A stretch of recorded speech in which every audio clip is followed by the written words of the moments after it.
putting this together. Some of the subjects that we're going to be talking about over the next few days were chosen by some of the members that are on the committee, and so they were able to help me with conferees. Really got a lot of help from Eric Dell. Thank you very much for all your work. I know that we waited till the last minute to flood your email box with all kinds of projects for you to do, and I'm sure you were up most of the night, the last several nights, and you don't look like it at all, though. So, but I appreciate all your work. We all know each other in this room by now, so we can skip the introductions. I did invite Representative Wilcott to be here. He's got a few subjects that he's not on the committee, but he had a few subjects that are on this list that he was interested in, and he helped put together some of the conferees as well. So thanks for being here today. And with that, we'll go ahead and start. The first thing on the agenda, so we were going to review the committee charge, but I think we all know the committee charge, and that's on a KLRD letterhead right in front of you, the first thing on the deal, and that's just, those are the subjects that we're talking about today, tomorrow, and Monday. And I would note that currently we do not have anything scheduled on Tuesday, even though we did reserve the day. We may just bank that day for a possible date later in the year, or just not meet at all on that fourth day. Because the goal here is not to be here and go through things, but to be efficient and to learn something. And so if we can't fill the days, there's no sense in billing the taxpayers for that day.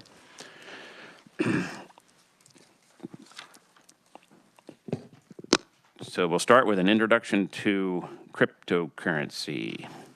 And the first up is going to be Ali Tagger, and I believe online. Yes, I'm here. Thank you all so much for having me today. Welcome. You can go ahead. Great. So we're just pulling up some slides. I'll go through lots of information for you all this morning, and we'll also share a few quick videos throughout. So just want to make sure you can all see the slide deck on your end. Yes. Wonderful. Then we will dive on in. Like I said, thank you so much for having me today. My name is Ali Tager, and I am Vice President of Communications for the National Cryptocurrency Association. And so before we dive in, a little bit of background for you on me as well as on our organization. I should start by saying I'm not an engineer or a financial expert, so I'm not going to be getting too in the weeds on the technical aspects of crypto or blockchain today, or speculating on market investments. Our organization is also not a lobbying or advocacy group, so we are not here to try to directly influence your policy, but simply more focused on education and awareness. And I've spent my pretty much entire career really demystifying complex technical topics for everyday people, sort of being at that forefront tip of the spear for communications for organizations in really highly regulated industries, from pharmaceuticals to AI and now to crypto. So we know that there has been a lot of talk about crypto, some of it good, some of it bad, and most of it just confusing. And so what we really want to cover today with you all is what exactly the technology is and how it works at a really simple level, but also talk about who's using it across America and how. And we're going to let you hear a few of their stories directly. So our goal is that you all walk away from today's session with more of an understanding of what exactly crypto is, but more importantly, how your constituents can benefit from the technology in their personal and professional lives, so that when it does come time to shape policy, legislation, and regulation, you are as informed as possible. So if we want to dive on in, sorry, on the previous slide, just to talk a little bit more about the NCA, we are a nonprofit that is helping everyday Americans understand and use crypto with confidence. And we're doing this in three ways. The first is we're shining a spotlight on the 55 million everyday Americans who are already benefiting from crypto across the country. And I'll tell you lots more about how we got to that number and how they're using it and who they all are. The second way is that we are providing educational resources that really demystify how crypto works and how to use the tech. We know that there's been a lot of hype and jargon that holds a lot of people back from embracing it. So we're really cutting through that noise. And then last but not least, we're working across industries to build hands-on resources that are going to fill the gaps in the ecosystem. So actually in just a couple of weeks, we're launching a new learning portal that we're sort of seeing as the Duolingo of crypto, really fun, animated, hands-on learning modules to help people understand the basics of the tech, as well as a crypto simulator that's going to sort of simulate real world experiences, setting up a wallet, buying, trading, selling crypto, but it won't actually be connected to a bank account. So there is zero risk if anyone is eager to get more hands on experience, but still not ready to connect their crypto wallet to real funds. And then really quick before I play our teaser video for you, I just wanted to give you some context on how the idea for the NCA came to be, which it was mid last year and really inspired by the atmosphere in the US of misinformation, mistrust, and confusion around crypto. And as you all know, probably even better than I do, unfortunately, under the prior administration, there was really a hostile regulatory environment around crypto, and it was sort of becoming this partisan issue rather than being seen as the technology that it is. And so, like I said, we're apolitical. We're not a lobbying organization, but we're helping spread the truth about who's really using crypto, especially at a time when the country's moving towards clearer policies. And we know that this isn't a partisan issue, but it is really about consumer protection. And so, with all that said, speaking of all the consumers that we want to protect, we've gotten to travel across the country over the last year, meeting from real crypto holders and filming their stories. And I'd love to play a quick teaser for you on our next slide of what we heard from them. I've definitely been laughed at, mocked. People are like, that's a scam. Generally, ranchers are one of the more skeptical groups. You start actually questioning yourself, is this really legitimate? I was cautiously pessimistic about it at first. But then you start reading and you start educating yourself with trusted sources. With crypto, you can have instantaneous transactions. You can transact 24 hours a day. It gives me so much more autonomy over my own finances. Less fees, more transparency. It's sustainable, it is equitable, and it's fast. You can interact directly on the blockchain, exchange items of value much more easily. It offers you access 24 hours a day. It's my money, I have access to it, and I can do whatever I want with it. Whether that's invest, pay somebody, or just use it as retirement. And this technology really can be used for good.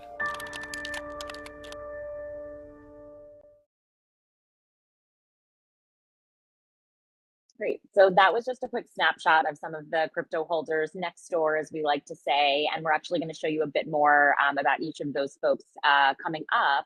But let's zoom out a little bit further to talk about the macro sort of landscape of who's using crypto across the country. Earlier this year, the NCA partnered with Harris Poll to conduct the largest ever study of crypto in America. We surveyed over 55,000 people to get to the 10,000 that told us that they're currently using crypto. And so that's how we learned that crypto is increasingly going mainstream. 21% of US adults are using it. That's 1 in 5.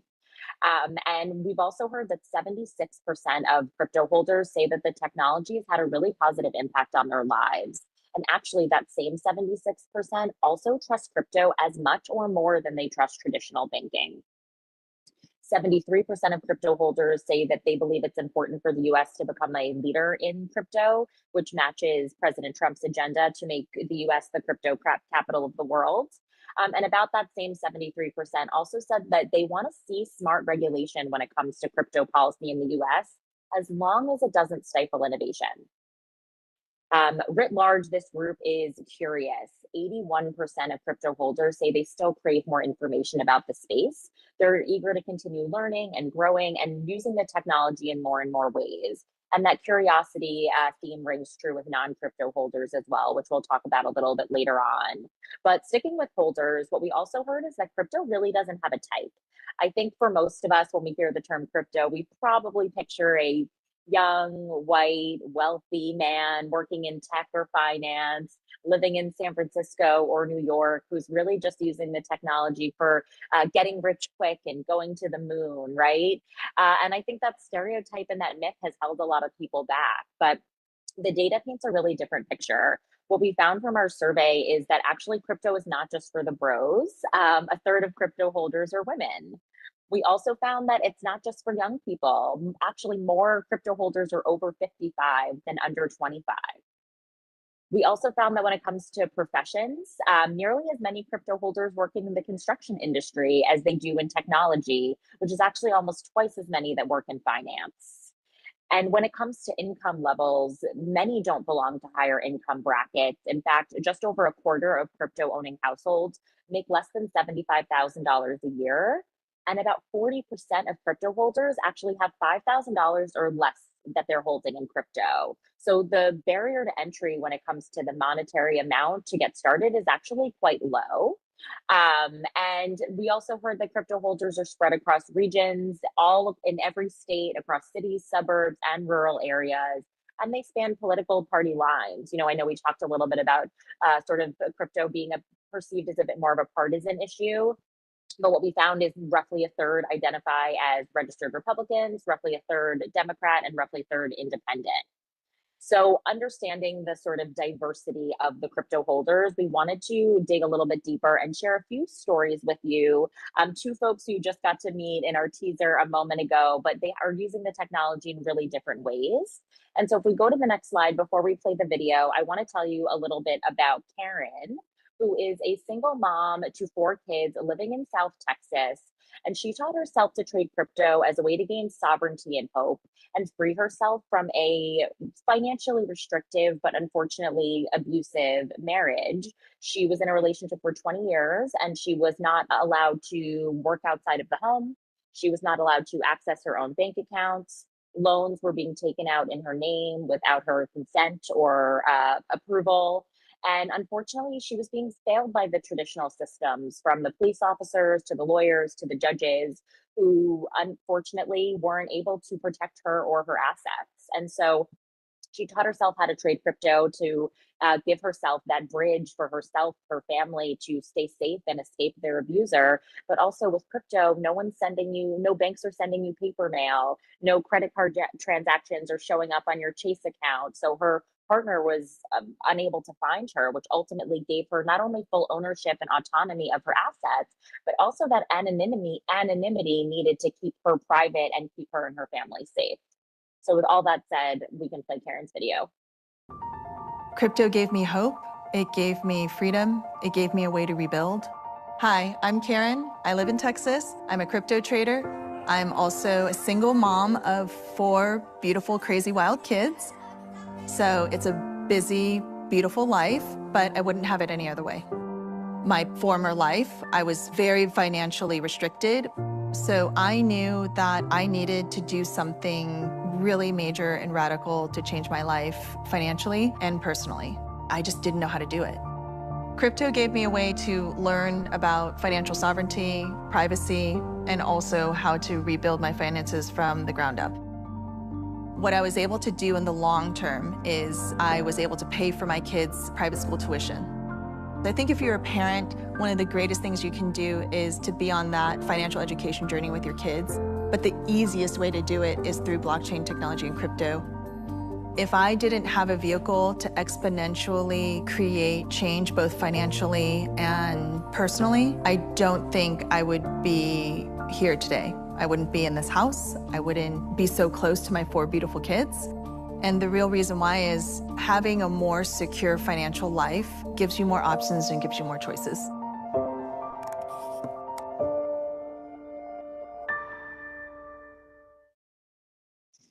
Karen's story is one of my absolute favorites just because of how she's been able to use this technology to like she said in the video, rebuild her life. She's actually now going to law school.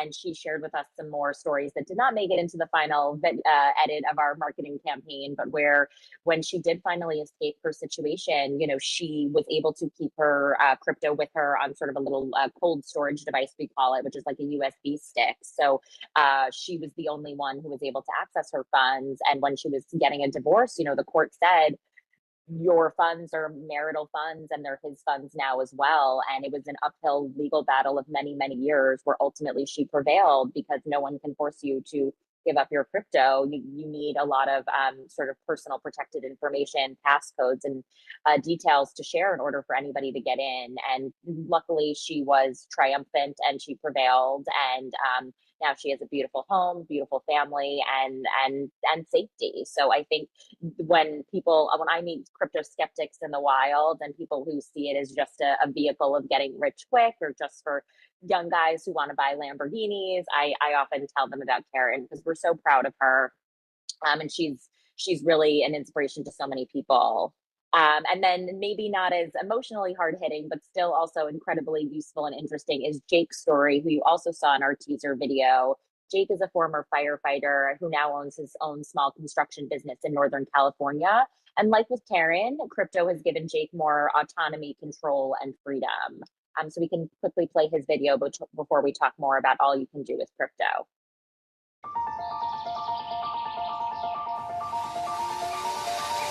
Crypto inherently just gives me so much more autonomy over my own life and my own finances. I'm always trying to move forward. Getting out of the fire service was me taking my life back and my schedule back, and having that ability to put it in my own business or in my relationship with my wife or for my kids. Starting my own company gives me my own schedule. I do pick up and drop off for my kids whenever I want to. That's what I love about crypto as well. It's my money, I have access to it, and I can do whatever I want with it, whether that's invest, pay somebody, or just use it as retirement. It used to be under your mattress, then it was in a bank. Now it's on the internet. Just like trying to grow my company, I'm trying to build a body of wealth and a future for my children.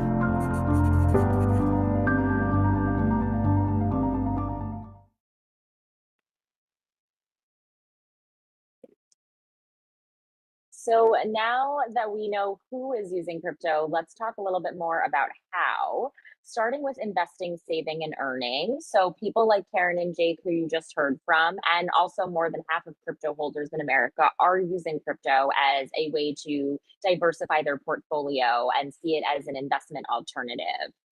We know that some folks are saving up and aiming for long-term value or seeing crypto as steady passive income, while others are turning to crypto in hopes of quicker monetary gains. But there's also plenty of ways you can actually earn with crypto. Crypto holders are staking their coins, which basically means they temporarily agree not to withdraw their funds from the blockchain to help support the function of the technology. The more coins that are staked, the harder it is for bad actors to cheat the system. And that actually keeps the network more secure and running smoothly, while at the same time, users earn about 3 to 8% a year in rewards just for providing that safety net for the technology. And at the same time, others are lending out their tokens, which works similarly to other lending and can pay interest similarly like a high yield savings account. Or they're contributing to crypto liquidity pools, which is essentially a shared pot of tokens that traders are using to swap one asset for another. And then what happens is the traders get paid a small fee to the liquidity pool providers. So we don't need to go too deep into staking and lending today, but just so you have a little bit more context on how people are actually earning with their crypto, similar to the way that they do with other traditional financial tools. We also know that people are paying and getting paid with crypto. In fact, a third of the crypto holders we surveyed told us that they're already using it for business transactions. And even more than a third believe that expanding crypto payment options, like being able to do real-time payroll with crypto, is going to be one of the largest benefits of the technology moving forward. We also know that small business owners like Jake are paying their employees in crypto, so that they're receiving their assets and their funds in minutes, low transaction costs, and no need to worry about exchange rates because everyone's transacting the same in digital currency. We also know that people are sending and supporting causes that people and causes that they care about with crypto. So for families, friends, or vendors sending money overseas, crypto can be a really convenient option, especially in an emergency. It can be more reliable and it works across the globe pretty instantaneously 24/7. Nearly a third of crypto holders told us they're using it to send money to their family and friends. And unlike other peer-to-peer money sending services like Venmo or Zelle, crypto transactions are much more transparent and they can only get lost or stuck if the sender enters incorrect information like the wrong wallet address, which can also happen with other financial tools. But what happens with Zelle or Venmo is really just bank accounts are moving digital IOUs back and forth behind the scenes, whereas with crypto, the actual funds and assets and value itself is what's transferring hands. And we also know that charities like Movember are accepting donations in crypto. So it's helping them attract new digital savvy donors and also giving them that global reach, because you can be anywhere in the world and transact 24/7 with crypto. So I know that today you're going to talk a lot about commerce. I want to talk a little bit more about shopping and spending with crypto, especially in dining and traveling. So 39% of US crypto holders told us that they're using crypto already today to shop and pay for goods and services, both online and in person. Actually, 96%, so almost every one of those 10,000 crypto holders we surveyed, are shopping with crypto at least once a year. And 9% told us that they do so every single day. We know that hundreds of retailers from Whole Foods to Starbucks are accepting crypto at checkout, and it works exactly like tapping your phone for Apple Pay or Venmo. Last but not least, people are creating and collecting with crypto. There should be one more box. There it is. So for creators and creatives, we know that crypto is offering a new way to benefit without relying on traditional systems that can come with really high fees and really lengthy time frames. So a few examples here before I show you just a couple more quick videos and open it up for questions. We've been in touch with artists like Autumn Brian. She's using blockchain to sell her artwork directly to her clients and stay in control of her ownership of her actual creations. What you may probably know but may not think about every day, I know this was sort of an aha moment when I met with Autumn, is when you're an artist and you sell your work, you're lucky to sell it one time, and it's usually to a gallery. If it gets sold after that, who knows if you see a cut of the profits. If the person who buys it then decides to resell it, you never get a cut of the profits. And all of those middlemen and galleries and third parties are taking a cut of the profits every single time. So with Autumn automatically selling her art directly on the blockchain, she's earning royalties every time her piece is sold and resold. And what she's actually doing is being a Black woman from South Central LA and growing up in a more a lower socioeconomic environment, she's really focused on uplifting other Black women of creators. And so what she's been doing is, for the women who inspire her artwork, she's been listing them in the blockchain and coding them in as co-creators of her art. So every time her work is sold, these artists that inspire her also automatically get a cut of the profit, which is her way of sort of helping fight against the gender and race pay disparity. So it's pretty cool to see how different people are using the technology in different industries. We've also connected with Tina, who is a gamer who's using crypto to collect, trade, and resell in-game items. So essentially what happens with gaming, which I'm not a gamer, admittedly, I don't know if any of you are, but essentially when you work hard to acquire these items in-game, they only ever stay in one game. And sometimes you pay for them with real money as well. But with crypto and blockchain gaming, you can transfer your assets between games and use them in different ways. And then in some cases, actually sell them for real rewards. So we found out that 1 in 5 crypto holders are actually participating in blockchain gaming, and nearly 30% told us they plan to explore it more over the years. So there's lots of interesting ways that people and businesses are using this technology, including for ranching and real estate. So I wanted to introduce you to 3 more folks. So if we go to the next slide, we'll talk about Mark and Rob, who are cattle ranchers in Wyoming who are using the blockchain. And I'll tell you how after we watch their video. Blockchain and crypto are transforming the way that cattle are traded. My name is Mark Tague. I'm a 4th generation cattleman from Oklahoma. I live on a ranch that's been in my family for over 120 years. I am the Chief Revenue Officer of Cattle Proof Verified. My name is Rob Jennings, and I'm the CEO and president, co-founder of Cattle Proof. We run what's called a Process Verified program, and we use blockchain to record attributes of cattle so that information can transfer up the supply chain to the people who need it. The idea is, within the cattle business, the consumers generally today, they want to know more about where their beef comes from. And we have blockchain technology take that data and pass it all the way through the chain, all the way to the plate. Blockchain is really at the crossroads of the Old West and new tech. How ranchers raise their cattle, what they do, the humane treatment, the stewardship of the land, and all those kind of things can be validated on a blockchain, and that information can be passed on to the consumer. Mark and Rob's is another story I share often because it's such an interesting use of the technology. They shared with me, and admittedly, I'm not a cattle rancher and I don't know much about that industry either. So maybe you all know more than me, but they shared that back in the day, the way that cattle was traded was essentially everything was written down on a piece of paper with a pen and sort of done with a handshake.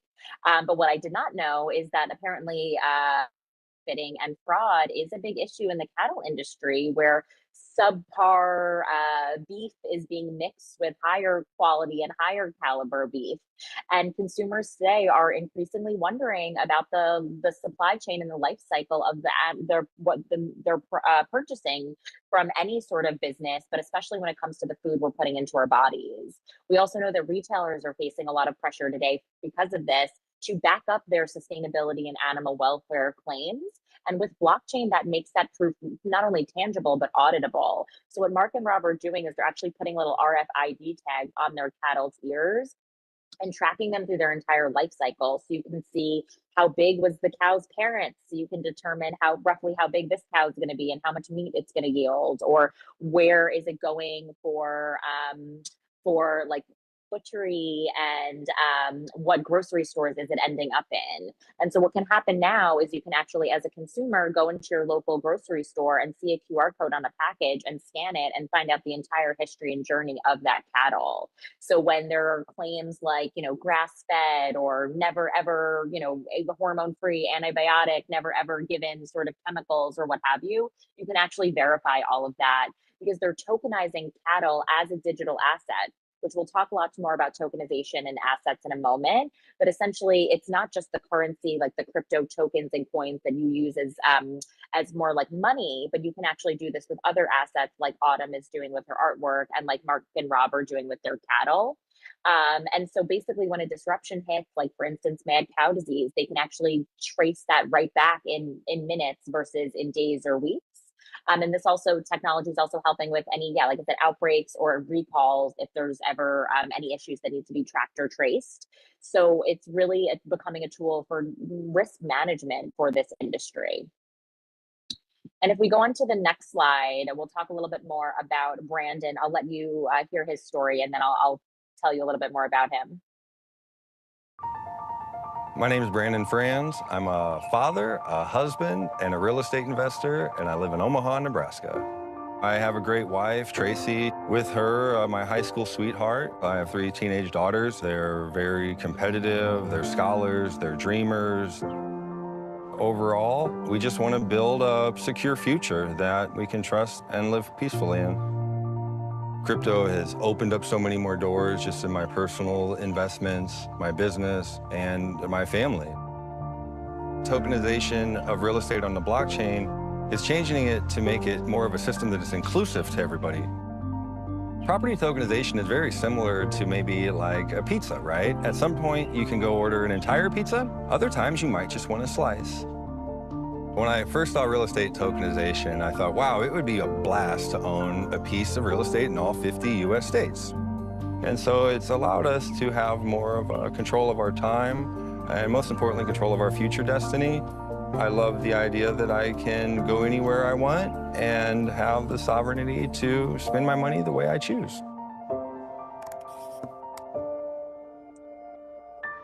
Awesome. So Brandon started to talk a little bit about property tokenization. Essentially, tokenization is for properties converting the ownership rights of a building or even a single rental unit into this digital token on the blockchain. So you can trace it and trade it the same way you do with any other cryptocurrency.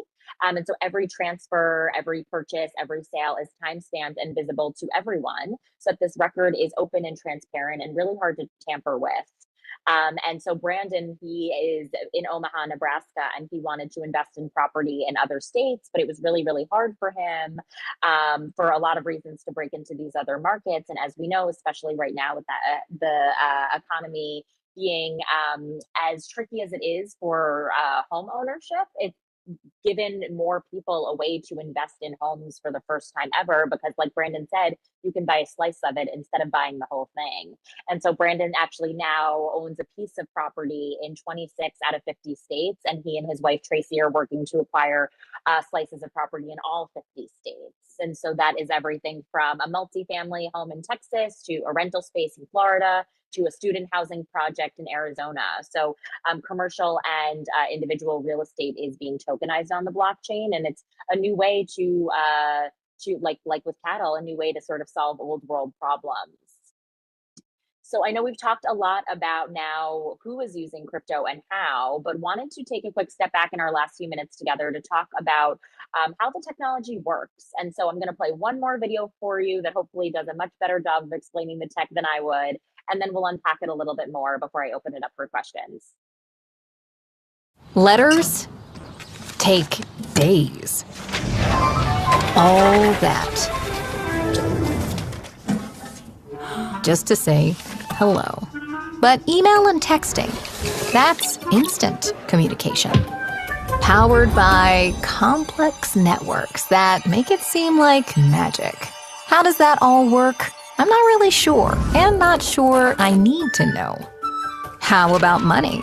Kinda like mail, it's still slow and reliant on banks making decisions behind the scenes. Even online, where financial apps seem instant, the system behind them hasn't really changed. But crypto is truly instant. No middlemen and no magic. Just the logic of the blockchain. How does that all work? I'm not really sure, and not sure I need to know. But if you're curious, basically, a group of computers follow rules that can't be changed to check if someone owns the crypto and isn't spending it twice. Then they approve the payment and permanently add it to the chain. So everyone can see the blocks, but not who put them there. Fast, secure, yours. The internet changed the way information moves. The blockchain changes the way value moves. Ready to learn more?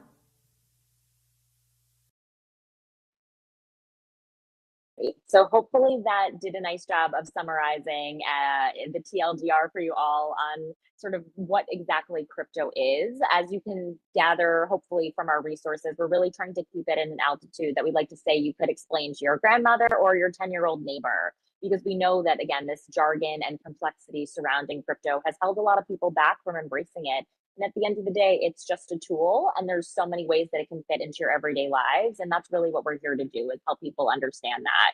So like you just heard, the definition of crypto is really just a digital way to exchange and store value. Crypto got its name, if you're interested, because it uses something called cryptography, which is essentially a method of securing and verifying transactions through more of a complex encryption algorithm like the blockchain in the video that you just saw. But we don't really need to worry about that. The same way we don't really need to worry about how emails or texts get to each other. All that matters is that they do. A little bit of the origin story on crypto is it started with Bitcoin in 2009 as a way for people to send money directly to each other with through the blockchain without using a middleman like a bank. And as you saw from the video, the blockchain is essentially this giant public notebook that everyone can see, but no one can edit. So every time a transaction happens on the blockchain, it permanently gets added to that chain. So you can't go back and edit or erase. All you can do is add new information to it. So that helps with things like reducing fraud and scalping.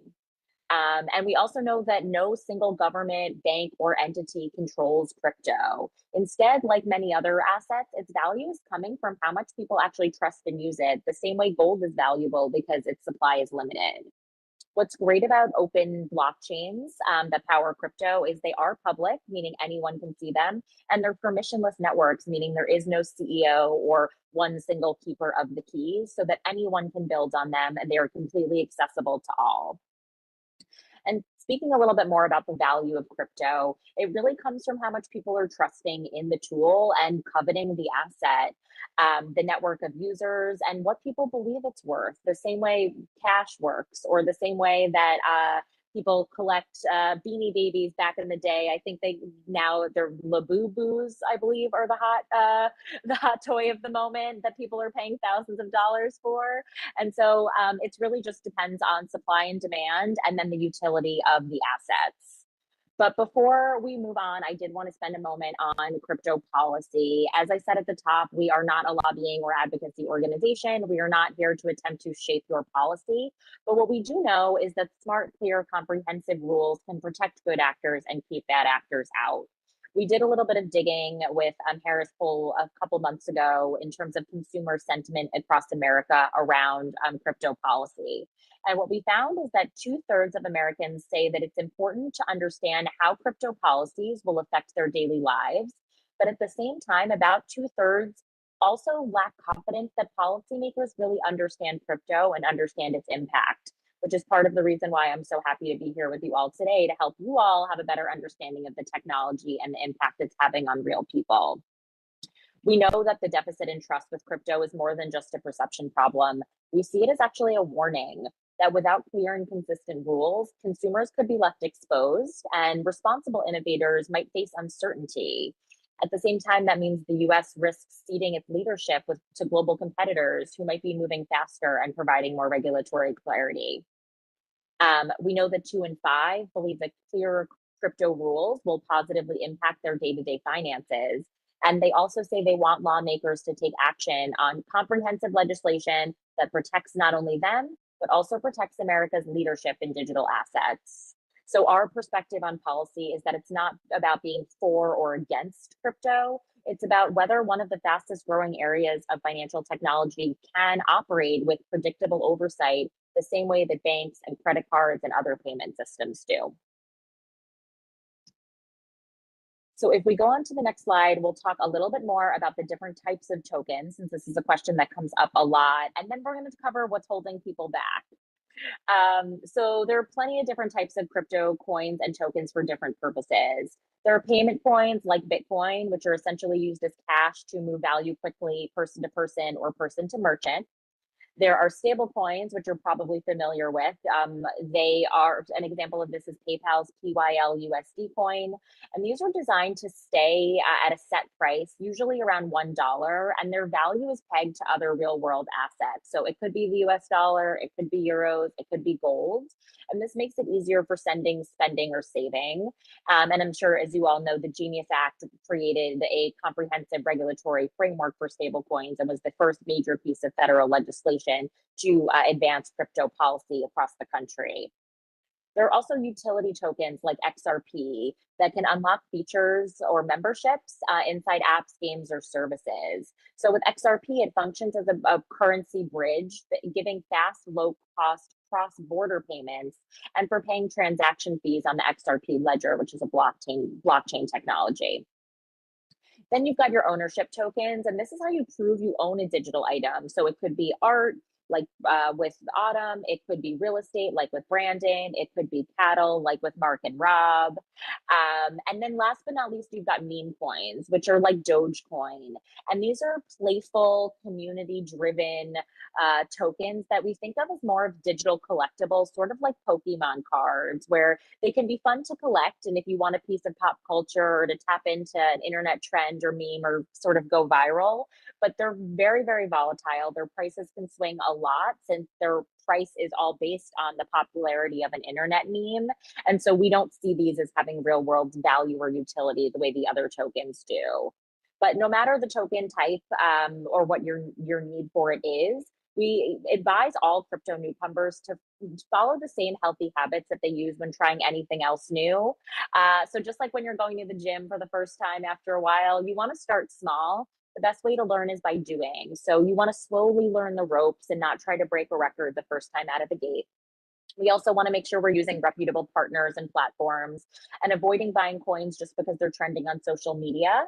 So we advise everyone stick to exchanges and wallets that have strong reputations like Coinbase or Uphold, that also have transparent policies and good customer support networks just in case of any issues. And then last but not least, our biggest piece of advice to everyone is to do your own research. Make sure you're using trusted sources. And as a general rule of thumb, like with crypto or like with anything else, if something seems too good to be true, it probably is. And so in our very last slide, I want to quickly tell you a little bit about what is holding people back from embracing crypto. So like I said, not only did we survey 10,000 crypto holders, but we also surveyed 2,000 non-crypto holders. And what we found, unsurprisingly, is the biggest barrier to entry, people just don't get it. They don't understand what crypto is, how it works. They don't get how to buy, sell, trade, or hold cryptocurrencies. 69% of them told us that they lack confidence and understanding in crypto overall. 55% told us that they feel overwhelmed by the complexity of all of the research out there. And 70% said that they need more trustworthy information in order to consider using the technology. But the last two blockers I want to tell you about that I think are super relevant to your conversations today, one is fear. It makes sense. We fear what we don't understand. And we know that unfortunately there is fraud and volatility in every market, whether that's crypto, traditional banking, or even online dating. And we also know that when people better understand the technology, they're going to be better equipped to identify and avoid risky activity in the space, which is why the NCA is here to be a resource for people on safe and responsible crypto usage and adoption. The last big barrier, which is probably the most relevant to you all, is policy. Nearly a quarter of non-holders told us they have yet to tap into the technology due to regulatory uncertainty, and they would be more likely to use crypto if there were smarter regulation and oversight in place. So we know the governments at the federal and state level are working to advance crypto legislation to protect businesses and consumers and keep those bad actors out. We also know the curiosity remains really, really high. When it comes to those who aren't using crypto who told us they're interested in it, almost half said they're going to try it for themselves this year, which means millions more Americans coming on chain for the first time. And they're going to be looking for one, more trusted resources that are easy to digest. And that's where we at the NCA come in. And two, clearer policies to help protect them all. And that's where you come in. So with all of that said, in our last about 10 minutes or so together, I would love to hear any questions or reactions from you all. Okay, and thanks again for putting this together for us. There's a lot of us on this committee that had no idea what cryptocurrency is, or blockchain for that matter. And so I'll open it for questions. Representative Owens, or Senator Owens, I'm sorry. That's all right. Thank you, Mr. Chairman. Always will be house trained, so appreciate that. So, Ali, again, thank you very much for responding to my request to have you join the committee and to present a little bit on cryptocurrency. It really is, as your data suggests, a very big unknown to many people. So I have two questions. So is each token or coin backed by its own blockchain? And then by default, does that mean there's kind of this unlimited amount of blockchains out there? Just digging for my unmute button. But no, each token is not backed by its own blockchain. Tokens are built on top of existing blockchains. And so many tokens are sort of synonymous with their own blockchain. So for example, Bitcoin runs on a Bitcoin blockchain, and that is the native token of Bitcoin. Similarly, Ethereum has its own blockchain, and that's when you get the Ethereum token. XRP Ledger is a blockchain, you get the XRP token, but different tokens can be built on top of those blockchains. I think this is very similar to what we saw sort of, we like to say, the early days of the internet, early days of AI, early days of railroads or automobiles. When the technology's new, everyone sort of wants to figure it out themselves and they build their own thing, and there's this big boom. And then people start to figure out what's real and what makes sense and where there's value and utility. And you start to see a little bit of a sort of market, not consolidation, but I think it weeds out the technologies and tools that aren't going to have real value. Very good. And second question, again, just out of curiosity. So I've always believed that anything connected to the internet is hackable. Help me understand how blockchain isn't, or if I were to tokenize, well, I used to have cows. If I were to tokenize a rental property, how is that not hackable and able to be stolen by somebody else? Great question. I think a lot of people, inherently, the word crypto has become sort of this like dangerous word and scary thing. And so it becomes a little almost synonymous with the idea of hacks and fraud, and makes people think that there are plenty of hackers out there that are trying to break into crypto, which I don't have the data on. But what I can tell you is the way that blockchain works inherently trust is built into the system because it is this open, permanent digital ledger that everyone can see. So if you think about it as a giant notebook that you write on and I write on and Karis writes on and Nash writes on and Eric writes on, we all are viewing the same exact document. So if anybody attempts to make a change, everybody else can see it. And there's to get a little bit complex for a second, there's something called nodes. So the computers that are supporting blockchain software install this technology called nodes, and there are thousands and thousands of people doing this throughout the world. Every single person has the same exact copy of the blockchain and can all see everybody else's copy. So there is no way for one single person to break in and do anything to the technology because it's all being verified and validated in real time by all of these other computers around the world. And they don't even know who each other are. I could be running a node right now, so could you, but all you can see is the wallet address. You can't see any of my personal protected information. You can't see my name, you can't see my passwords. And so hackers can't break in. And even once they are in the system, if they are running a node, they can't do anything because every other computer and node out there needs to verify and validate their transaction as legit. So it makes it really, really hard for any one person or computer to edit the permanent ledger because it is public, it is open, and it does require to be verified by the entire system. We have videos on our website that explain it much better than I just did. Well, I think that was pretty fantastic. Thank you very much, Ali. Great, of course. Representative Hoheisel. Thank you, Mr. Chair. Thank you for that presentation today. I appreciate that individual in the video, I think his name was Brandon, talked about a piece of pizza, a slice of pizza versus the whole pizza. One of the first Bitcoin transactions happened, I believe, in 2010, and it was actually 10,000 Bitcoins for 2 Papa John's pizzas. Today, those 10,000 Bitcoins would be worth over $1 billion. I love Papa John's pizza, but man, I'd rather have those 10,000 Bitcoins today. 2 questions, Mr. Chair, if I may. First one, on your slide, who uses crypto? 21% of U.S. adults use crypto. Do you guys have a breakdown of who uses crypto for transactional or to replace traditional banking purposes versus who uses it as a investment tool? And what is the average time of that investment? Kids say today, I think it's HODL or diamond hands. Who has the diamond hands? How long are they holding those investments? Do you have any data on that? We do. We have a comprehensive, what we call 2025 State of the Crypto Holder Report that has all of this information. So I will send that to you. It's quite lengthy. I have some printouts. They're about the size of a magazine. So I don't have all of those numbers off the top of my head. But what I can tell you is that almost half of crypto holders in America are seeing it as an investment tool. The duration of how long they're holding their assets for varies a ton. And I think the trend that we're seeing most of all is that you're totally right. The HODL, HODOL. It was, yes, they hold on for dear life is what they call it. And the diamond hands basically means like no matter how the market moves, you're going to stay strong and not sell your crypto. What we're seeing is a sort of a mix of both, of people that are holding some crypto with the hopes of the price rising over time and seeing it as a long-term investment. And then at the same time, those same holders are in the short term using their crypto for everyday goods and services and shopping. So, I know that I when I went to Starbucks this morning, I bought my coffee and I paid in crypto.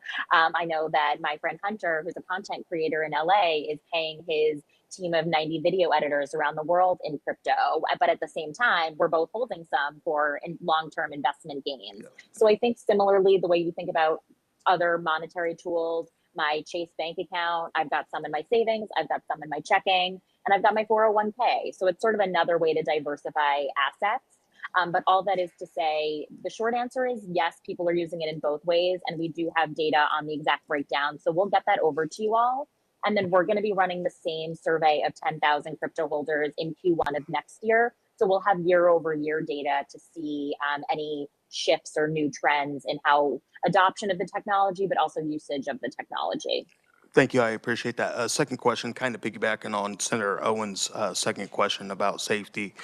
With the advancements on quantum computing, how is your organization working on it. What is your viewpoint, the hackability, not necessarily of the blockchain, but of the keys, the individual wallet keys with quantum computing? How concerned are you guys about that? That's a great question. I would say quantum computing, AI, and crypto are very much sort of starting to go hand in hand. And I think they're on similar trajectories in terms of the technology being so new, there being a lot of fear and uncertainty around it. And us everyday Americans and you all lovely policymakers trying to figure out how to make sense of it all. The way that we recommend, and I actually did a big local market media tour on this over the summer. The way that we recommend keeping your crypto keys safe is when it comes to your recovery phrase and your passcodes, the same way you do with anything else. To write it on a piece of pen and paper, go analog, go old school, put it in a fire safe safety deposit box. Don't write it down on your phone. Don't write it down on your computer. Don't keep a picture of it on your phone, and really protect it the way you would protect any other real world asset. So we say the same way you're not going to flaunt, how big your bonus check is. You shouldn't be flaunting how big your crypto bag is, your holdings. And the same rules apply in any industry. You want to keep it safe. You don't want to trust anybody you haven't met. You don't want to give your passwords out. You want to enable two-factor authentication. You only want to interact with trusted sources. So this is definitely, I would say, emerging as an area that people are have questions and potentially concerns about. And so what we're actually doing, we haven't published any of this yet, but we are now in touch with organizations like the FTC and their Consumer Protection Network, the FBI, and looking at how can the NCA partner with these organizations to better protect consumers and educate them on sort of the safety hygiene habits to ensure that they're doing their part to keep their keys and coins safe. Yeah, and I think the concern with quantum computing is just the speed and the amount of password attempts for hacking that these quantum computers will be able to do to get into an individual. So thank you for your perspective on that, and thank you again, Mr. Chairman. Representative Wassinger. Thank you, Mr. Chair. The first question is pretty simple. You said in your first slide, 76% of people trust crypto over banks. I think you meant crypto holders. Is that correct? Instead of just correct. Right. Yes, exactly. And I should clarify further, it's as much or more than traditional banking. Okay. All right. The second thing I wanted to ask you is about Karen's testimony. And there's something I heard you say, you can hide your money if in cryptocurrency and you don't have to tell anybody how much you have in there. So she was able to hide money from her divorce assets so that she didn't have to put those into them, or? Not quite.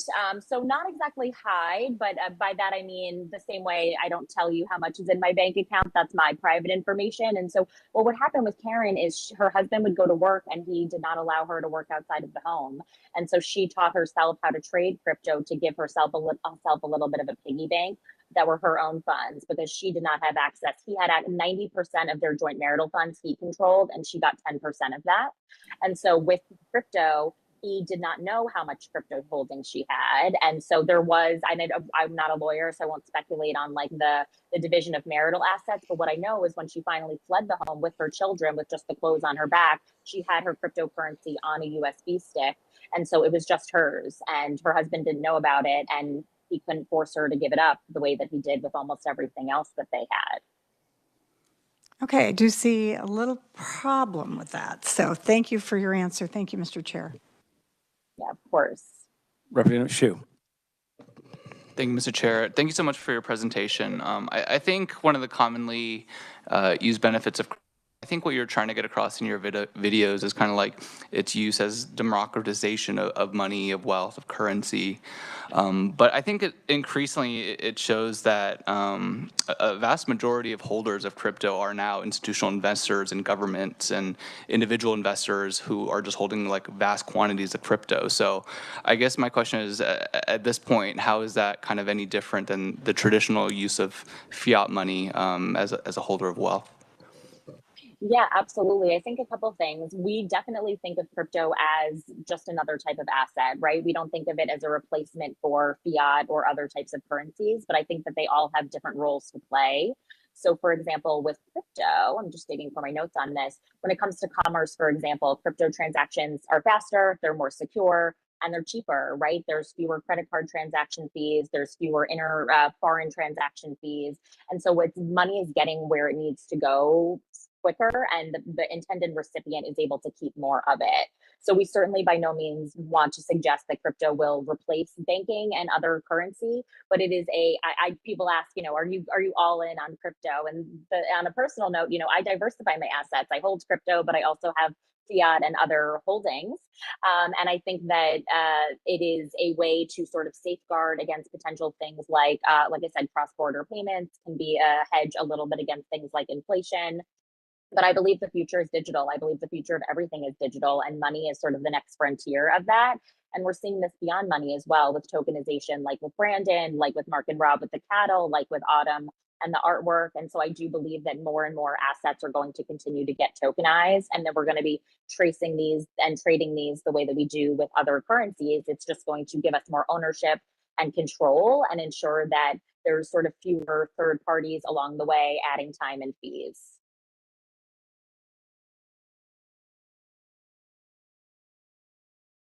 All right, Senator Fausto. Thank you, Mr. Chairman. You have done a great job telling us the different ways that people use crypto coins. So, but have you discovered any problems thus far? Problems in terms of with fraud or Correct. Yes, thank you. So of course. So we, of our 10,000 crypto holders that we surveyed, just 3% of those told us that they had negative experiences with the technology. And a third of that 3% told us that they had experienced security breaches directly.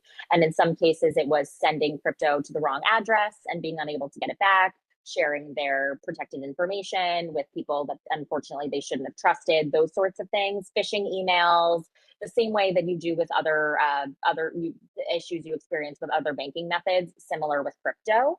But what I can tell you is we are about to embark on a survey specifically focused on more of the negative side of things. So looking at people who have been scam victims or attempted scam victims, people who have fallen victim to fraud with crypto. So we will have more comprehensive research on that coming soon.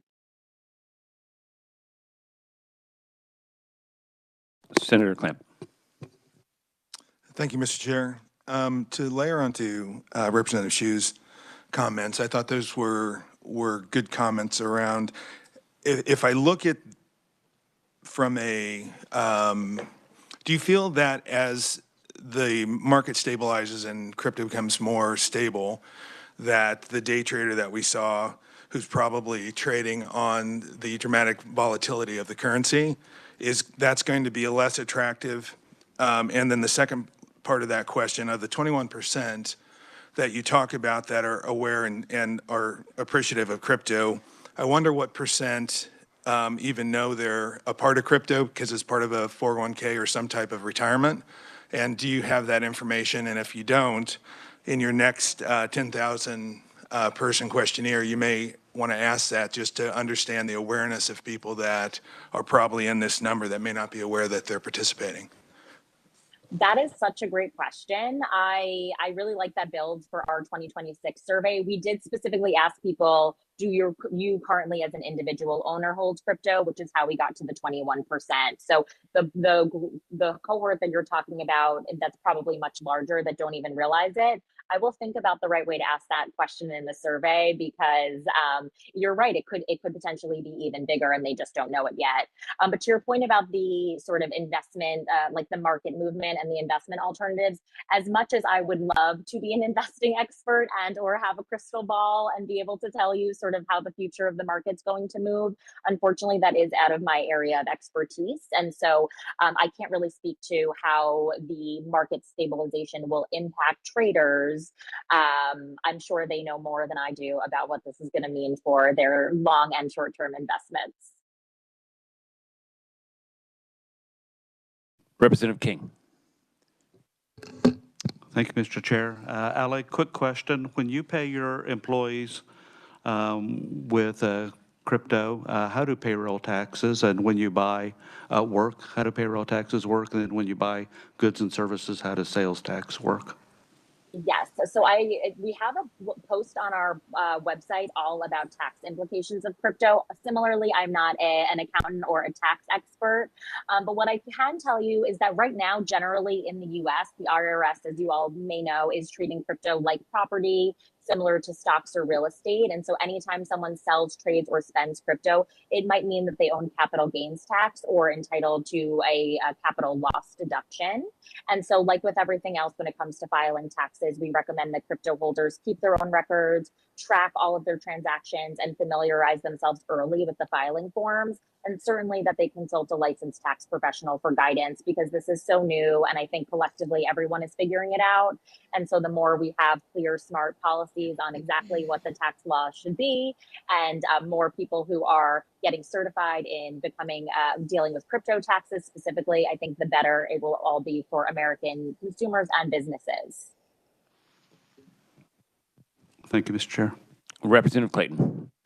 Thank you, Mr. Chair. Thank you for being here today. So in your presentation, one of the things that you mentioned was that the consumers definitely needed to be on their toes and to do more research. But you know, as someone who doesn't have a lot of money but is very protective of what little I do have, I hesitate at this, because if we're not educating people, if we're not able to educate people about the basics of this, don't you think that this could lead to a lot of innocent people, like the single mom that you mentioned in your presentation, losing their assets and losing everything that they have, and then we just put it on them for not being educated? So how do we go about consumer protection in this regard? Yeah, of course. To clarify, the folks who are crypto holders, 81% of them told us that they still do want more information on the space. I think less so that they necessarily need to feel on their toes, but they're eager to continue figuring out more about how this technology can fit into their lives. And they are looking for guidance on things like taxes and things like investing, again, both of which are outside, unfortunately, of my area of expertise. But how do we go about educating consumers? That's exactly what the NCA is designed for. We are a neutral nonprofit organization. We are not making money off of this. Our goal is we see millions more Americans embracing this technology and figuring it out for the first time. And like I said earlier, we sort of say, do your own research and start small, the same way you would with anything. If I'm an everyday consumer, which I am, and I'm new to crypto, which, you know, to some extent I am, I'm not going to go and put my entire life savings in this asset that I don't understand.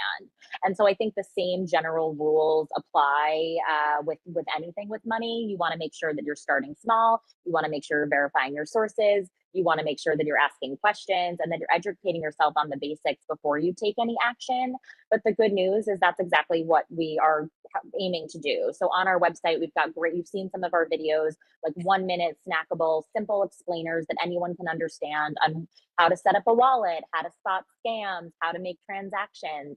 And as I mentioned, we're also building more hands-on resources, a learning portal, as well as a simulator that are going to help people understand this even more before they actually go and connect it to their real bank account and real money. So definitely encourage you all to check out our resources, and we'll share when our hands-on learning portal and simulator become available. I think it'll be by this time next month, all with the goal of helping people experience the tools in a very safe space before they take any real meaningful action or connect it to real funds.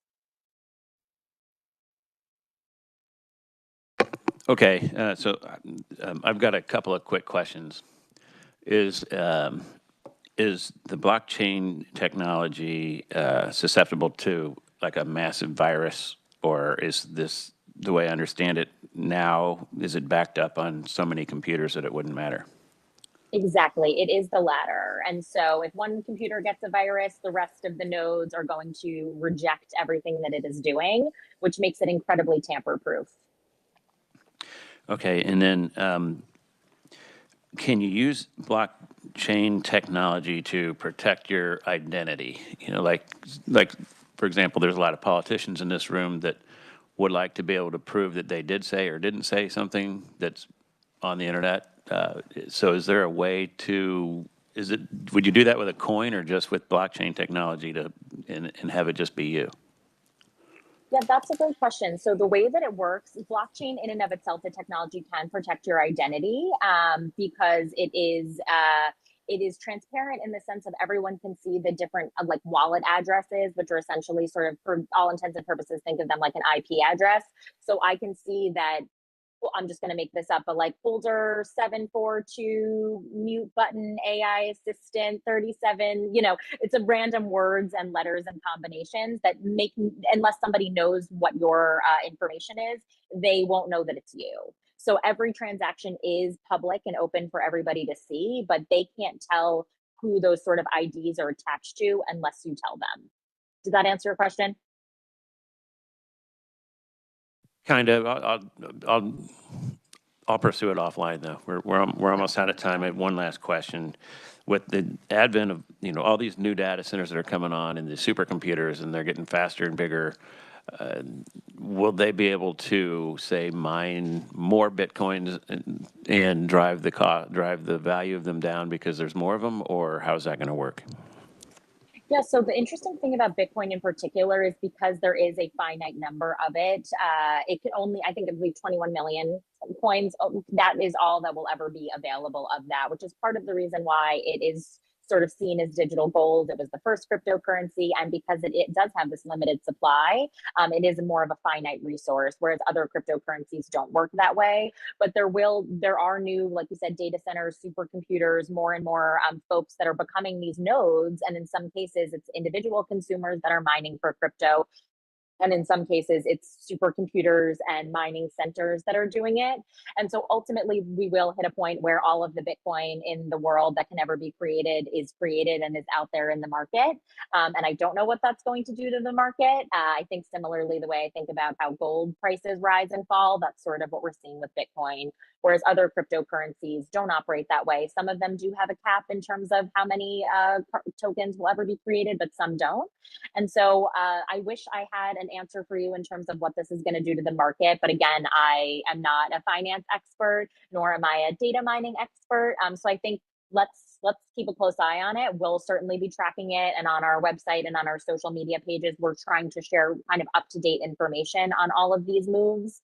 But we can certainly reconvene in a couple months, a year or so, and check back and have another conversation on how that's all doing and what the impacts of it are. Because again, I wish I had a crystal ball and could see what the future held, but unfortunately, I do not. So we'll learn together. All right, Ali, thank you very much again for being here, and thanks for spending so much time with us in putting this presentation together. I would assume that we can get access to all these videos on your website. Absolutely, yes, and would love to stay in touch on any other follow-up questions. We are here to be a resource for you all. All right, thanks again, and seeing no further questions, we'll move on to federal cryptocurrency policy, and Mike Ditch is going to kind of review. So he's on. Mike Ditch is online. Yes, sir. Can you hear me? Okay. Yes, sir. Go ahead. Thank you, Mr. Chair. Good morning, committee members. My name is Mike Ditch. I am with Legislative Research. I've provided written testimony today summarizing recent federal legislation and executive orders pertaining to cryptocurrency policy. I might highlight one or two items directly related to the state, but I believe we have follow-up conferees who can kind of speak more on that topic after me. So to get started, in July 2025, Congress enacted the Guiding and Establishing National Innovation for U.S. Stablecoins Act, or more commonly referred to as the GENIUS Act. The GENIUS Act creates a regulatory framework for stablecoins, and the U.S. Treasury announced it's seeking public comment on proposed rulemakings, and such comment period would be open until November 4, 2025. With that in mind, I'll review provisions from the Act as it was enacted. The Act defines a payment stablecoin as a digital asset issued for payment or settlement and redeemable at a predetermined fixed amount. Issuers of these stablecoins are required to hold a 1-to-1 ratio of reserves. So in other words, for every $1 of stablecoin they issue, that issuer must also hold at least $1 of a reserve asset. At the bottom of page 1 of the written testimony is a list of permitted reserved assets, which include coins and currency, insured deposits held at banks and credit unions, short-dated U.S. Treasury bills, repurchase agreements, those are also called repos, as well as reverse repos backed by U.S. Treasury bills, government money market funds, central bank reserves, and any other similar government-issued asset approved by regulators. So to put it another way, for every dollar of stablecoin issued, that issuer must also hold at least $1 in one of the assets in that list. The Act also includes several consumer protection requirements found at the top of page 2 of the written testimony. These requirements include using reserve assets for certain activities, establishing and disclosing stablecoin redemption procedures, issuing periodic reports of outstanding stablecoins and reserve composition, and those must be certified by issuer executives, and those will be examined by registered public accounting firms, requiring certain issuers to submit audited annual financial statements, prohibiting paying interest to stablecoin holders, and subjecting issuers to the Bank Secrecy Act and anti-money laundering rules. The Act exempts stablecoin issuers from the regulatory capital standards applied to traditional banks, but it does require federal and state regulators to issue tailored capital, liquidity, and risk management rules for federal and state stablecoin issuers. You'll notice I said state regulators there. I believe we have upcoming conferences going to speak on this topic, but I wanted to highlight the option for state regulation in the Act very quickly here. The Act creates a state regulatory option for non-bank stablecoin issuers with fewer than 10 billion, B as in Bravo, dollars in outstanding stablecoins, provided the regulatory regime is substantially similar to the federal regime as determined by the Stablecoin Certification Review Committee. This committee is comprised of the Treasury Secretary and chairs of the Federal Reserve and Federal Deposit Insurance Corporation, or the FDIC. So any non-bank issuer that grows above this $10 billion threshold would be required to transition out of the state regime and to the federal regime unless granted a federal waiver. And while these issuers would be regulated by the state regulator if the state chooses to do so, they would be able to operate nationally. Additionally, state regulators will have the supervisory, examination, and enforcement authority over all state issuers. And the Act also allows state regulators to cede those authorities to the Federal Reserve. The Act allows the Federal Reserve or the Comptroller's Office to take enforcement actions against state issuers in unusual circumstances. So one question might be why was this bill needed? And according to the Congressional Research Service, the Act intends to address 4 kind of main stablecoin issues as seen at the bottom of page 2 and running over to the top of page 3 on the written testimony. Specifically, the Act identifies who can issue stablecoins, how to manage the risk of a run on a stablecoin, whether states or the federal government should regulate the industry, and how to mitigate illicit finance. Now, given the volatility of cryptocurrency and a relatively recent collapse of a stablecoin, I wanted to highlight real quickly the CRS's explanation of a stablecoin run. So stablecoins achieve relative stability by pegging their value to another asset. Similar to a traditional bank run, if holders of a specific stablecoin fear their coin's peg won't hold, they may rush to redeem their stablecoins before others can do so. And this run kind of poses a risk to financial stability and is a primary reason for regulatory checks on safety and soundness, especially with traditional banking. So one particular risk to financial stability involving a potential stablecoin run would be any spillover effects on U.S. Treasury pricing, since stablecoin reserve assets tend to be more in U.S. Treasuries or other assets tied to U.S. Treasuries. And that stablecoin run could require the issuer to liquidate their Treasury reserves to facilitate those stablecoin redemption requests. And that would add more Treasury supply to the financial market and affect the market price of Treasuries. So to address this run risk, the Act requires issuers to maintain reserves backing the stablecoin on a one-to-one basis using liquid assets previously discussed, publicly disclose their redemption policy, publish details of their reserves on a monthly basis, and issue reports of outstanding stablecoins. The one-to-one requirement with liquid assets could instill stablecoin holder confidence in the coin's ability to maintain its peg, and the public disclosure of reserves and outstanding coins could provide transparency into the coin's ongoing ability to maintain its peg. On page 3 of the testimony, you can find the Digital Asset Market Clarity Act of 2025, also referred to as the Clarity Act. This act was adopted by the U.S. House of Representatives in July 2025, and it's currently in the U.S. Senate Committee on Banking, Housing, and Urban Affairs. This bill would create a regulatory framework for cryptocurrency more as an alternative investment or an investment as opposed to using it as a transactional payment like we talked about with the Genius Act, and clarifies the Security and Exchange Commission's and the Commodity Future Trading Commission's regulatory roles. The SEC is the primary regulator overseeing security offerings, trading, and investment activities. The Clarity Act would provide an exemption from registration requirements of the 1933 Securities Act for investment contracts involving certain digital commodities on mature blockchains. Bill would also allow SEC registered market participants to engage in secondary market trading of digital assets like cryptocurrency. And the Act gives the CFTC exclusive regulatory jurisdiction over digital commodity transactions by any entity registered or required to be registered with the CFTC. The bill would require centralized platforms that currently make up the cryptocurrency trading market, as well as digital commodity brokers and dealers to register with the CFTC. And the bill would require several things from those platforms and broker dealers addressing consumer protection, as seen at the bottom of page 3 on the written testimony. And those items include monitor trading, keeping records and reporting out, address antitrust considerations, minimize conflicts of interest, prohibit exchanges from commingling assets in most circumstances, prohibit exchanges from trading their own accounts in most circumstances, and offer only blockchain cryptocurrencies that are certified as mature. So that kind of covers what Congress has been doing over the last year and a half or so on cryptocurrency. At the top of page 4 of written testimony, you'll see the start of 2 executive orders that were issued in 2025 by the current administration addressing cryptocurrency. Executive Order 14233 establishes U.S. policy to create a strategic Bitcoin reserve and U.S. digital asset stockpile. The order authorizes the Treasury to maintain control of the Bitcoin reserve, and that reserve would be capitalized by all Bitcoin held by the Treasury that was forfeited as part of a criminal or civil asset forfeiture proceeding, or in satisfaction of any civil money penalty imposed by any executive department or agency under certain conditions. The U.S. digital asset stockpile would be controlled and capitalized in pretty much the same manner. It would just include digital assets that are not Bitcoin. At the bottom of page 4, you can find Executive Order 14178, which establishes U.S. policy to support the responsible growth and use of digital assets, blockchain, and related technologies, while protecting economic liberty. This order repeals Executive Order 14067, which had authorized additional research into developing a U.S. central bank digital currency, which is also called a CBDC, and any related policies or issued guidance related to a CBDC. The order we're talking about now here in 2025 also establishes the President's Working Group on Digital Asset Markets to identify regulations and guidance that affect the digital asset sector, and to also submit a report to recommend regulatory and legislative proposals that advance this 2025 order's policies. The 2025 order also prohibits agencies from undertaking any action to establish, issue, or promote a CBDC, and immediately terminates any ongoing plans related to the creation of a CBDC. So it kind of recaps everything that's happened in 2025 related to cryptocurrency, both at the Congress level as well as what's going on with the executive branch. I appreciate your time. Happy to stand for any questions you may have. Committee, any questions? Senator Falscadeau. Thank you, Mr. Chairman. Thank you, Mike. So on page 2 of who can actually issue the stable coins, banks, credit unions, etc., etc.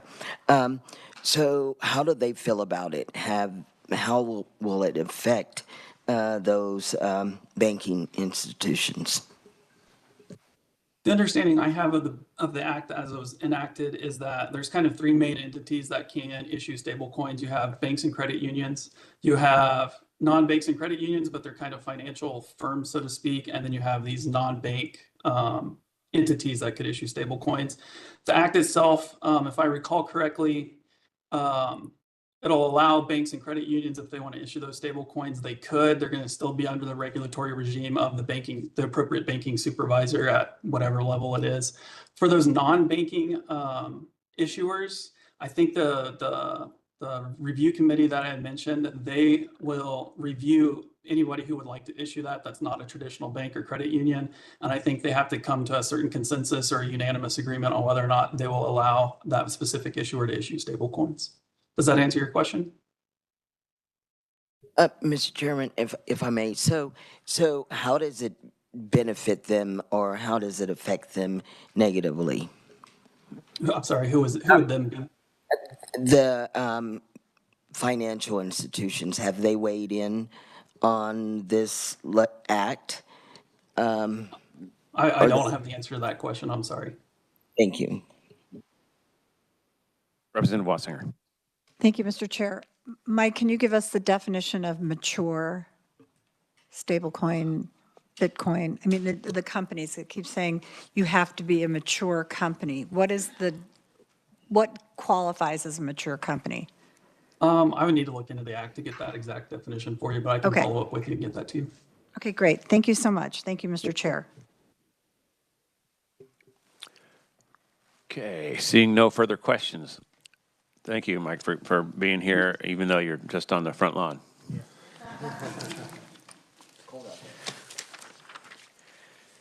Okay, we're going to move on to state cryptocurrency considerations. Jake Marabito, you can pronounce it for me when you get to the microphone. Colleague Allen. Allen, can you state your full name for the record? Absolutely. Is this on? Is that good? Oh, perfect. Chairman Tarwater, Vice Chair Alley, and members of the special committee, I am Alan Jernigan, Director of the Commerce, Insurance, and Economic Development Task Force at the American Legislative Exchange Council, also known as ALEC. I appreciate the opportunity to speak with you today and share ALEC's nonpartisan research and analysis on digital assets, blockchain, and cryptocurrency. ALEC is a nonprofit, nonpartisan organization headquartered in Virginia, made up of state legislators across the country. Our mission is to promote the principles of limited government, free markets, and federalism, core values that strengthen both states and their citizens. In support of your state's efforts, I'll be highlighting two key ALEC model policies developed by the Commerce, Insurance, and Economic Development Task Force. These models can help Kansas build a forward-looking and resilient foundation for its digital economy. The CIED task force at ALEC is comprised of state legislators and policy experts that believe that overregulation of financial tools harms consumers and businesses alike. They believe these financial tools can open the doors of economic opportunity and should prioritize protecting consumer privacy.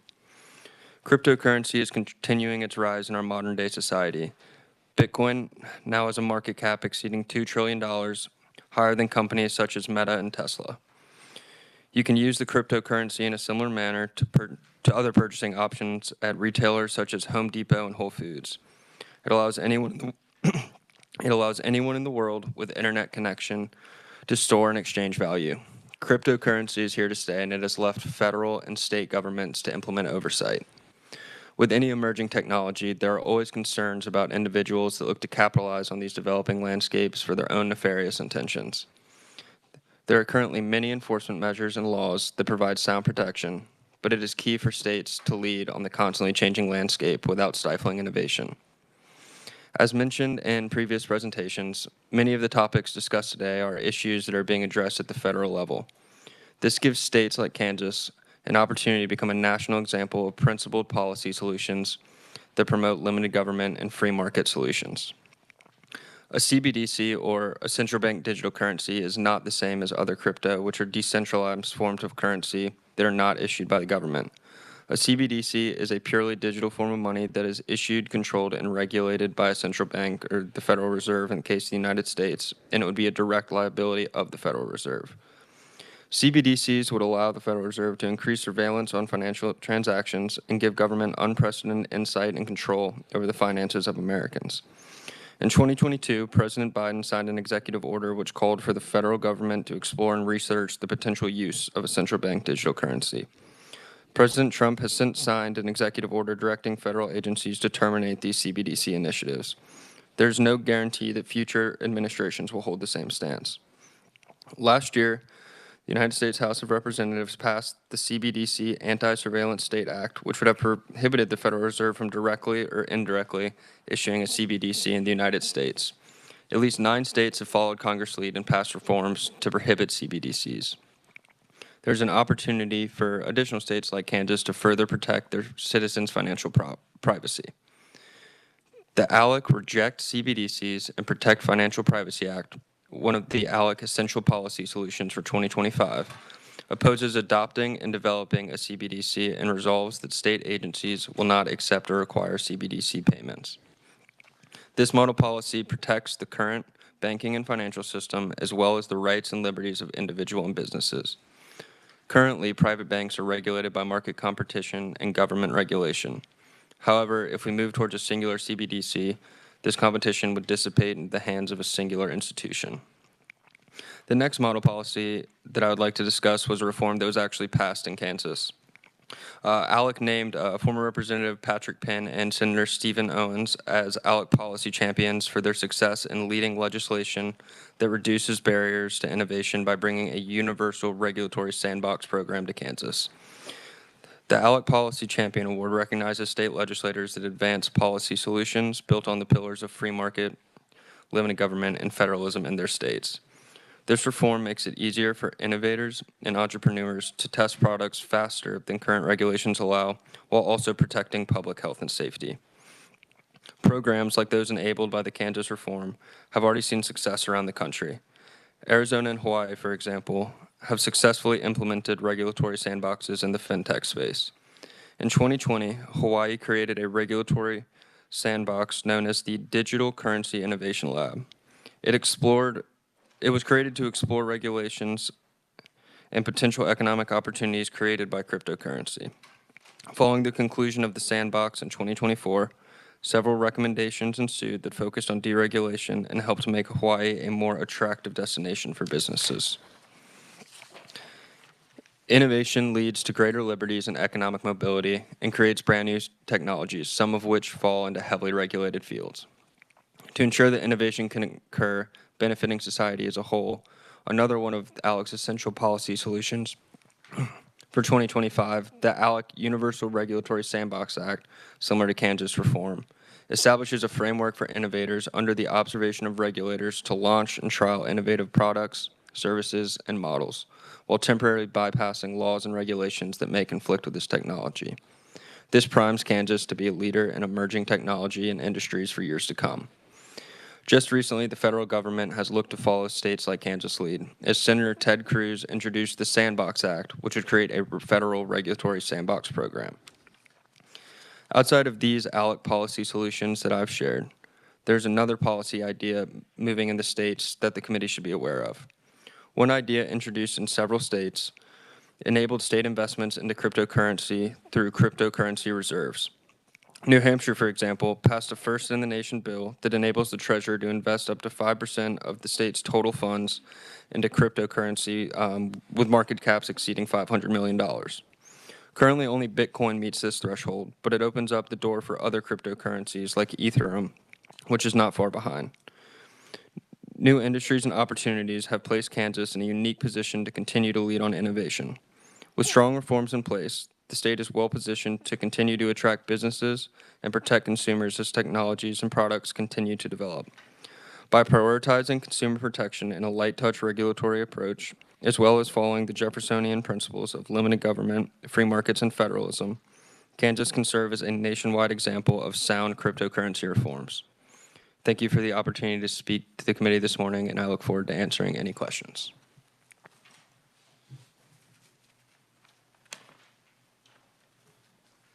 Okay, so did you want to speak too?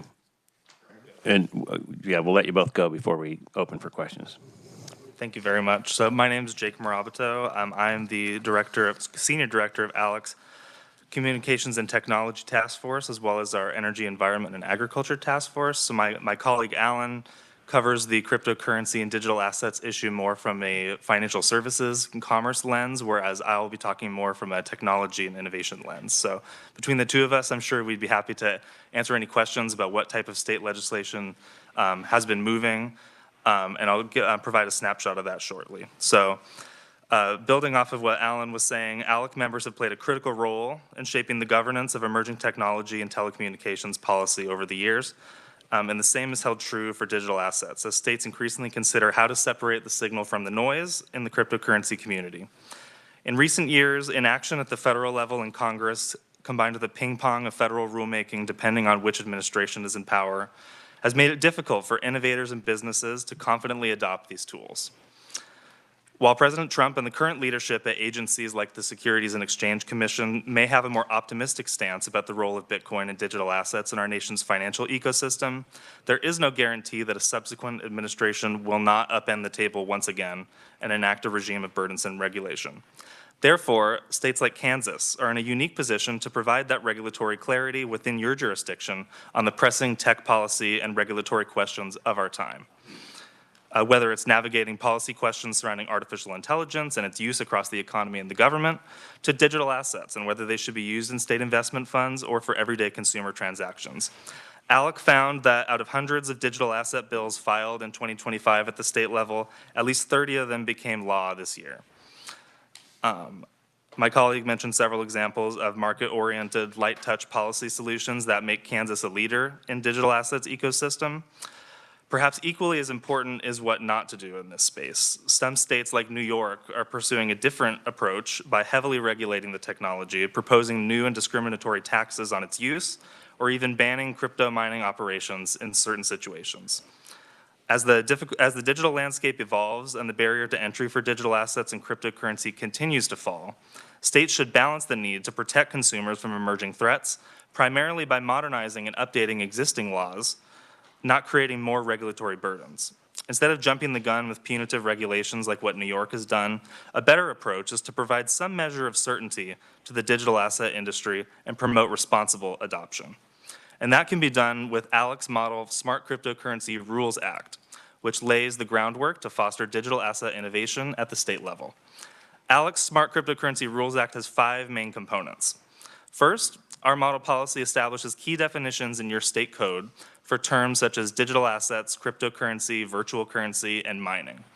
Harmonizing these definitions across state law early will provide much needed regulatory clarity for individuals and businesses, while some of these questions still remain unresolved at the federal level. The model policy makes clear that for the purposes of state law and regulation,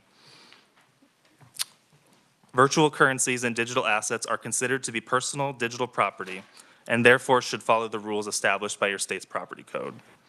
Next, to streamline the regulatory process and ease the burden on innovators in this space, our model policy provides for mutual recognition of money transmitter licenses across the states for virtual currency exchanges, brokers, and other digital asset-related companies. These firms are typically required to apply for money transmitter licenses across all 50 states in order to offer their services.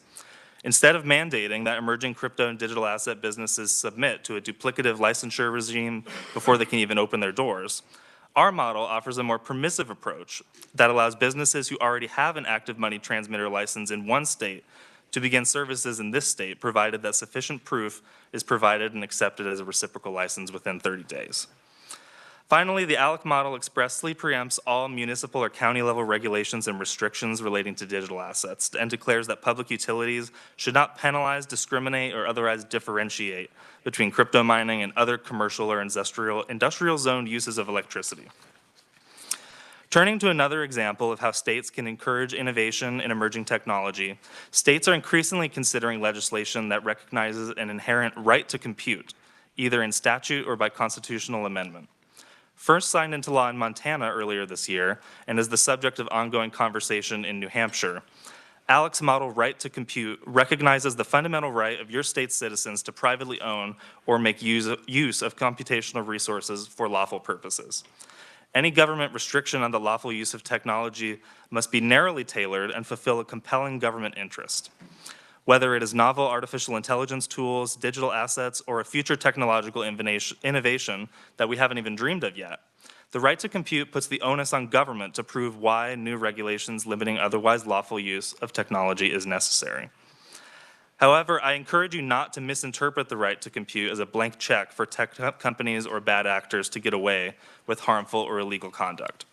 ALEC's model right to compute clarifies that a compelling government interest includes legislative and regulatory efforts to combat scams and fraud, protect adults and minors from harm caused by deceptive deep fakes and other synthetic content online, monitoring the risk management practices in place at your state's critical infrastructure facilities like data centers, and addressing common law nuisances created by physical data center infrastructure. Some states like Arkansas, Montana, and Oklahoma have taken this concept a step further by also considering distinct right to mine legislation, which would establish key protections in state law for Bitcoin and digital asset holders. Examples of the protections provided in such laws are a guarantee of the right to self-custody, preventing discriminatory taxes on the use of Bitcoin and other virtual currencies for transactions, and creating a regulatory environment that would streamline adoption for more mainstream uses of cryptocurrency in everyday transactions, like the earlier presenter mentioned. ALEC does not yet have model legislation on right to mine, but many liberty-minded policymakers and stakeholders are recognizing the need to restrain government overreach at home as nations like China pioneer the use of central bank digital currencies for invasive citizen surveillance and as a tool to tightly control access to the financial system. Consumer protection is another critical element of this conversation. I, too, am concerned at the prospect of bad actors leveraging cryptocurrency to scam Americans, perpetuate fraud, commit financial crimes, or otherwise engage in illegal conduct. Especially in the context of artificial intelligence legislation, I have observed that many states are pursuing new regulations on technology with the goal of preventing bias and discrimination in outcomes. State lawmakers may be operating in good faith when proposing such legislation, but these frameworks would often create an immense regulatory burden for your state's businesses, schools, hospitals, and more by increasing compliance costs and requiring frequent risk assessments to prove technology is not being used to discriminate. In many cases, the robust body of federal and state consumer protection, anti-discrimination, and civil rights laws already have the enforcement mechanisms and regulatory framework to deal with emerging challenges. It is simply a matter of adapting the existing framework. If there are any genuine gaps or loopholes in the law that could be exploited, it could be appropriate to pursue targeted legislation to address those concerns, similar to how nearly 3/4 of the states at this point have adopted legislation to crack down on the risk of AI-generated CSAM and the distribution of non-consensual intimate images online. Law enforcement will also need to get up to speed on the ins and outs of this industry to help distinguish the legitimate actors and use cases from the fraudulent ones. With this in mind, ALEC recently approved new model legislation that could help Kansas and other states tackle consumer protection and anti-discrimination concerns head-on without limiting innovation or ballooning the role of government. This model legislation, which we call the Technology Neutral Anti-Discrimination Clarification Act, would make a surgical edit clarifying in your state's existing civil rights statutes that illegal conduct is still illegal, no matter which technology is used, including digital assets and cryptocurrencies. ALEC's model policy has gained traction in Colorado, where it is being considered by the state senate and the governor as a solution to fix its problematic AI law before it is scheduled to take effect in 2026. In closing, Kansas has already done phenomenal work promoting responsible entrepreneurship and innovation in your state. This committee has the opportunity to build on that momentum by becoming a leader in the burgeoning digital assets and AI marketplace. Following the proven light-touch, harms-based approach to regulation is the key to securing another century of American economic might.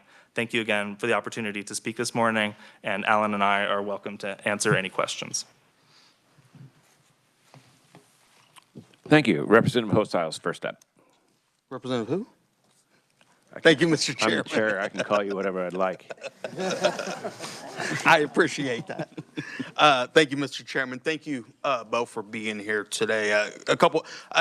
First off, I am glad you guys kind of brought up AI, and I think that is a discussion we need to have here in the state of Kansas. Mr. Chairman, I know you said we have an extra day. I think we could fill a whole day on just AI policy, as well as how we could further utilize AI within government to find efficiencies within government that can save taxpayers money. So that could be a topic down the road, Mr. Chairman, that we could discuss on this interim. A couple of questions for you guys. You brought up the Money Transmitter Act. Here in Kansas, one thing we're finding, we have these ATM machines, these crypto ATM machines that are popping up, oftentimes in shady places, and they're just ripe for fraud. We have the old green dot scam when somebody calls an elderly person and says, you know, you need to pay this, go buy the green dot card from Walgreens. Walgreens, CVS, those workers have smartened up to this. They can kind of catch fraud, catch those people. So what they're doing now is they're sending them to these crypto ATM machines, having them insert the money, shipping the money overseas, it's gone. Do you believe that we should be regulating those crypto ATM machines under the Money Transmitter Act? You guys have a position on that? I'm so glad you mentioned that. So I actually can report that I think I'm counting here, 1, 2, 3, 4, 5, 6 states this year have enacted new legislation regarding these cryptocurrency kiosks. They kind of range in different levels of intensity as far as how much they are regulated. I know, for instance, Florida considered legislation that didn't pass that essentially just require, if you're going to operate a cryptocurrency kiosk, there needs to be some sort of registration with the state. I'm sure many in this room, you may have seen, I know like near my home, there's a gas station, and there's one day a crypto kiosk kind of just popped up out of nowhere, and it's unclear who's operating it or things like that. So kind of some basic registration requirement to provide that clarity consumers could be valuable in some circumstances. However, I know some states like Illinois have taken it a bit farther into, and kind of so those compliance measures that I were talking about. So I think, you know, trying to encourage innovation and use in the crypto space, and kind of to the previous presenter's point about how do we make it easier for mainstream consumers to adopt and use this technology as an instrument instead of just an investment tool. But yes, I do understand the concerns and sympathize with the concerns about these kiosks. Anything? Yep, and this has been a big conversation amongst ALEC members. I know that it's something we're definitely looking forward to developing a model policy on through our task forces and kind of having some more guidance going forward. So that's definitely an issue that I think we'll continue to address. And I appreciate that. And it's that part of the scam, but we're also finding, especially talking with the Attorney General's office and KBI, this is a way that folks are using for money laundering. It could be cartels sending money back home. So that's another area with these I think we really got to take a look at. And so any guidance, any model legislation that you guys think that works, I don't want to stifle innovation, but we do have an obligation to keep folks safe. And we've done a lot of work the last few years on some of these other scams and trying to stay up with technology. So I'd appreciate any guidance you guys can give on that. Mr. Chairman, if I may, one further question. I know a few other states have addressed this, which is unclaimed property when it comes to crypto wallets. Not the personal ones, obviously, but the ones that Coinbase houses and stuff like that. Do you guys have any legislation and any ideas, any states that we can look at that has policy that addresses this, how we can get that remitted after a certain number of years to our treasurer and the unclaimed property fund? I'll just take that. So I can also report 4 states this year have enacted legislation like you're describing: California, Colorado, Connecticut, and Texas. ALEC doesn't have any model legislation on that, but happy to report with you and share those bill links to you in case any of that's helpful as Kansas considers what to do. Yeah, I'd appreciate that because somebody has a crypto wallet, Coinbase, they pass away, it's not accessible for 3 or 4 years. It's just when Coinbase, we've got to figure out how to get that money to the rightful heirs of that who or the estate of the individual instead of Coinbase just housing it. So any thoughts on that too, I'd appreciate. Thank you guys so much. Thank you, Mr. Chairman. Thank you, Representative Hoheisel.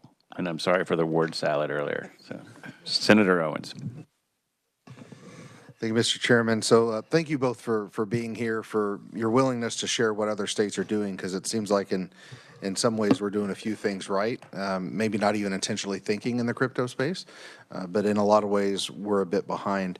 One of the things I was curious about is kind of what was, you referenced Colorado briefly, that they did something with AI and now they're having to go back and fix the law. Can you dive into that a little bit more for me?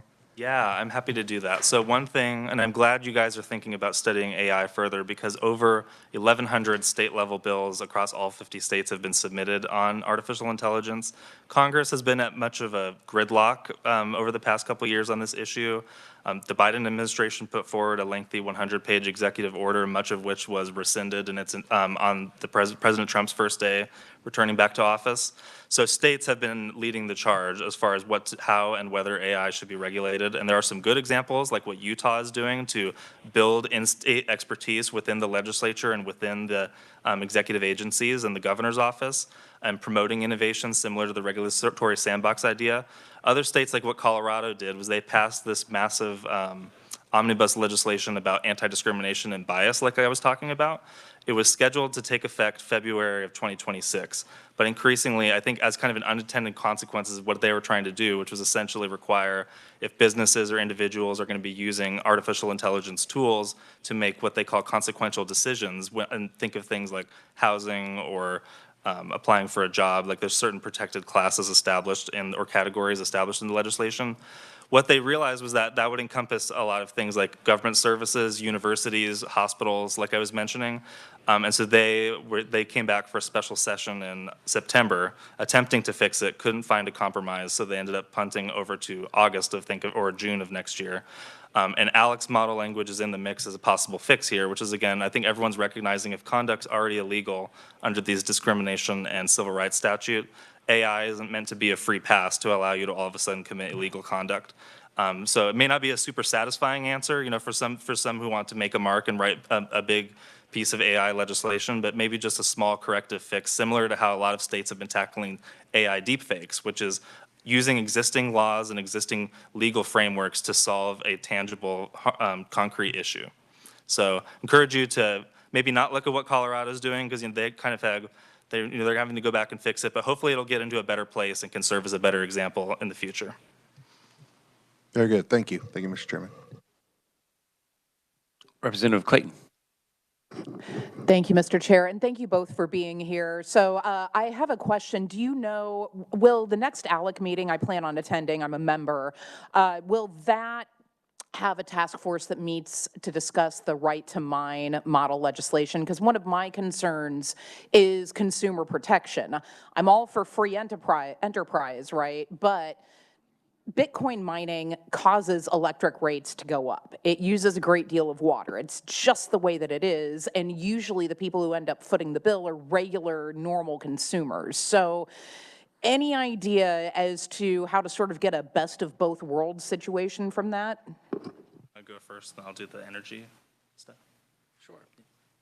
Yeah, absolutely. So as Jake and I are both up here, crypto, mining and crypto generally falls into two task forces at ALEC. Both are commerce, insurance, and economic development, communications and technology from technology side, and then from the energy concerns, also the energy, environment, and agriculture. So it's a very broad issue. There'll be lots of discussions at our upcoming meeting kind of surrounding the issue, and would love any of the input to kind of, as you mentioned, kind of take all considerations and build the best solution. And I look forward to your participation at the meeting, but I also want to expand on your point about the concern about data centers and these Bitcoin mining facilities. And something that I would like to add is they are distinct in some different ways. For instance, you have the cloud computing and artificial intelligence data centers that they're essentially on 24/7. A lot of essential services, again, like the hospitals and schools and government services, pretty much everything we do. I mean, everyone just saw the Amazon Web Services crash earlier this week and how dramatically that impacted the economy. So this is underpinning much of the economy these days, and that requires 24/7 baseload reliable power sources. And there is a bit more flexibility in some of these Bitcoin and digital or crypto mining operations. I know some states like Texas, for instance, have been getting creative with, if you, for instance, only scale up the Bitcoin mining operations in the low demand times, that could essentially even serve as kind of a backup system of power. Because if you're generating power and it's not going anywhere and there's not adequate battery reserves, then that's not a feasible thing. But if you can have these kind of crypto mining operations that are mining cryptocurrency in the low demand times, when there is peak demand, they can scale back and release that power to the rest of the electric grid. Happy to provide more information on what Texas is doing, and I know they have a kind of unique situation as far as their energy market, but perhaps there's some lessons learned there. Yes, I actually was going to use Texas as an example where the consumers are actually footing the bill. So whenever you've got Bitcoin mining dropping, you end up seeing them, again, like regular consumers footing the bill. So if we can look for something that, again, makes it so that average taxpayers are not paying for these higher rates. Like, again, I'm all for coexistence, but Texas is not the model we want to use. Can you tell me, so ALEC doesn't have model legislation on this yet. We'll probably work on this in December. What are other organizations that have right to mine model legislation that I can look up and research prior to my visit? I know of some states I mentioned. I think it was Arkansas, Montana, and a couple others. I'm not sure exactly the genesis of those, but happy to provide you and the committee more information about those bills. Yes, so hopefully that's a good start at least. Thank you. You're welcome. Senator Dietrich. Thank you, Mr. Chair. Thank you for being here. It's very interesting, to say the least. I have a quick question on some of the model legislation that you provided for us. So, we have in our state, and I'm sure it's the same in others, we have the Office of the State Banking Commissioner who regulates our financial institutions, and then we also have the State Treasurer's Office who invests our dollars. And so digital assets, as they become more common, will probably be a component of that. Are you finding those offices and agencies being a good partner in creating this new legislation, or are they not a component of this at all? What's been your experience? Yeah, happy to address that. So with a lot of these, there's kind of brand new ideas, so we haven't kind of seen them fully play out in the results yet.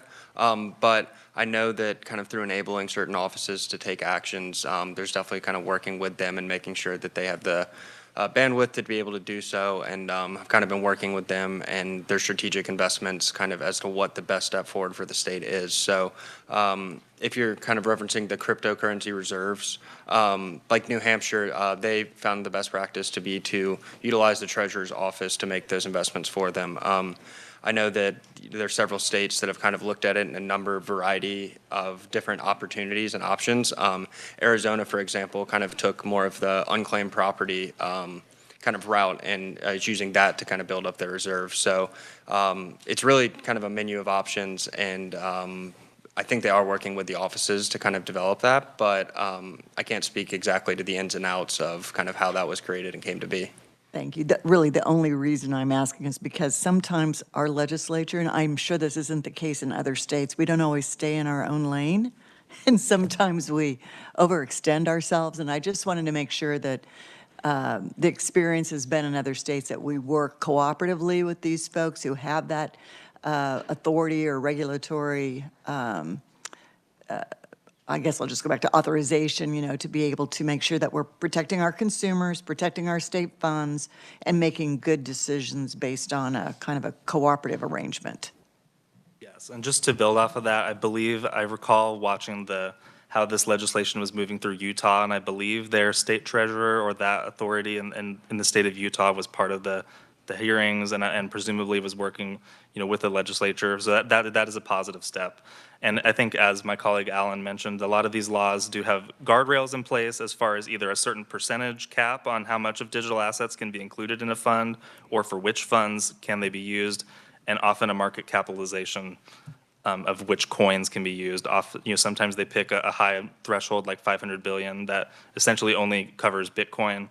Some expand it where Ethereum would be covered, but there are kind of those guardrails in place.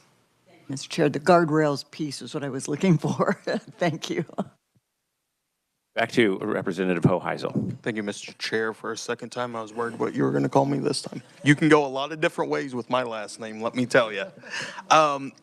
Just a quick question. Did Alec have a position on the federal preemption in the big beautiful bill of states regulating AI? Did you guys take any position on that, or were there any discussions within Alec on that? So we don't have any kind of statement of principles or model legislation on that. However, I will say in my conversation and at our ALEC conferences, this has been a significant issue, you know, especially in my experience. A lot of states were concerned about the 10-year timeline in particular was concerning. And I also heard concerns that it was perhaps a little overly broad and could encompass perfectly legitimate regulatory functions at the state and even the local level. So from what I understand of the conversations there, I know Senator Cruz and others in the U.S. Senate have mentioned they are continuing to explore this idea. Alex certainly hopes that if there is an alternative that comes back, that it does allow states to tackle some problems like the deepfake issue, again, and law enforcement protection of children and things like that. While again, what we don't want to have is a 50-state patchwork of unwieldy laws that essentially our inherent advantage as the United States is we have this more or less a free trade zone across 50 states. So if that gets too complicated and unwieldy, then we either will defer to the strongest or the most onerous, typically California in a lot of these situations, or it just becomes impossible for any kind of small business or medium-sized business to adopt these tools, and then you only have the biggest players who can comply. Yeah, and I appreciate that perspective. I understand what industry is going for on that and the patchwork and what's going on with California. You're exactly right. I think it's easier for Congress to sell it, though, if they would actually take action, and not only the Democrats voting to open up the government, but if they would actually take action to pass some safety standards of their own. You know, here in Kansas, we've passed two pieces of AI regulation. One was kind of that deep fake underage pornography stuff that was happening, giving law enforcement tools on that. And the other one was a ban on DeepSeek on our state networks, on our state laptops, our government networks. Very just common sense thing that I think every state should do. But my understanding in talking with senators and congressmen is that that would have preempted even these two things that we passed in Kansas, which to me are very basic and standard, and that every state should be passing. So your viewpoints on that, I appreciate. Thank you, guys. Senator Falscadeau. Thank you, Mr. Chairman. You made a statement that some states, within the implementation of the process and procedure, they are using unclaimed properties. Can you elaborate? Yes.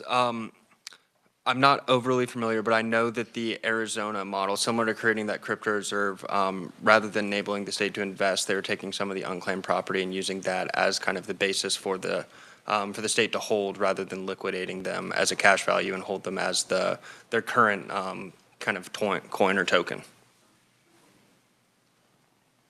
Senator Alley. Thank you, Mr. Chair. Did I understand you properly that some states are taking the AI, the data mining, and reducing their power consumption during peak production, peak time? Is that correct? I don't have all the details in front of me here, but I believe in Texas in particular, some of the crypto mining operators there, they have a bit more flexibility into, can they boost their production in the off-demand times, and then when they are facing a crunch, to prevent blackouts, they could scale back some of their operations temporarily. And I do just want to clarify that for some of the other types of data centers that provide cloud computing or AI services, they often do not have that flexibility because they need that 24/7 base load power source. Thank you. Welcome. Senator Tyson. Thank you, Mr. Chairman. Thank you for your testimony. So as you're proposing legislation, do you see the cryptocurrency and all the other terminology used today, do you see that as a currency? The first conferee actually had a video that had somebody quote, "It's my money," or do you see it as an equity, or how do you view this when you're proposing such legislation? Thank you, Mr. Chairman. I'll take that one. Thank you for the question. It is interesting, especially kind of in the earlier days of Bitcoin. That was kind of the promise of it, was that it was going to be this peer-to-peer exchange of either currency or these digital tokens. And at least in the current moment, there is great promise for other types of digital assets to be used for other types of transactions throughout the economy. But as the earlier presenter noted, it seems like the most popular use case is as part of some sort of exchange-traded product or an investment product. So it's not, but I don't think it's right necessarily to consider it a security for that sense. And I believe the current administration is hoping to regulate it through the CFTC, not through the SEC, for that reason. So that would be one of the advantages of Kansas providing that clarity and taking up the Smart Cryptocurrency Rules Act to put those definitions in your law, provide that clarity, and allow an on-ramp for innovators to use your universal sandbox to try new ideas out and maybe allow some of these new peer-to-peer ideas to flourish, so it can go beyond just an investment option.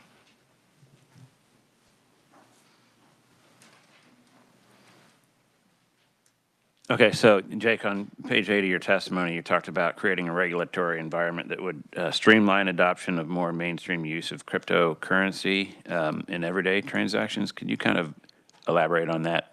Give us an example. Sure. So like I was just mentioning to the previous, to Senator Tyson over there, it seems like the majority of, or maybe not a majority, a large percentage of the use of these digital assets and cryptocurrency is through an investment mechanism like an ETF. But there are, it has been suggested, and innovators are trying out these ideas, and how else can digital assets can be used for either for peer-to-peer transactions. So for instance, with the traditional financial institutions, there are certain payment rails in place, that are usually there for a reason, as far as protecting consumers and legitimizing transactions and everything like that.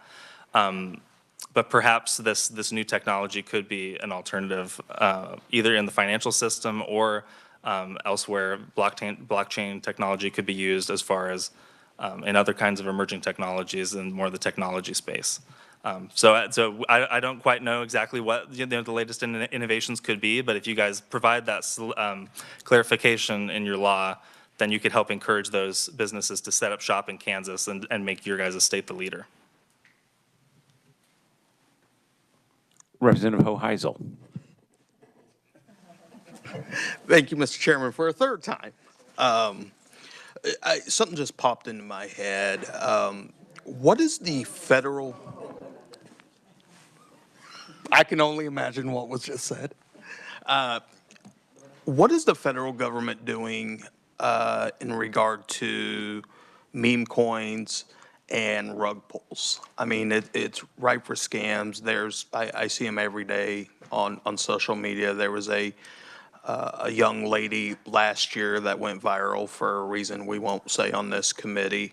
But I think the younger folks probably know who it is. And she took that fame, that 15 minutes of fame, and turned it into a meme coin. Did a rug pull after that worth, I think, $100 million. What is the federal government doing to protect that kind of thing from happening? Does the state have a role in that? Or should we say, you know, these folks here, they made that investment, it failed. That's kind of just how the free market works. I'll take that one. So I think in the earlier presenter's presentation, she kind of mentioned the different types of coins, and some of them have different utility and others don't. So I think as far as that case, especially with, you know, that's a consumer protection issue, and you don't, it kind of you know, undermines credibility in the ecosystem if you have, you know, a coin like that that's accelerating, and then it's going, you know, then they offload it, and then the value craters. So I think to the extent that states like Kansas can kind of encourage the responsible innovation and use of these tools, that's what ALEC would recommend. And I think that providing those definitions and clarity in your laws is the first step. So, but to your knowledge, there's nothing the federal government's looking at. I'm not like you familiar said, with the it's federal not level necessarily we don't necessarily consider it a security. So the SEC probably wouldn't fall under the SEC. I'm just curious what mechanism on the federal level there is to really take a look at some of that stuff. I would have to double check. I imagine the relevant committees in Congress have been studying this idea, and I imagine they're, you know, either the CFTC or the SEC or a different agency is also looking into this issue to see how do we protect consumers while still allowing legitimate uses of the technology. Thank you. Thank you again, Mr. Chairman. All right, seeing no further questions. Thank you. Thank you very much for being here today. All right, committee. So the next conferee is scheduled at 11:20, I believe. Right, 11:20. So we will take a break until then.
Want to take over? No. Yeah. You're doing a great job. All right, so we're going to go ahead and get started here, guys. Is this thing working? Okay. All right, so we're going to switch subjects here to the housing portion of today, and we're going to start with some developer solutions for affordable, attainable housing. We have a hat trick of presenters here, Chris Colson, Ross Vogel, and Derek Lee, to talk about some of the examples and some of the inner workings of how that works. And we'll start with, I guess, which one of you guys wants to go first? Ross is up first. Thanks for coming in today at such short notice.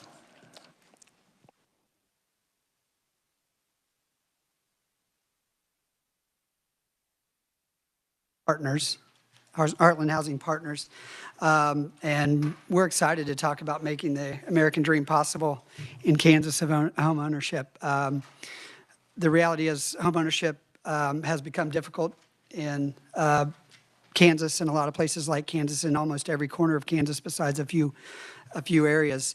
And we want to talk about the targeted programs that you as a legislature have created that help make that American dream possible by creating hundreds, almost thousands of new units over the last few years. We're going to talk about 3 programs specifically, and then we're going to talk about 2 specific projects that have implemented those programs so you can see how those programs worked in action. We did have some written testimony that have a couple charts in it that we will reference, so you may want to have that handy. The 3 programs we're going to talk about today are the Moderate Income Housing Grant Program, MIH, the Kansas Housing Investor Tax Credit Program, KHITC, and the Reinvestment Housing Incentive District Program, RHID.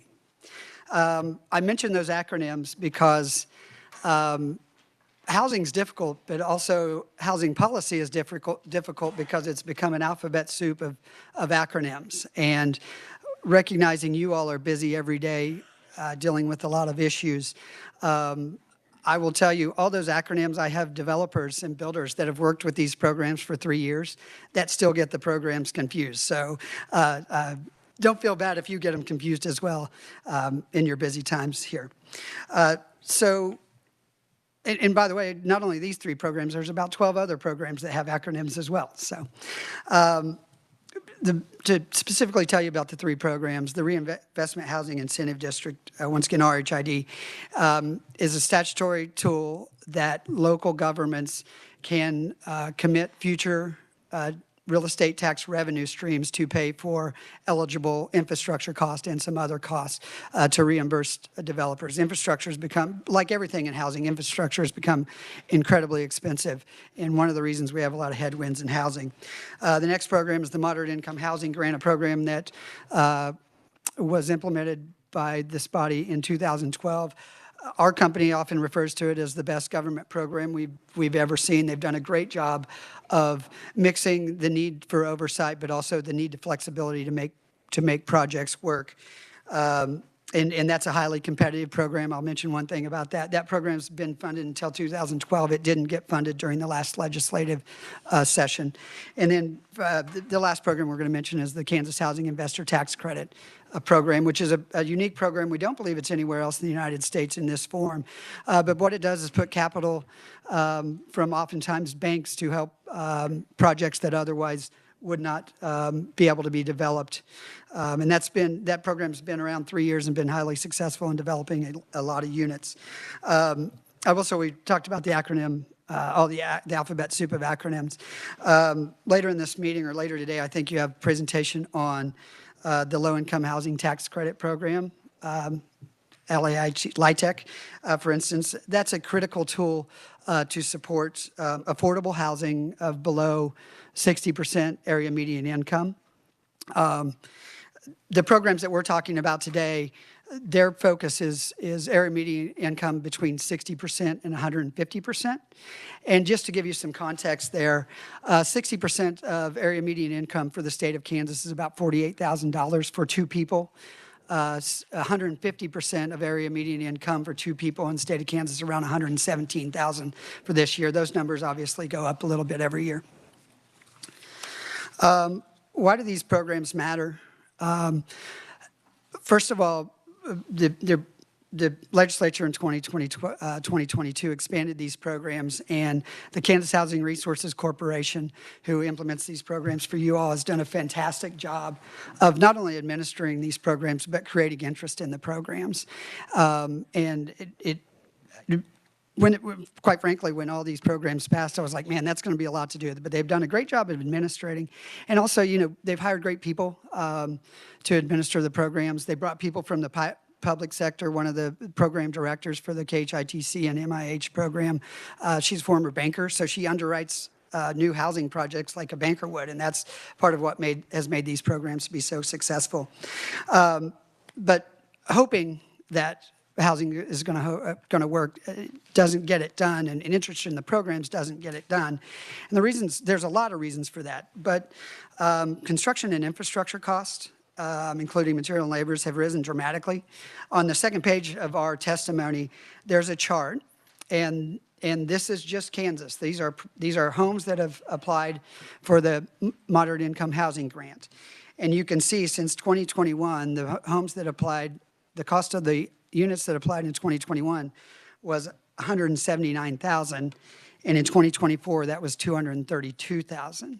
And I would suspect that that number is a little light because some of the units would probably already have infrastructure and streets in, which would raise the price, and some of them also rentals, so that would be a little less than a single family home.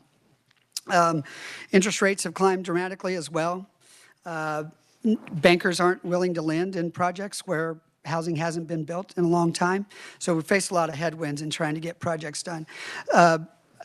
Tons of articles written on housing, but I found this to be very interesting. In the Wall Street Journal a couple months ago. And this is nationwide, so maybe a little different in Kansas. At today's prices, buyers would need to earn $127,000 to afford a monthly mortgage payments on a medium-priced home, up from $79,000 in 2021. So those are the type of headwinds we're facing when we try to create that American dream of home ownership for our residents. I'm going to turn it over to Chris Colson and Derek Lee, who are also with me, to talk a little bit about how these programs have been put into action in actual projects.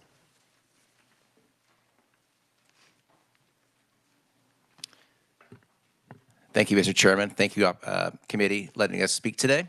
My name is Chris Colson. I am the owner of Ad Astra Development, developer of various projects. The one I want to talk to you about today is the success we've had in Spring Hill, Kansas. We use RHID. We do not use MIH or the Kansas tax credits. We worked with local jurisdictions as well as the state, and you'll see kind of later in my presentation about kind of the partnership from the state level that we had success in utilizing with the RHID. The RHID is a pay-as-you-go program. This means the developer pays upfront for the infrastructure, the roads, the curbs, the sewers, the gutters, everything that you see, can feel, hear, and touch when talking about a new subdivision. The city carries no risk. They don't issue bonds. They don't put special assessments on the homeowners. The risk is entirely on the developer, and it stays on the developer. The RHID does mitigate the risk because of how the tool is structured. If the market turns, the developer has spent the money on the infrastructure. If the home builders don't come and build, there are no homeowners to pay the tax increments that are captured in the RHID. The developer is on the hook for those costs going forward. So in a scenario without RHID, where a city may issue bonds to pay for a sewer improvement or road improvements and then put the specials on the homeowners, again, if the homeowners never come, the city is on the hook for that infrastructure, which we try to avoid, obviously, and cities do as well. It is a private capital taking the risk and not the public.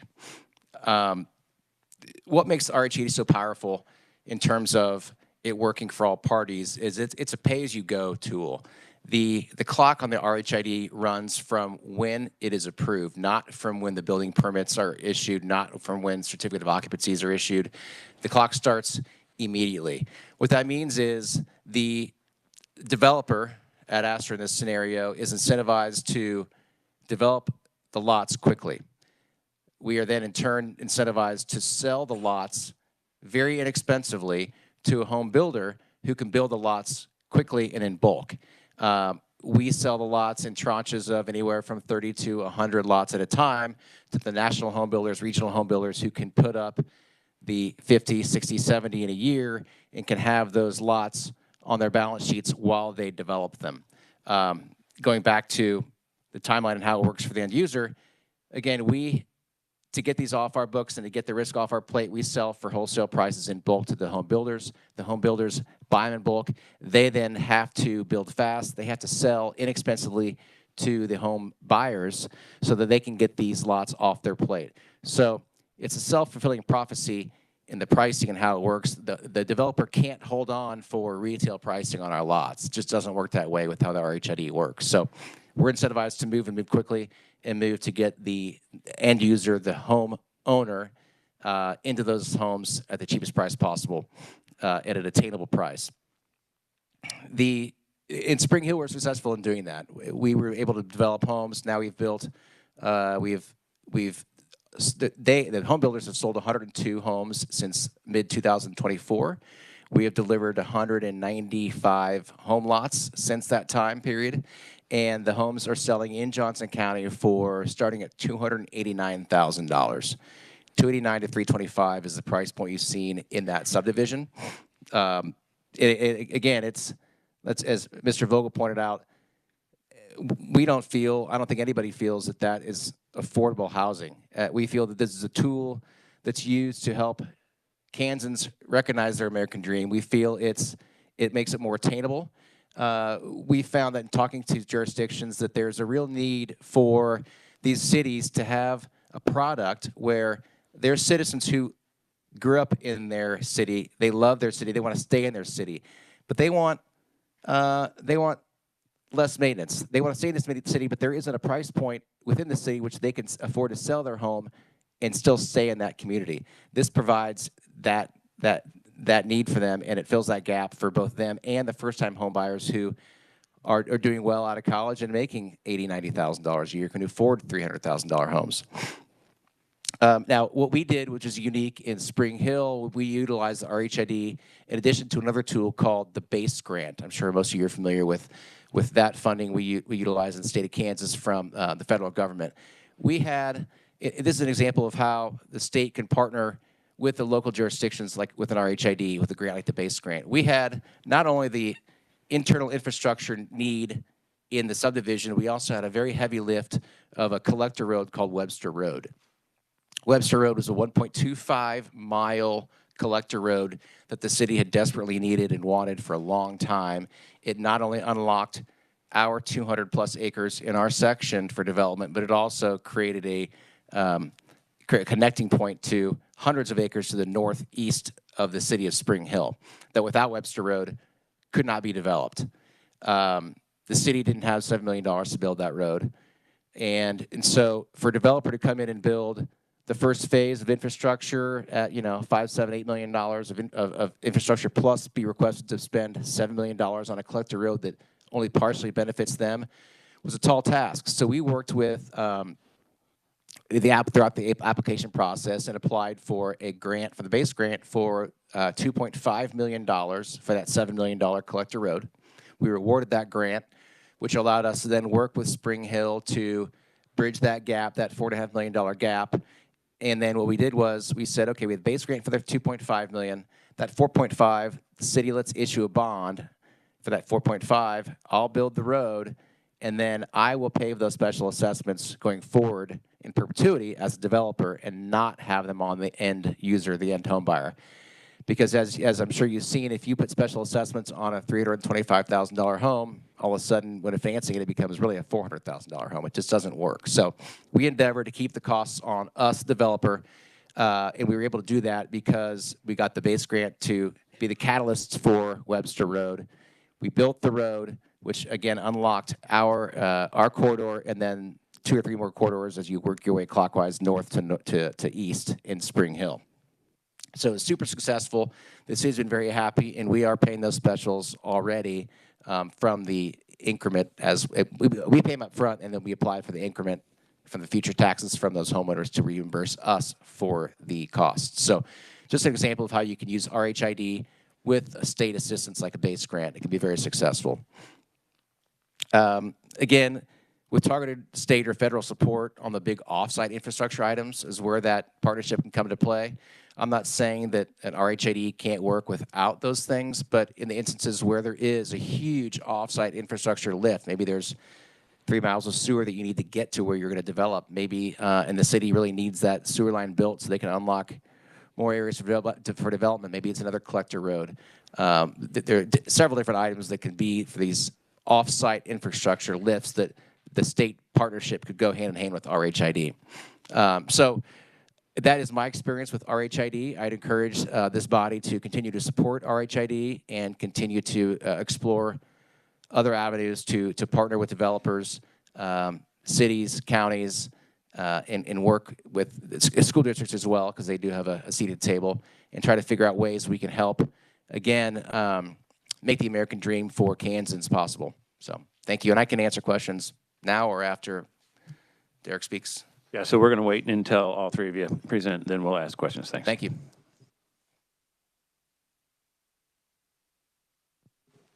Derek, you're up. Good morning.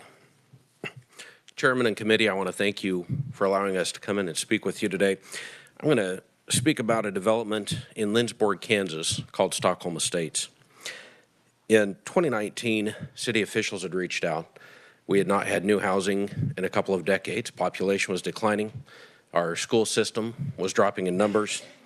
And they knew that the key to that growth was affordable housing. So they reached out. We worked with the city. We worked with KHRC, and we looked at programs available. And I'm happy to tell you it's been a great success. The now called Reinvestment Housing Incentive District. I still forget what the alphabet means sometimes. Used to go by a different name. That meant that we could build lots, put the infrastructure in, even in small town Kansas, to millions of dollars. Millions of dollars. And again, with RHID, we as developers front that and hope that in 25 years, there's enough housing and incremental property tax to pay that back and get reimbursed on it. But it leaves the consumer without that special assessment bill. That saves the consumer $40,000 to $50,000. When it comes to building homes, programs like MIH, their moderate income housing, the Kansas Investor Housing Tax Credits, absolutely essential if you want affordable housing and you want rural communities to be able to grow in Kansas. We ended up with townhomes priced between $199 and $225, specifically a townhome with 3 bedroom, 3 bathroom, and 1,600 square feet for $225,000 with no specials. That's not possible without programs. Each home's built to MIH building standards. That's high quality, that's high efficiency. If you're not familiar with the MIH standards, there's a level of quality and material and efficiency. There is an ease of entry with zero entry and wider hallways and such. You're building high quality, high efficiency homes. In Lindsborg, Kansas, we've built 50 new homes in the last 5 years. Tangible impact. School enrollment's up. Our population has grown. If you look at the population growth for Lindsborg, Kansas, it had declined for several years. Then you get to after the new housing came in and you see a significant increase. Our businesses are much happier. We have a larger tax base. Our school population enrollment is growing. It's been a real success story, and we could not be more proud of what has been done there. And I can tell you that without MIH, without HITC, homes just simply cannot get built. The math does not work. We do have another phase of the development plan that is currently paused, pending funding of programs that can bridge that gap. The end result is that consumers buy homes for less than what they cost to build. And that's what MIH and HITC specifically accomplish. And where homes were not affordable in our community before, they are now. So again, really appreciate the support for the programs. We would like to continue to move forward with them if it's a possibility. And again, were you involved in those programs in the past? Be very proud. And if you're coming through Lindsborg, Kansas, please stop by and take a look. It really is a beautiful neighborhood that many, many families are enjoying. I should also mention that sometimes it is somebody in town in a family home with a lot of stairs and they don't need to be in a home with a lot of stairs. So by building to MIH spec, they get the zero entry, and it created backfill in our community. So it opened up affordable housing for families again. So truly a successful program, wonderful programs. And again, when we're done, I'll be happy to stand for any questions that you have, and I think Ross has some closing statements. Thank you. All right, great.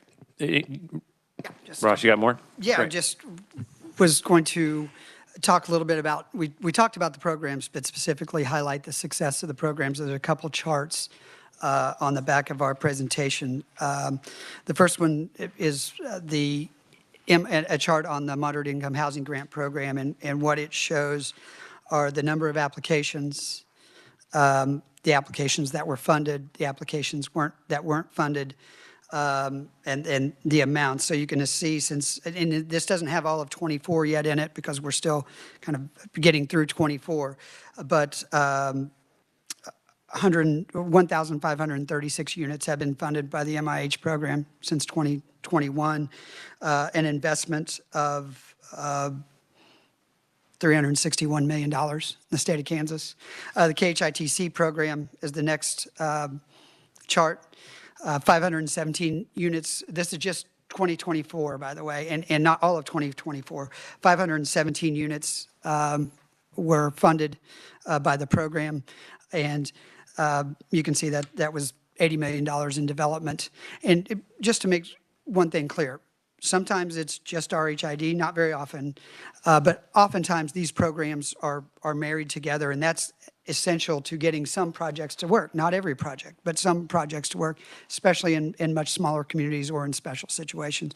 Finally, I'd like to say these are market-driven programs, and not only have we seen people get new homes, we've seen companies grow and say, Derek and Chris wouldn't be here if we're not for these programs, because they wouldn't have invested their dollars in these programs. We've also seen companies grow. There's a company out of Manhattan that does a lot of MIH and KHITC work, not exclusively. They've grown from 3 people to 36 people now. In fact, they build for Derek.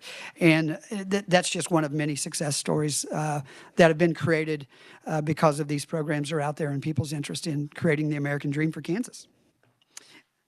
Thank you. I'll stand for questions, or Derek or Chris will be glad to. Before we open for questions, you know a lot more about these programs than the rest of us. And each of you have kind of touched on what each of these programs do, but could you kind of go through the programs and explain how they work? Sure. So you mentioned tax increment. There are some people that are listening may not understand how that works. Could you kind of go through each program and how the money is generated? Yeah, I appreciate you slowing us down. We talk about this every day and sometimes forget people don't speak this language. So the RHID program, when we say tax increment, we mean we take a piece of land today and we put 10 houses on it, and the 10 houses' new real estate taxes would be the tax increment. So in that case, when those homes start paying taxes, those funds would flow back to the developer to pay for that infrastructure that's already been built that Mr. Colson referenced. So that's the RHID. That's a city process, so that it's well vetted by city. It takes 3 city votes to get through an RHID. The Moderate Income Housing Grant is administered by the Kansas Housing Resources Corporation. It is a highly competitive grant, so you end up with really good projects. They have anywhere from 1 to 3 application rounds a year. You turn in your application, and like I mentioned before, the staff there does a great job of vetting those projects. They award those projects, but there's also 5 years of follow-up.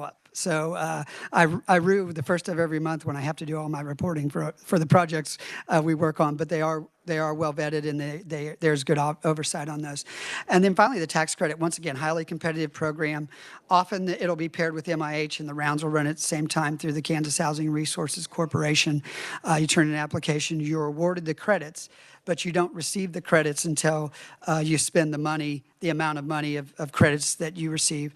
Then you receive credits, and for the most part, the developer will sell those credits. Oftentimes, it's to banks.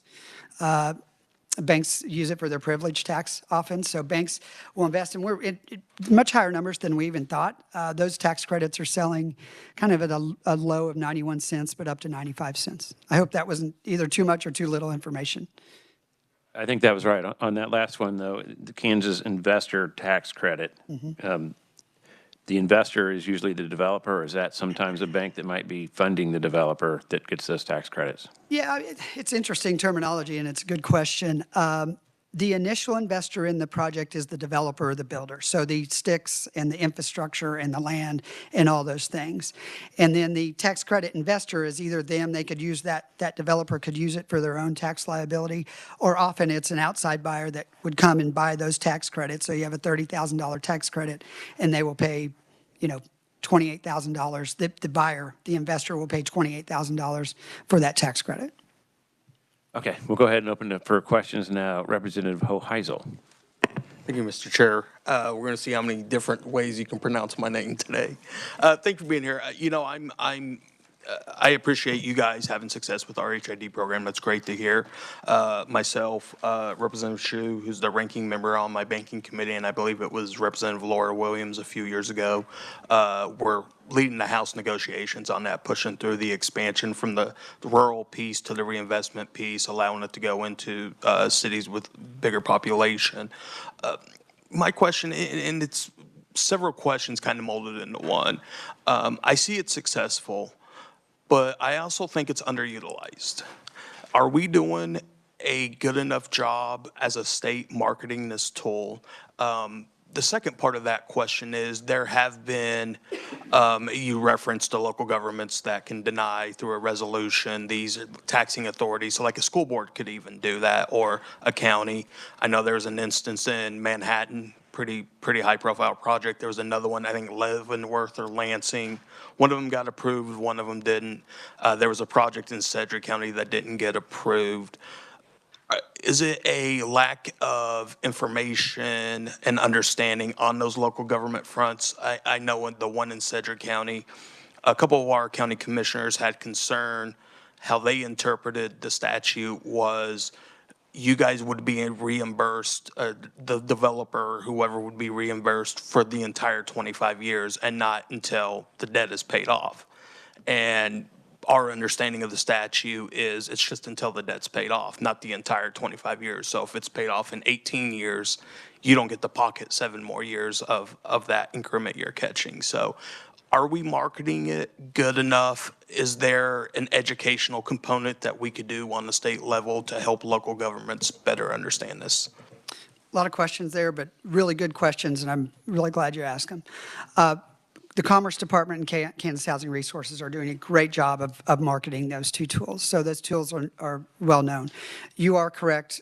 If the eligible expenses are paid off in year 18, the RHID ends. Also, as you're negotiating the RHID development agreement, the local municipality can negotiate as many years as they would like. I am familiar with all those projects, some more than others. The issue right now that we're running to with RHID is twofold. It's a complicated, somewhat expensive process. If you think about it, it's not TIF, but the process is similar to TIF. Well, if you do a TIF and you have a real estate development attorney do it, you're $75,000, $100,000 out of the chute. So if you have a 10-unit project in a small community, it gets really difficult. Our company's tried to find ways to work with cities, councils, and a council that we work with to get around it. But it's still, for small projects, can be burdensome from a cost perspective. And how the statute's set up, I don't think we can do anything about it. But we're trying to do our best to work around it. Your second part, I think where the education could come is at the county level. Where we've seen opposition lately, and there's one more out there besides those ones you mentioned, is at the county level. And I don't disagree with the county commissioner's sentiments on any of those. However, it's a pretty narrow view often. I'm not saying every time. It's a pretty narrow view of why are we giving our money? Well, the reality is the project never occurs. There is no money. And I'm always a little bit surprised that that's the view. So some education at county commission level about how important it is would be great, but generally the education is very good. Hope that answered your question. Thank you, Mr. Chairman, and I appreciate that. And real quick, I won't ask you to name them. If you have any tweaks to RHID that you think we should take a look at, will you send those to me, things that we can kind of streamline it, making it easier for you guys? Because I do think this is a good program that I still believe is underutilized. So if there's any tweaks that make it a little better for you guys, please send those to me, and we'd love to take a look at them. I would love to, and we appreciate the work you did in 22 and 23. Yeah, thank you so much, sir. Thank you, Mr. Chairman. Representative Clayton. Thank you, Mr. Chair. Thank you for always pronouncing my name correctly. So this question could be for you or Ross. It might be more applicable for you to answer. But one of the things that we have noticed in our debate regarding housing is that there is this overarching theme of the American dream of homeownership. I think that's ultimately where a lot of us want to get to. We run into issues too where we've had some people pushing back on the low-income housing tax credit because it tends to go more towards rentals. But one of the main issues that I am seeing, and this might happen in more populous areas, is the issue of private equity firms buying up already built single-family homes. They don't want to spend the money because new construction is so incredibly cost prohibitive with the issues of supply, right? But you have these private equity firms buying up these existing single-family homes, and then they're either turning them into rentals, which is not part of the American dream of homeownership. No one can afford to rent them anyway, and I really love it for them that they're making that money, but we've got an issue, at least 43% nationally, of homes that were purchased in the last quarter of 2024 were by private equity. I've seen legislation at the state level, just one, SB 77 in New Mexico, that basically outlaws these purchases. But do you think that a cap on things like that might actually help us in Kansas, or do you think that we'll run into issues there? I mean, I know we have a lot of good solutions in our toolbox, and I love those. I support all of them. That we have this huge looming issue that is happening more in Sunbelt states, but it's starting to come to the more populous areas. We're going to see it in rural areas. What are your thoughts on that, and how can we become good partners and teammates when it comes to that huge elephant in the room issue? It's a really good question that I wish I knew a lot more about, and I don't. Just my personal observation, I do live in Kansas City. I don't know how pervasive it is in Kansas City. It may be more than I know. I suspect we probably won't see it as much in rural areas just because the economics don't work for private equity to do it, but it's a really good question.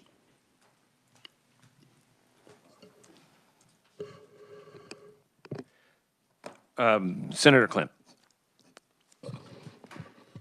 Thank you, Mr. Chair, and thank you for your presentation, both of you.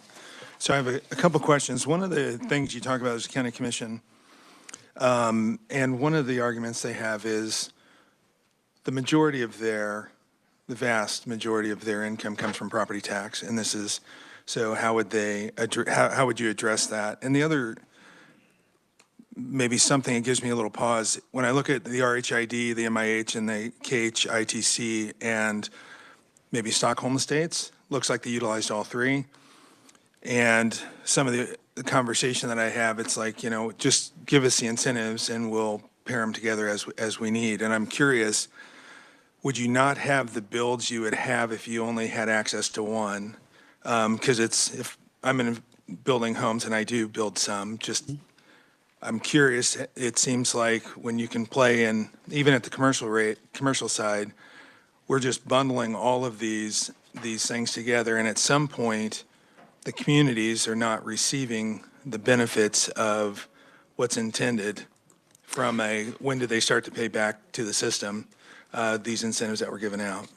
I'm going to turn that over to Derek on that question because I think he has a real good real-life example. On your county commissioner question, we totally understand and get that.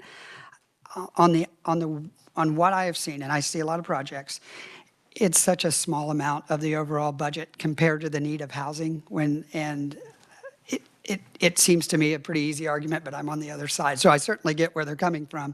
But usually if you look at the overall budget number versus having new housing in a community that wouldn't otherwise have it, I think that wins the day. But sometimes it doesn't, as the representative pointed out earlier. Having sitting in Leavenworth and Wyandotte County, we've had some that have been denied, and then we've recently had one that was approved, and it was based on a 6-year versus the 20, and the significant time frame that sometimes goes along with these. So Having done I was more just comment. RHIDs than anyone in the state, I found the structure of that one very interesting. Okay, more conversation. I appreciate it. Yeah, I'm glad to talk. Thank you. Yeah. Thank you, Senator, for both questions. And I will touch on the county piece for just one portion, at least as it applied to us with the RHID. And that is every county is concerned. And we just had to lay out the bare facts. And those for us were, this was a field that we built in. The property tax coming in still comes in. Without building new housing, that's not going to change. There were no plans for that to be anything but farming for the next 50 years. But with the ability to build housing, it did become an RHID. And the RHID took care of eliminating specials in that scenario. And the county ended up being very excited when we pointed out that incremental property tax that comes in on the homes we built there goes to reimburse us as through approved expenses that we have submitted and were approved. And once those expenses, as mentioned earlier, have been reimbursed, we don't receive another penny. So there is no way to profit off of our RHID. It is a reimbursement tool where it puts the risk on the developer to get incremental property tax to come in, take that risk, and then once you're reimbursed, it goes on to the county, the city, the state, the school district. And they're very excited because then we were able to paint the picture that in Lynchburg, Kansas, when we're built out, there should be a $40 million tax base there. Then everybody got very excited about what we were doing, right? So it changed the dynamics once everybody got really fluent on how the whole process worked. As far as the MIH and HITC, and again, Stockholm Estate's a great example. We've used this same programs elsewhere to the same effect. And take that 229 townhome. Our net effect per home was roughly $30,000. Without those two programs, that same product would have been $259,000. At $259,000, that product would not have sold. It simply would not have. There was product on the market that had not sold for years, and that would have been in the same boat. So we knew without applying those programs where they pass on 100% directly to the consumer, those homes wouldn't have been built, couldn't have been built because the math just did not work. So the homes we've had have been between $199,000 and $229,000. And again, that net effect is 100% to the consumer, and that made it work. Thank you. One layer on question. Sure. How does it get tracked when you pay off early? How does that process work? And I appreciate the second question. Absolutely, and I appreciate the question as well. We submit on a yearly basis. We have a CPA firm that goes through and tracks and says, yes, this meets the guidelines for the statute of RHID. This was the interest paid on the note that is submitted to the city on a regular basis. And that includes payments applied where incremental property taxes come in. So if and when that point gets to zero, you no longer receive any property tax, any incremental property tax. And it's entirely possible, this one may be an example, we aren't entirely certain that we'll ever get reimbursed on that project. It has 20 more years, and assuming we keep building homes, it will. But that's the risk you take as a developer. You may not even get reimbursed for it, but it'll be close one way or the other. And hopefully homes will keep getting built and it comes in early and we quit receiving it and it goes on, and then everybody benefits from that tax base in perpetuity. Yeah. Thank you. Not to mention the increased population, the sales tax that it creates, and the jobs that it creates during building process, and the revenue from that. It's an easier decision in the rural areas because you're not going to otherwise develop that area. When you get into the more populous areas, you're looking at a piece of land that might be developed anyway, and so the decision gets a little tougher. The R in RHID used to stand for rural, and it was for a purpose. It was to actually make it so developers would leave the places that were easy to build in with profit and get out to the rural areas and develop. And I can tell you, even stacking these programs, we looked at it. My family, we own a bunch of property in Hugoton, Kansas, on Main Street. We actually donated the land for the middle school and high school there to be built. And we were going to develop that under these programs. And even with these programs, we could not pencil it out when a house in Hugoton, a 3 or 4 bedroom house, rents for $500 to $700. We could not sell these houses for what we could build it, even with these programs. And so that is still farmland. And then the people that live on Main Street don't like it when we farm it because it creates a bunch of, you know, how farming does. But we would have made a lot more money if we would have been able to develop it, but we just couldn't. We still couldn't make it work. And so that's the reason for stacking these. Senator Faustido. Thank you, Mr. Chairman. First, I want to say to Representative Stephanie Clayton's comment, in Wichita, where I live, and Secretary Mike Pompeo lived a street over from me, but everybody in the neighborhood, it's ranch-style homes, except Mike Pompeo's home. For some reason, it was, you know, a little bigger. But I've seen that happening. Some of the people have passed on in those wonderful ranch-style homes. They've converted them to what Representative Clayton's comment was. My question is actually for Chris. Chris, you said that in Spring Hill, you received a $7 million grant. No, it's $2.5 million grant that helped offset the cost of a $7 million road. Okay. And so if you had not received, or so you received the 2.5, so are you on a time schedule to use those funds? If not, what happens? Yeah, with the base grant, I may lean on Ross. The base grant had a timeline. We had to spend those funds by like March of 24. I think, 23 or 24. And if we didn't spend it by that time, it would go back to, I guess, the federal, the state. The state could either repurpose it or give it back to the federal government. But we were under a time crunch to get that spent. And so we were pushed to meet with the local taxing jurisdictions to say, okay, we've got this. We applied with the city in tandem. So the city was the applicant. We worked with them to try to streamline that.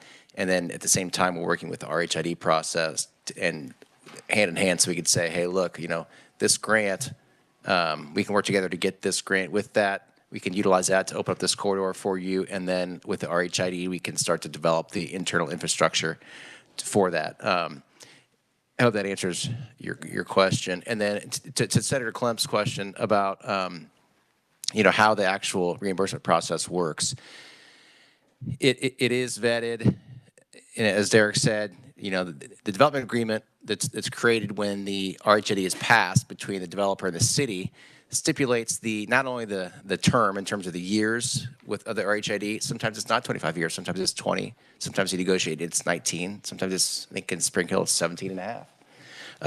And then you also can negotiate the financial cap. So it's not like the developer has their hand out saying, we want these costs, and let's verify them, and then get the increment in the future. Before any shovels hit the ground, you've negotiated this financial cap of the RHID. So you may have $30 million of infrastructure expenses, and you may negotiate with the city to say, hey, yeah, that $30 million, the maximum we can get from the RHID, maybe $23 million, maybe $22 million. However, it pencils out, so the return is there for the developer to make it worthwhile.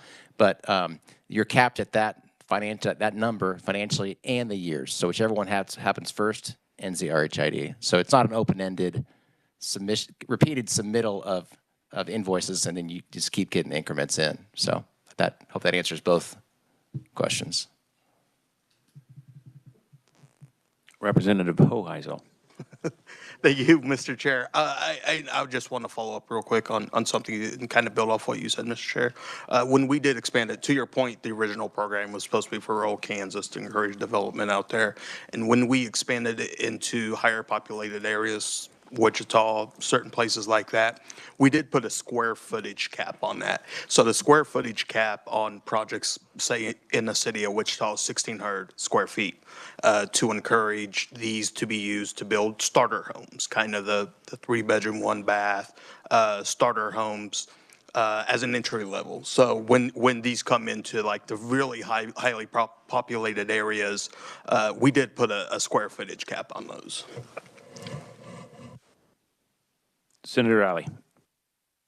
Thank you, Mr. Chair. And I'm not sure you're probably the right one to ask this question, but I'll go ahead and ask it to you, and we'll get the right person to answer it. In small towns, and I've got 2 in my district that have had recently hailstorms. I mean, devastating hailstorms that size. And the upstairs in the downtown areas usually are vacant. They have retail down below. They have apartments above. Usually they're vacant. They can't get a roof on those because they got to pay for the roof before the insurance will insure it. Could RHID be used for the roof infrastructure? Any other this one, Ross?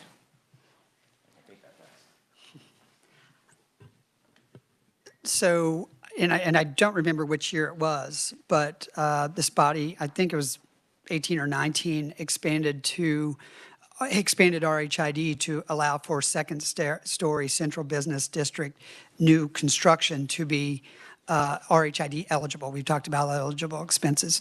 So theoretically, it could. I think you'd want more cost because of the soft costs that we talked about, but theoretically, yes, it could. Thank you.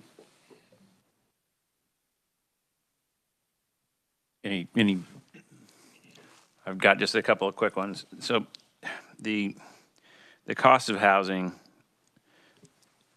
it is what it is. Interest rates are back to what they were when we all bought our first home. Well, us old people bought our first homes. You know, I think we were kind of spoiled by the extremely low interest rates over the last 20 years or 17 years, however long it's been. But that's one cost. Property taxes is another cost that went up. And I think maybe the biggest increase has been the supply chain and the cost of materials. I was in construction for several years, part of COVID, when, you know, like a sheet of OSB used to be $9 and it went as high as $60 or $70. And a 2x4 used to be $2 and it was $9 to $12 at one point. And they've come down, but not anywhere close to what they used to be. And so do you see, or are there any forecast on cost of materials and supply chain that you think there's relief in the future as far as what it's going to cost to build or rehabilitate a home? I don't see any at all, unfortunately. And so cost of materials, they fluctuate, obviously. Cost of labor has gone up tremendously. Once again, we saw on the MIH chart, that's probably pretty representative, 171 to 230. I think the one that's hidden, and this is back to RHID, but all of it is, we were fortunate from kind of 2008 to now that we had a lot of empty lots sitting around in Kansas. And we don't have those anymore because they've been developed using these projects. Infrastructure is the one that's just gone up tremendously. You know, in Hutchinson, Kansas, saw a bid yesterday for $63,000 for the engineering and hard cost for a 60-foot lot. You know, that's hard cost. Nobody's made any money. No one sold the lot, nothing. And not trying to take us down another path. I'm just trying to show, yes, we hear about the materials cost. What we don't hear about is, it's not pre-COVID or right after COVID, hard costs in a lot were $35,000. And now we're talking $55,000, $60,000, $70,000, which directly affects the cost because it's often, home builders use that as a way to what house they're going to build. But I know I kind of veered off there, but it's just another hidden cost that people don't often think about.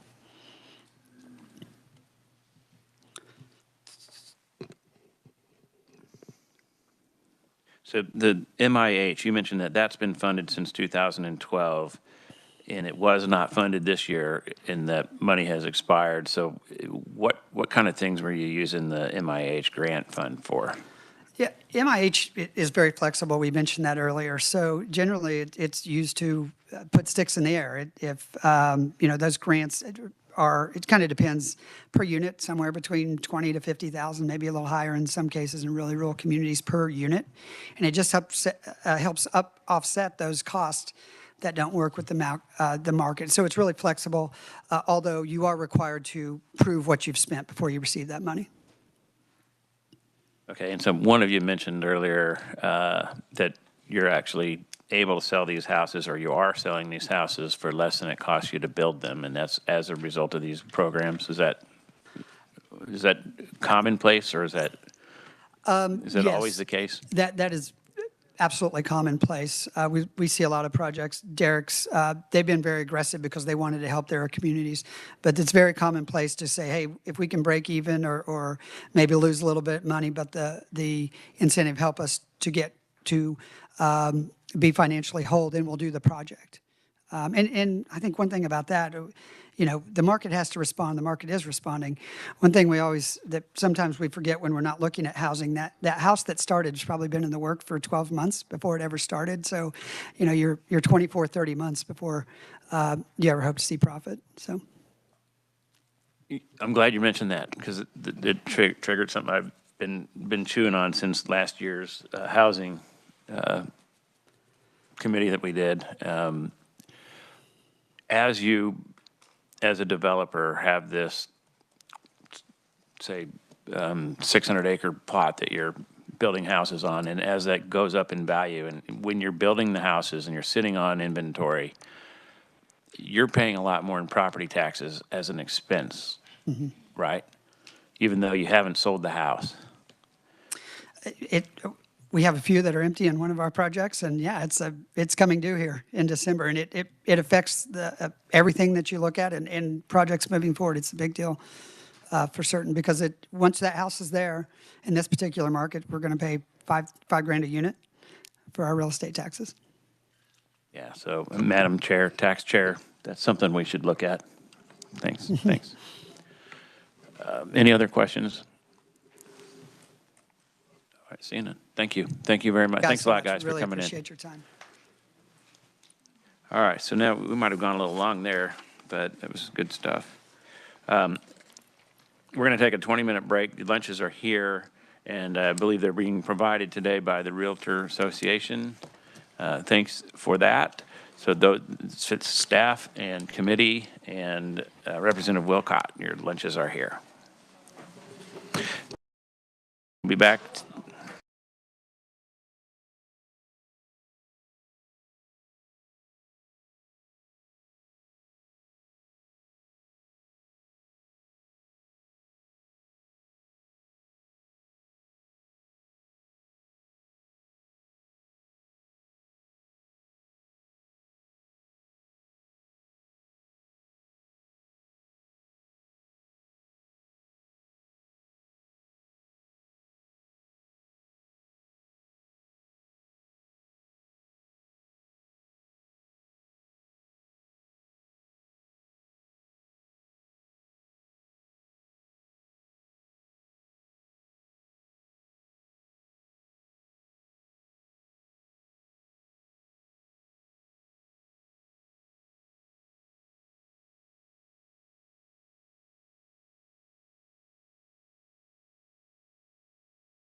We're running a little bit behind schedule now, but we'll be all right.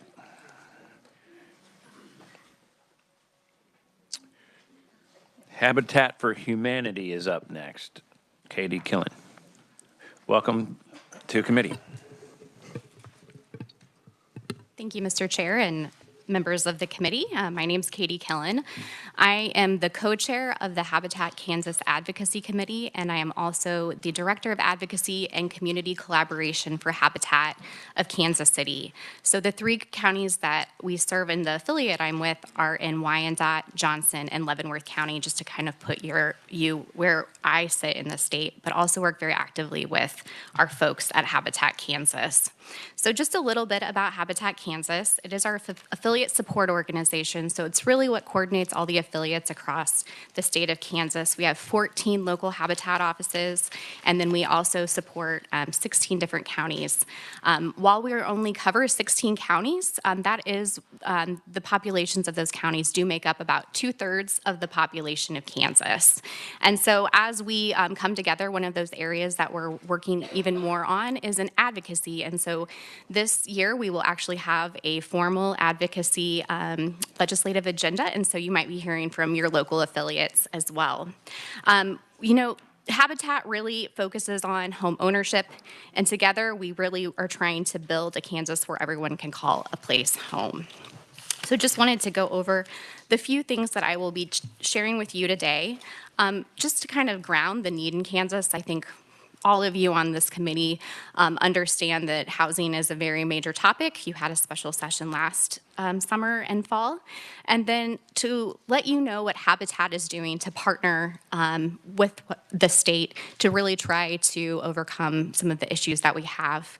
We also want to discuss a few things that are happening across Kansas that we're doing in coalition, and then where some of our advocacy work is going forward and where most of the conferees, I believe, after me will be speaking to.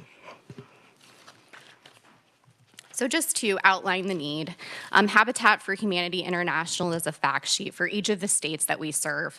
And 1 out of 8 households in Kansas spend more than half of their income on housing.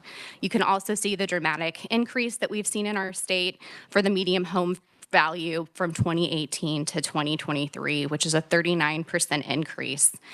If you are familiar with the Kansas Housing Advocacy Network, they've also done a lot of research and shared quite a bit of data. This is one of their slides that I think also just drives home what we're seeing in our home ownership in terms of that really affordable, attainable price level kind of disappearing in our state right now. If we look to our others who are in rental housing, we can see that those who are in extremely low income or those who are in our very low income households, there's a mismatch in the state of about 100,000 units. And I think it's important when we talk about units, we have those numbers of just units we haven't built, and then we also have this mismatch, which these numbers represent of there might be units, but they're not affordable units for folks. This really just outlines what it looks like for both those who are homeowners and those with median rate, who are renters. What percentage are over that cost burden? For our renters, that's 43% of those, and for our households, that's 33%. When we look at those two numbers then in terms of what a median mortgage and a median rental unit costs, we can line those up with some of the data that we have in terms of Kansas jobs. And there's a lot going on this slide, but I would just look at what the average monthly take home is, and then to compare that to what we have there at the bottom in terms of numbers for what the median rent and median mortgage are. And those really don't align to help people out of being cost burden for their housing. So what is Kansas doing to really partner with all those who are trying to solve this issue?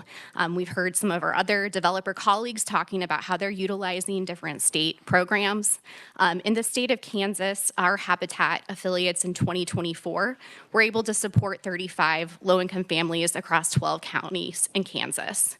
We also, besides doing actually building housing and providing that homeownership opportunity through the house, we do a lot of education too around financial literacy and housing counseling, as well as how folks can maintain their homes once they are in it. Additionally, we also try to keep people in their homes because, as you probably hear, sometimes the most affordable housing is the housing you might be in. In that case, we have helped 99 households over 2024 be able to stay through home preservation and modification services. And that gives you a little breakdown of some of the folks that we have served.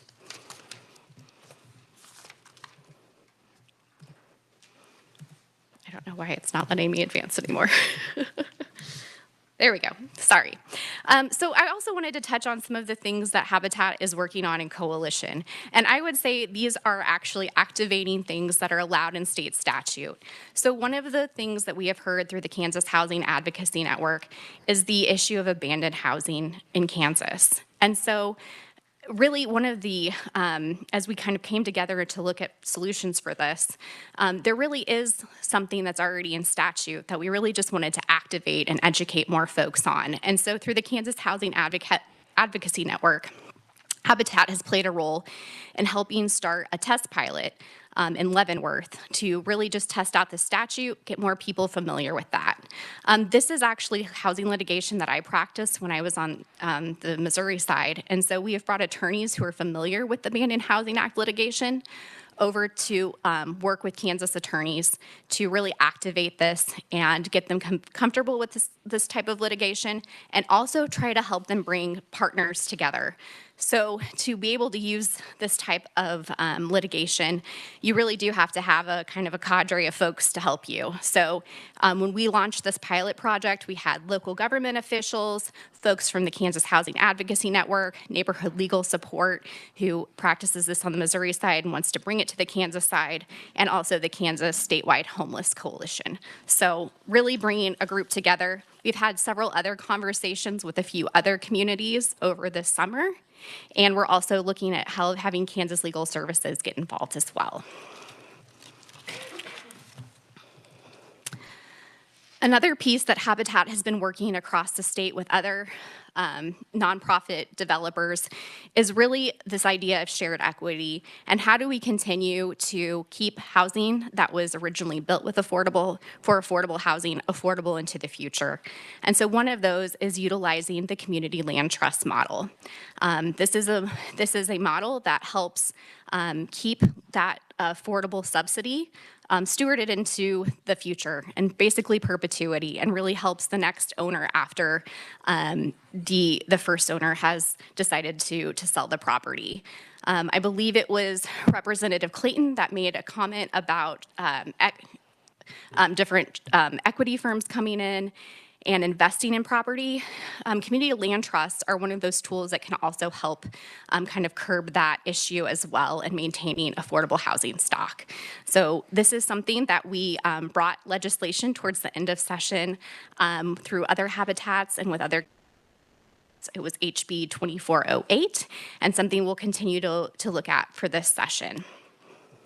And this just kind of outlines why community land trusts are helpful in terms of both helping folks get into homeownership from the rental market, and then also making sure that we are helping maintain homes in neighborhoods and keeping them off the speculative market. So folks who might not be familiar with community land trusts, they operate a little differently than just if you go and buy a house off the open market. So what really happens is that there is a nonprofit that owns the land underneath the property, and the homeowner actually owns the structure. The 501c3 land trust will rent that, or has a ground lease with the homeowner so that they can still enjoy all of the property, but it's really a ground lease that operates on how that resale structure is going to be in the future, and keeps it affordable in perpetuity. So you don't actually have a whole fee simple ownership of land and property. So those are some of the things that Habitat has been working on, ways that we're also trying to work in coalition and also activate legislation that's already been passed in the state. But I just also wanted to touch on where we're headed. And so one of the items that we have on our legislative agenda going forward into this session is to really make sure that we're helping support supply. And one of those areas is looking at support for reform of local and state level zoning, land use regulations, and development processes.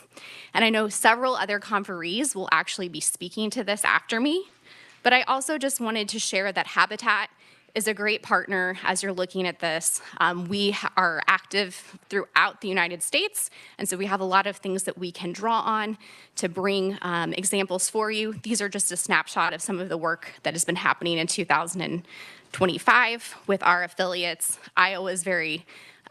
Habitat Iowa was very involved with the accessory dwelling unit for the statewide legislation, and we also work with local partners. This is an example of how Habitat Austin got involved as well. I know others will cover these things, so I will not go into great detail about what each of these items are, but I did want to make sure that I gave you a nice summary table of some of the states that are looking at these same issues. Any state that is listed here has passed legislation either in 2024 or 2025. I will just highlight a few of them. For accessory dwelling units, Arkansas probably has one of the most robust legislation that's passed. And they do have some limitations. They allow ADUs by right, but also dictate sort of the size requirements that could be around them. I'd also highlight in terms of the protest petition reform that Texas just recently passed legislation that exempts specifically some types of rezonings and also changes how the percentage in terms of what needs to be met to bring a protest petition. And then finally, I would highlight under the single stair reform, Montana has recently passed legislation that allows for buildings that are over 6 stories. They have some caveats around how many units it can have, but are now allowing single staircase development. So I just close in saying Habitat is here to be helpful as the committee decides what they might want to do. We are also working with our local governments. I think there is another conferee that will kind of speak to some of the zoning requirements in other cities and how some of those things that I showed you on this previous slide are being addressed at a local level. And I would say that some of those communities are actually in the middle of updating their zoning processes right now. So it might not quite be reflective of where they're headed. 2 of those I can say are Overland Park and also KCK-UG. With that, I'll stand for any questions. Committee, any questions?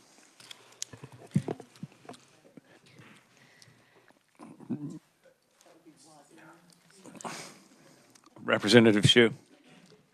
A lot of people. Thank you, Mr. Chair. Thank you so much for being here. And this just came to mind as you were going over the shared equity part of it. This is not in your presentation, but something that a couple of states have looked, and I was just wondering if you had looked at it. It's using kind of unused church land. I believe the movement is called Yes in God's Backyard, which I think is catchy. But it's basically, you know, as congregations are declining a little bit, churches are looking at what can they do with their land and their buildings to help their communities, and then a lot of them are looking for maybe building housing or, you know, either single family or multi-family on their church land. So just wondering if you had any more information on that. Sure, and I actually have a really great example that we are using in Habitat KC. So we are able to develop our latest project that's in Olathe, Kansas, through the purchase of land from a church. We did not get it for free. Some people think that we did, but it was at a lower cost. And we've also been able to purchase the area where they have their services to be able to create a home ownership center that we'll have there, but still let the church use it on the weekends for their services. So it's been a really great partnership in that respect. And I believe there are other communities that are really looking at that in terms of documenting where those properties might be and trying to help facilitate some of this discussion between developers and churches. Representative Wessinger. Thank you, Mr. Chair. Can you tell me what the statutes are with the abandoned housing? Yes. So I can look that up? Yes. Let me just go back to it.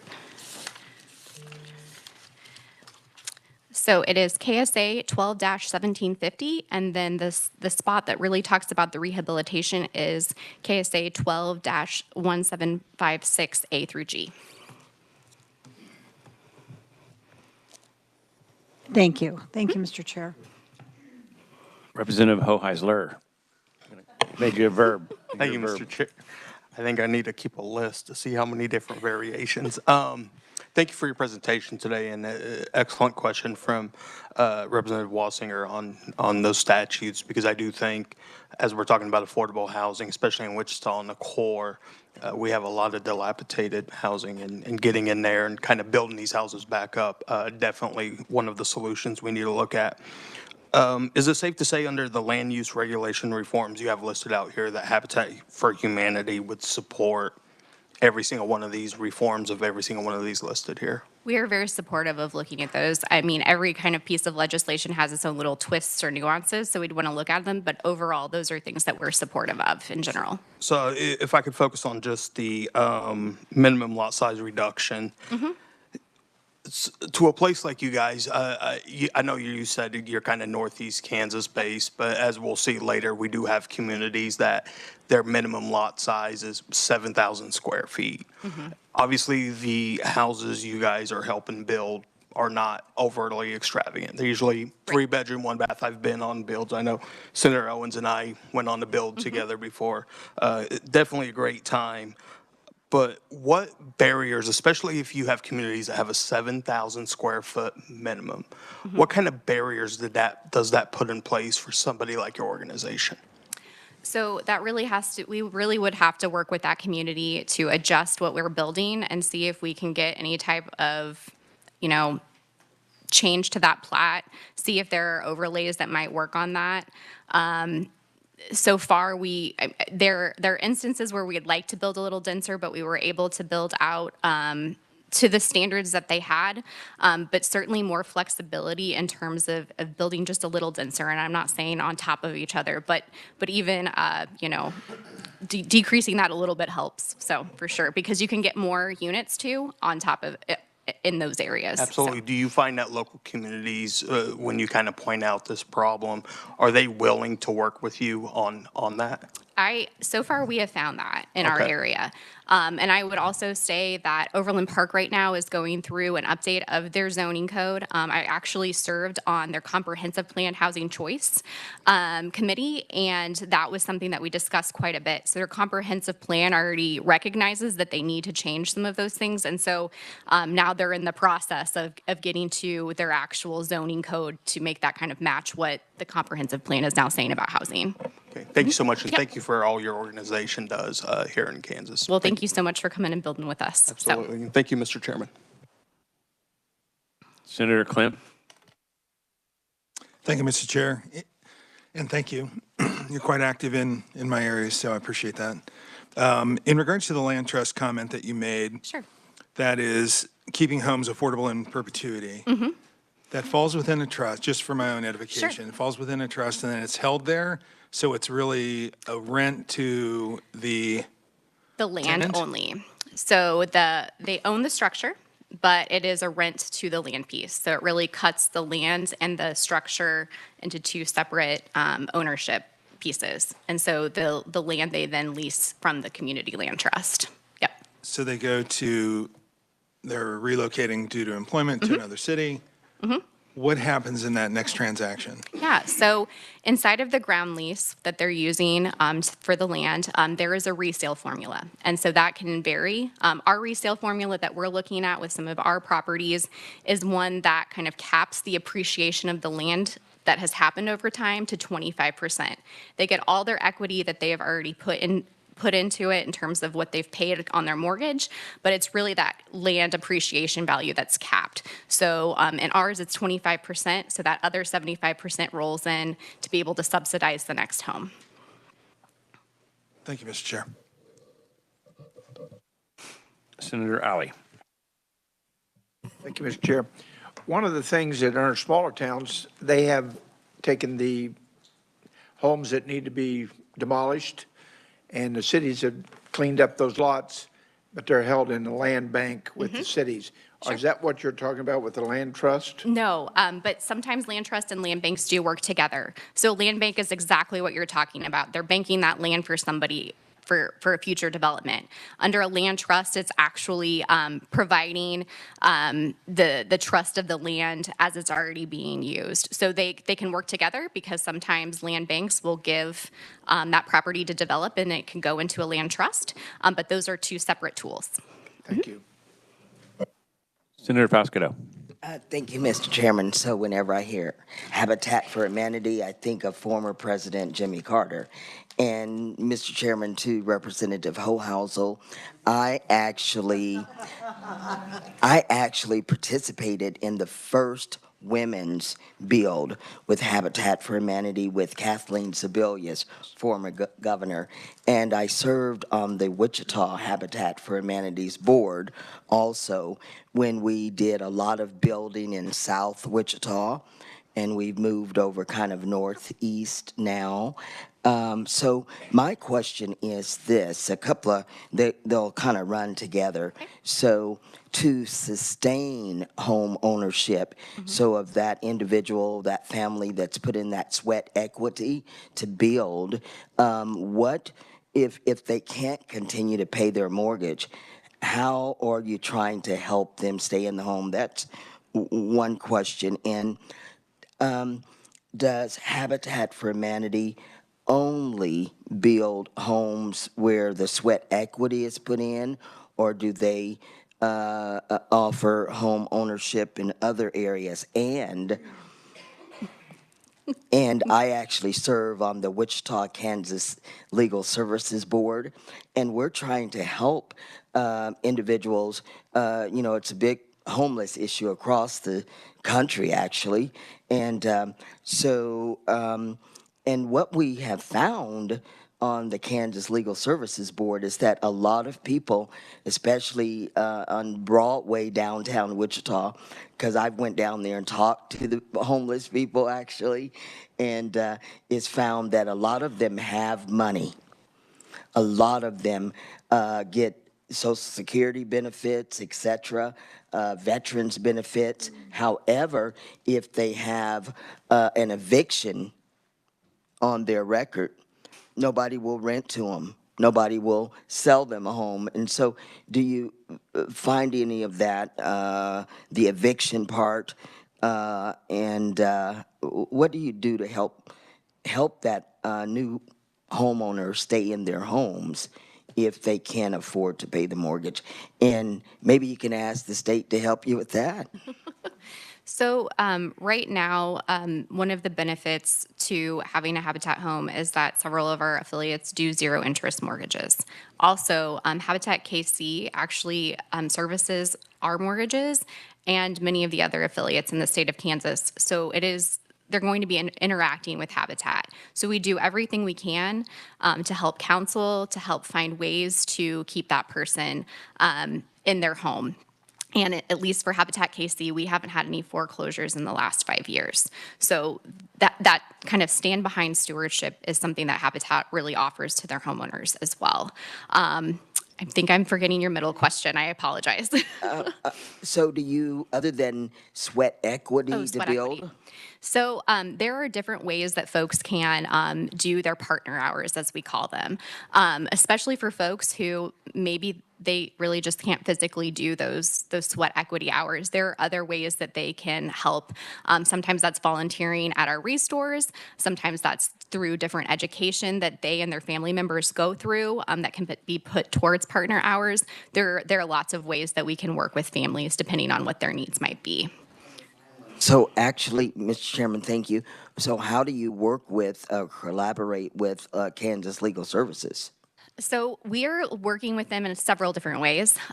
We are working with them through some of the Kansas Housing Advocacy Network legislation that actually goes to your question about eviction. While we aren't really working with renters, we understand the continuum and the need that's out there, and so have been supportive of the legislation that they're looking at. We also work with Kansas Legal Services right now. We're launching a 10-year program with both Kansas Legal Services and the sorry, I used to work there too. LAMO is how I always talk about it, but it's the Missouri equivalent to KLS. Of doing beneficiary deeds, because that's something else we see, and that can also help with the whole abandoned housing problem, is making sure that that asset that that family has goes to the next generation very clearly. So, Mr. Chairman, thank you. And, you know, years and years ago in the legislature, I served on the Senate Commerce Committee with Julia Lynn. So that goes way back. But I've forgotten how much I enjoyed the Commerce Committee. I'm sitting in today for Senator Mary Ware, but thank you for allowing me to ask the questions. Sure, Senator, and thanks for being here. However, the concept of you with a hammer kind of scares me. Mr. Chairman, I'm glad you said something. You know, I can't believe it. Literally, I could not hammer the nail in, and I was trying, and it was going in, you know, crooked like, and they just told me to watch. Thank you, Mr. Chairman. Any further questions? Yeah, thanks for being here, and thanks for doing all you guys do in the community. One of the things we didn't touch on is your restores are a valuable asset too. It's how you raise money, and I can tell you that I've done a lot of rehab at my house and some of my friends' houses, and for a little bit of business, we buy a lot of things from you. We also donate a lot of things to you. So it's really, those of you that are going through trying to rebuild something, you can get some pretty good deals there. And if you have things that you're getting rid of, you can donate them there, and they'll resell them and use them for good things. So thank you very much. Thank you. Okay, next up.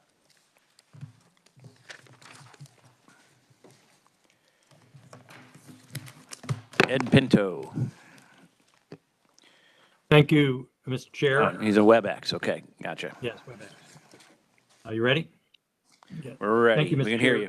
And thank you to the distinguished members of the committee for the opportunity to testify today. Ed Pinto, I'm the co-director and senior fellow at the American Enterprise Institute, and I've spent my entire career in housing finance, coming up on 53 years. I started in affordable housing at the Michigan State Housing Development Authority. I've worked in the private sector for many years. I worked at Fannie Mae back in the 80s as chief credit officer and executive vice president. And I've been at the American Enterprise Institute since 2010. And I founded the Housing Center in 2013. So again, it's a pleasure to speak with you today. If you could move to the first slide, I don't see them yet. You have the slides handy? Oh, there we go, coming up. Oh. We're working on it. Okay. While that's coming up, we've done a tremendous amount of research over the years. That's our forte. If you can move to the slide 2, please, the second slide. And it focuses on housing supply, in particular, what we call single-family starter homes on smaller lots, and that they're the core of what we're calling family in my backyard, or FIMBY. You've heard of NIMBY. You've heard of YIMBY. We've coined FIMBY. You also mentioned having on church property. A member mentioned that. And so we think it's very important to focus on family housing because the American dream is really for working and middle-class families to be able to have a home that they can build a family in. And we've not built enough family housing to meet that demand. And family housing really is housing with 2 or more bedrooms, generally 3, but with 2 you can have a small family. And those are largely starter homes with 1,000 to 1,800 square feet living area.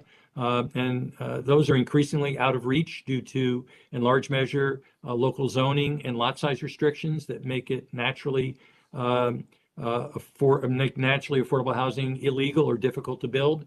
I'd note that there are over 500 zoning jurisdictions in the state of Kansas alone. All the counties plus all the cities are all zoning jurisdictions. They each have their own rules about lot size and zoning requirements and building requirements, et cetera. And that makes it very difficult when you have all of that variety for meeting the needs of starter homes, as we'll see in a moment. Kansas built over the 25-year period, 2000 to 2024, virtually no single-family detached homes that had less than 1,800 square feet of living area. It rounds to basically zero. It's very few homes. And single-family attached homes or townhomes averaged about 1,500 square feet. So they're squarely well under 1,800 square feet, but those only represented about 5% of all the new single-family homes. Small lot, single-family detached and detached homes are the source of starter homes.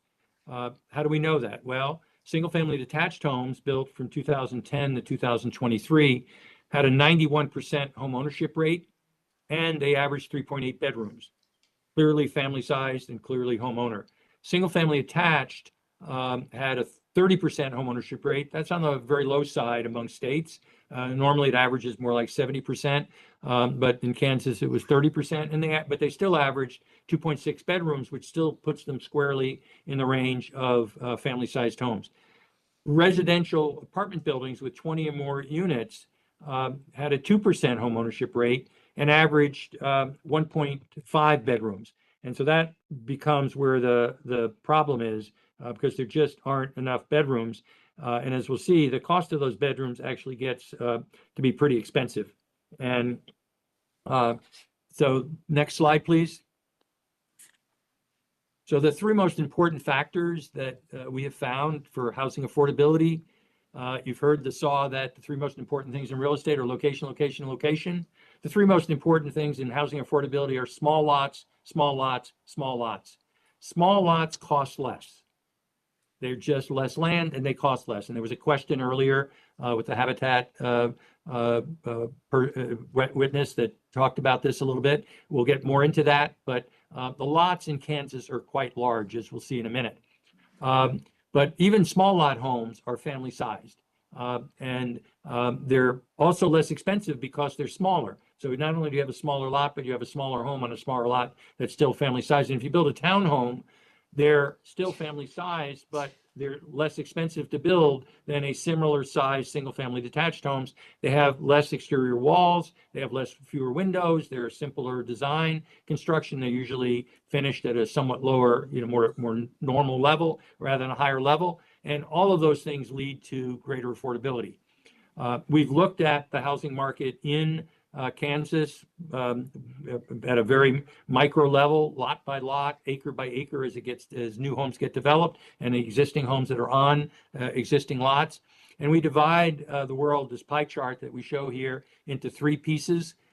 There's the option one, which is lot size flexibilities for new residential subdivisions. Number two is home dwelling type and lot split feasibilities on existing single-family lots. And option three is flexibility on allowing residential in near jobs in commercial and light industrial areas. And as you can see, there's huge opportunity in Kansas if you were to allow these three options to be undertaken. There's a total of 4,900 homes that can be built, additional homes per year. Almost half of them are in the lot size flexibility for subdivisions, new residential subdivisions. A little over a quarter are in the residential, allowing residential and commercial areas. And we'll see most of that's in one county. And then a little under a quarter is from the flexibilities in existing single-family lots. Options one and two account for almost 75% of the opportunity.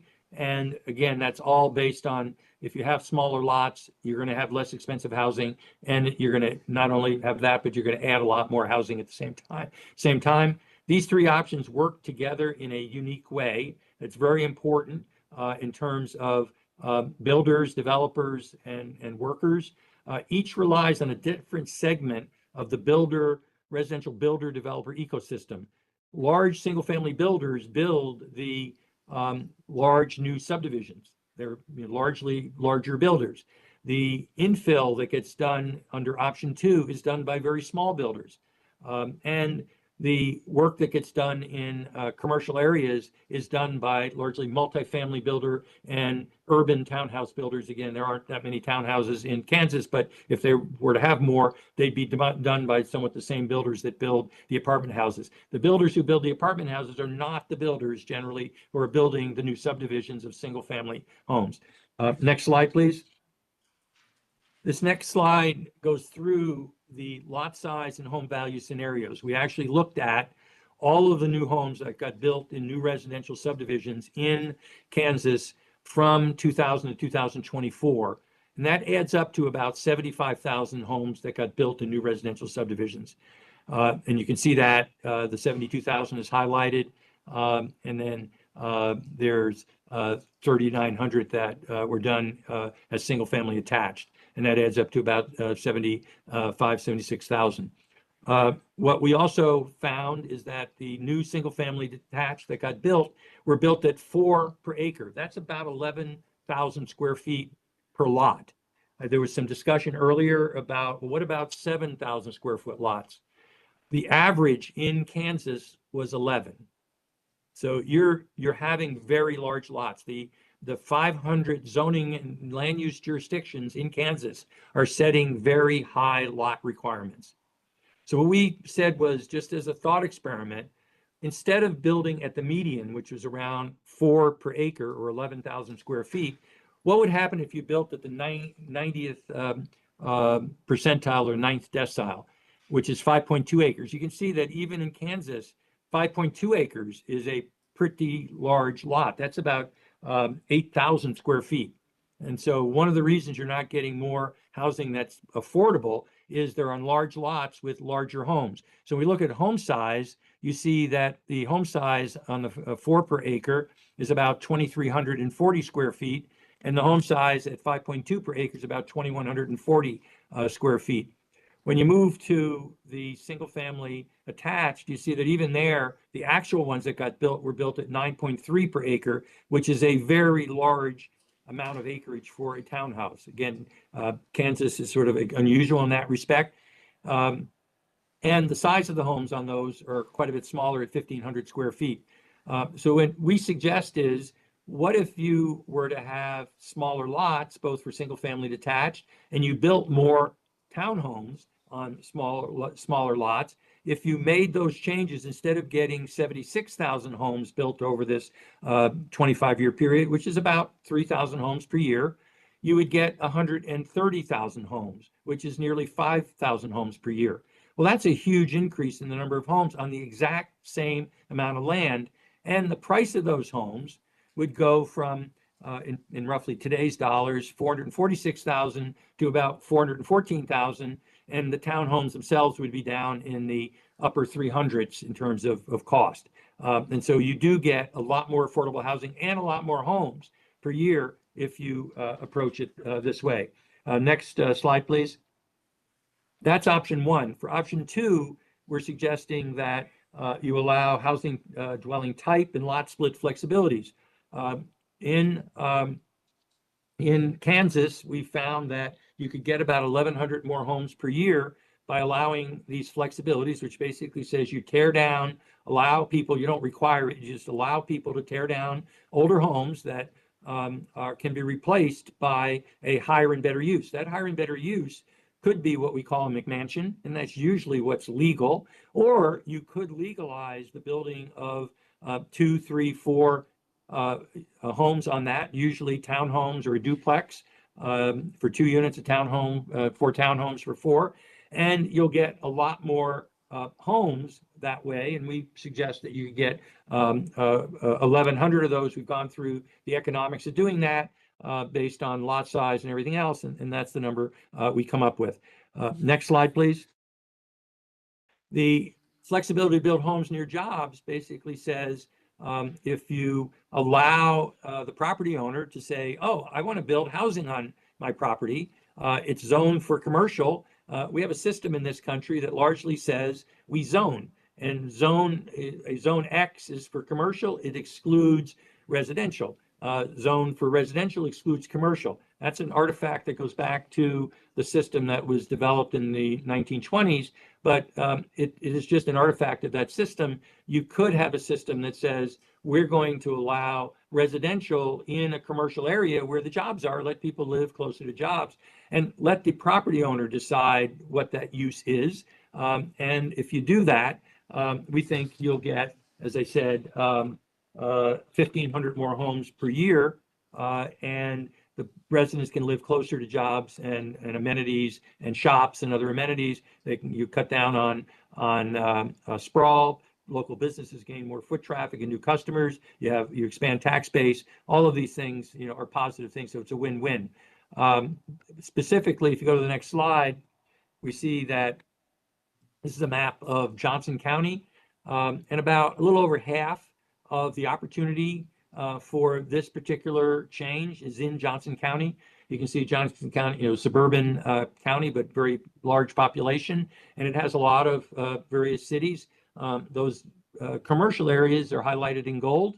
You'll notice that there aren't a lot of red dots. The red dots are things that were built since residential developments built in Kansas, in Johnson County, since 2010. You can see that there hasn't been much built in terms of new housing. You can see that much of it is built outside of these gold areas. What we're suggesting is these gold areas are natural places where you could allow residential building. It's going to be somewhat more dense. It might be 3- and 4-story apartment buildings. It might be 3-story townhomes. It might be apartment buildings that have 75 homes per acre. It might be townhomes that have 30 or 40 homes per acre. But they're in commercial areas that already have greater land use intensity and also have, in many cases, these amenities. And then those amenities will grow as the population in these areas also grows. Next slide, please. I just wanted to cover one item, and I'll also mention about Airbnb and short-term rentals at the same time. We've done a lot of research on institutional investors, which we define as institutional investors or national investors that own more than 100 homes each. And we find that those types of investors, of all of the homes in the United States, the entire single-family housing stock in the United States, own 1% of those homes. And so you hear a lot about this, but they own a very, very small percentage. And that percentage ebbs and flows depending on market circumstances. Right now, it's kind of going down a bit. It may start going up again in the near future, but right now it's been declining. But it does ebb and flow. In Kansas, it's just 0.3% of single-family homes in Kansas are owned by what we call large institutional investors, 100 or more homes. And the next, regarding the short-term rentals, we've looked at that in places like, oh, thank you for moving that along. We've looked at that in places like Hawaii and New York City, and what we found is many of the people, a high percentage of the people that are renting renting short-term rentals, their home, are doing that opportunistically. By that I mean there's a federal tax code provision that says you can rent your home for 2 weeks or less, and any income you get from that is not taxable federal income. And so a lot of people take advantage of that. If they go on a vacation, they may rent their house out. We haven't done a study in Kansas, but again, where we've looked at this, it turns out to be pretty benign. Next slide, please. The next slide sort of ties into what the speaker on Habitat was talking about. We look at 3-bedroom cost, because what we find is that low-income workers, which we define as workers with $40,000 or less income in individual income and less than $50,000 sort of on a combined basis, they don't rent 1-bedroom apartments by and large. They're just too expensive. What they do rent are houses. And they may own a house, they may rent a house, they may be living with family in a house, but they're living in single-family homes. They're not living in a 1-bedroom apartment or even a 2-bedroom, and they're certainly not living in 3-bedroom apartments, because 3-bedroom apartments compared to a 3-bedroom house are very expensive. And so what we find is that the typical low-wage and service sector worker is renting a 3-bedroom single-family home. And the gross rent for, this is nationally, for a 3-bedroom home is only 24% higher than for a 1-bedroom apartment nationally. Again, that's the reason why people go to a 3-bedroom. You can have much more space, and you can have generally a second wage earner living in that space, 2.1 adults, and that helps distribute the cost. And what we show, the big takeaway from this graphic is that rents vary tremendously across Kansas and neighboring areas to Kansas, but wages don't. The light blue line is what the wages are for a 2-service worker that's in the food service industry, 2 of those individuals living together. And you see it runs about $60,000, give or take. It doesn't vary much across from Topeka to Joplin, Missouri. But what does vary is the rent cost of renting that house varies from 33% to 20%. It's the rents that vary, not the wages. And so this isn't a problem of the private sector not paying large enough wages. This is a problem of policies that are local land use policies that constrain housing supply and drive up housing costs. That's the problem. Because housing is affordable in places like Joplin and St. Joseph and Wichita, but not affordable, in places like Topeka and Lawrence, or much less affordable. Next slide, please. This is my last slide. There are many states, this was mentioned again just in the last presentation, many states are supporting housing abundance, and model legislation is available. Across the country and around the world, we've done 30 case studies, and they consistently reveal a formula for successful housing supply reform. Allow small lot flexibility for new subdivisions, housing type and housing dwelling type and lot split flexibilities on existing lots, and the flexibility to build homes near jobs, options 1, 2, and 3, by adopting one or more of the reform options that we've outlined. Secondly, by enabling by right zoning, you have to enable by right zoning so the projects don't get delayed or killed by discretionary reviews. 3, keep it short and simple. When I was taught this, it was keep it simple, stupid, the KISS rule. Instead of micromanaging the process, if you put those processes in place, we have found in every case where we've studied it, that there is an explosion of housing supply that happens. We call it unleashing the swarm from the bottom up. There's an explosion of housing that takes place. And so you eliminate these unnecessary complexity, and you will get this explosion. A number of states, Texas is mentioned, I'll come back to that, California, Montana, Vermont, Oregon, Washington have all enacted legislation to support housing abundance. Texas passed a bill, SB 15. This gets at the lot size issue. They created lot size flexibility for new residential subdivisions in larger cities in Texas. This just got passed in the last session that ended in July. And it basically says for the top 18 or 19 cities in the state of Texas, in the larger counties, you can't set a minimum lot size greater than 3,000 square feet. They came within a hair of setting it at 1,800 square feet, but it was defeated in the House after it passed in the Senate. But it did pass both houses at 3,000 square feet.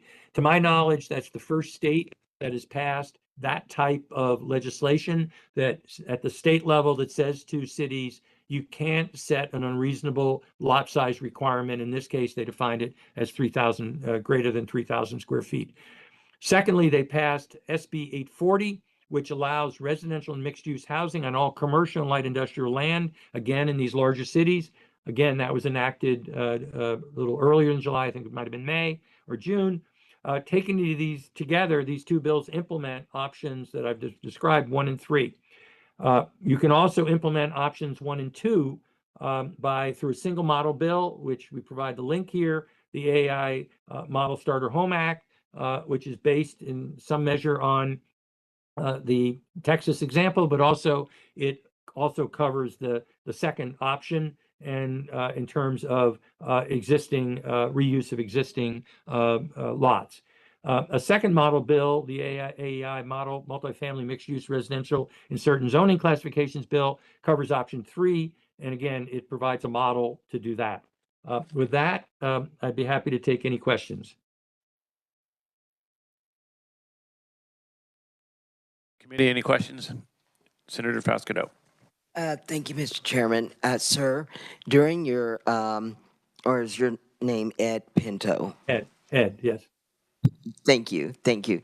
So in your studies and when you gave the example of the cost of renters versus homeowners, Topeka area versus Wichita, Cedric County, did you also consider if for renters that they're after their years lease of continuing to live in that rental property, that their rent goes up? Thank you for that question, Senator. So we're using what's called American Community Survey census data, and that's based on a survey, including in Kansas and these cities that we talked about. So we're looking at what people are paying today, what they're earning today, and what type of residence are they renting. And so what we're focusing on here is that they're renting a 3-bedroom single-family home, what it costs to rent in these cities, in these metros, and what their income is in these areas for this type of job. We're not looking at what's happening to rents over time. This is a snapshot as of probably 2023. I think the data goes back, the most recent data is 2023. It's a snapshot as of 2023. Sure, thank you. Thank you, Mr. Chairman. Representative Hoheisel-Schleisel. Thank you, Mr. Chairman. Thank you, Ed, for this presentation. There's a lot of good data in here. One quick question on your, excuse me, on your stat about the 11,000 square foot average here in Kansas. Do you have any way to separate what's being built in kind of higher density areas as opposed to, obviously in Kansas, we have a lot of rural, and you can do the large lot sizes out there and it's not really a problem. Do you have any data that kind of separates maybe the more densely populated areas and that average as opposed to our more rural Kansas? We can do that, Senator, but we haven't done that, but we can do that, and I'm happy to provide that to the committee staff. Yeah, I'd appreciate that. It'd be really, really interesting to take a look at that. And you called me senator. Some people on this committee may feel honored about that. I can tell you that is a great insult to Unfortunately, someone's sitting in front of your name tag. But thank you so much, Ed, for being here, and thank you for this presentation. My pleasure. Thank you.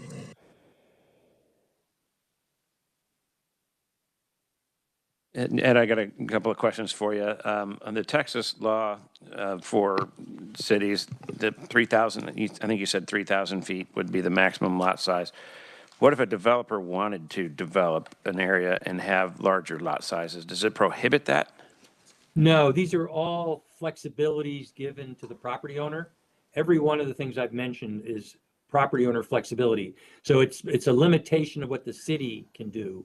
It's not a limitation on the property owner. So if the property owner wants to do 10,000 square foot lots or 20,000 or 3,000, it's up to they decide what they want to do, both with that SB 15, which is the new residential subdivision. Same thing with the infill. It's the property owner gets to decide, what they want to do. Same thing with the third option, which is the residential and commercial. If you want to keep your commercial property, nothing says that you have to change it. If you want to build, you have a parking lot and you want to build housing on it, you can do that. If you want to tear down an obsolete commercial building and build a new commercial building or build housing, it's entirely up to you. This is a limitation on the government's exercise of power. Okay, so in your option 2, where you allow people to build other dwellings on their single-family dwelling lot, did you take into account homeowners associations or the neighbors that bought a house that wanted to live in that neighborhood as it was built? We did not take into account homeowners associations for 2 reasons. One, that's difficult data to come by at a very localized level, number 1. And number 2, in the case of option 2, we're talking about homes that generally were built 60 or 70 years ago or more. These are homes that it makes economic sense to tear them down. They're perfectly good homes. That's not the issue. But you can tear them down and build 2 or 3 or 4 homes or a McMansion on that property and be economically viable. And so most homes that are that age do not have homeowners associations is a general matter, number one. Number two, regarding the residents, when this was discussed in the state of Montana, and Montana was mentioned by the prior speaker, when this was discussed in the state of Montana, the senator who was sponsoring the bill basically said, you know, your property rights end at your property line, and my property rights end at my property line. I should be able to do anything that's sort of reasonable. And the reasonable test is what size structure can you build on a single family lot? And what happens is you can build a pretty good sized McMansion, as they're called. You can tear down a 1,500 square foot lot, or excuse me, square foot house, and you could build a 3,000 or 4,000 square foot house. Well, why can't you build 3 1,400 square foot townhomes on the same property, assuming you've got, you know, ingress, egress, et cetera, and it's a 7,000 square foot lot, and you can build 3 townhomes. Why shouldn't you be able to do that? It's sort of the same size and mass of what you get if you built this larger home that it's perfectly legal to build. And so that's really the issue. Can you, why can't I build things that are roughly compatible with the neighborhood, but they're just made illegal just by fiat of the city policy? And this policy really derives from you, the legislature, because you're the ones who created the power for these cities and counties to exercise this power. And same thing in Texas. And Texas decided that the housing, and think about it, Texas is one of the most affordable states in the country for housing. Houston is one of the most affordable large cities in the country. Yet they're trying to proactively get ahead of this affordability issue and supply issue because they know they have to deal with it. And so they passed this legislation this past session, even though they are ahead of the game in this in terms of affordability, but they know they need to be proactively and prospectively looking at changes to make in order to stay ahead. And so they decided to get literally ahead of the pack here, and I applaud them for that because they're trying to be proactive, and that's what I'm hoping to indicate to you, that you need to think about this. Making these changes now are going to add to supply. Yes, some tomorrow and next year and the year after, but it'll add supply year after year after year. We find that once you make these changes, you get this supply addition year after year after year after year. Smaller lot, smaller lot, smaller lot. All right, so, I mean, my district, and I would say most of Johnson County, every single house is in a homeowners association, and a lot of them are over 60 years old, so I don't know where your data is coming from on that. And if I were to come home to my neighborhood and tell them that I passed a law that allowed their neighbor to build a structure in their backyard, they might kill me. They would certainly, I'd be driven out of the neighborhood for sure. And I wouldn't be reelected for another thing. Do they have a solution? We're not looking for a solution, to be honest with you, in our neighborhood. Well, isn't Kansas there's looking lots for a of solution? land. We're right. We have a lot of land in Johnson County. We have a lot of land in Kansas. I don't know that lot size is the issue as much as it is the cost of materials and the property tax and all the other things that add up. And so, Well, bear with me a second. I do have another question for you. Yeah, go ahead with the question while I bring this up. Option 1, I wanted to ask about. The lot sizes there. Did you take into account demand that Kansas might like larger? I mean, your math suggests that if we created smaller lots since 2000 through 2024, we would have, many more houses, whatever it was, 57,000 more houses. Are you sure those would have sold? Did you take into account that maybe Kansans like the larger lots? And would they have bought the house, or would they not have bought the house? Or would they gone somewhere else where they could build the house on the lot size they wanted? What our research, and we haven't done specific research in Kansas on this. We've done research around the country. What our research has found is that if you allow smaller lots, builders will build smaller homes on smaller lots, and the demand for that housing is quite strong because people are able to move out of apartments into smaller family-sized homes, which is what they want, but they can't afford the larger, more expensive homes. And so what we've found is that builders are not building to demand, they're building to the local requirements, which is basically then giving the appearance that that's what the demand is.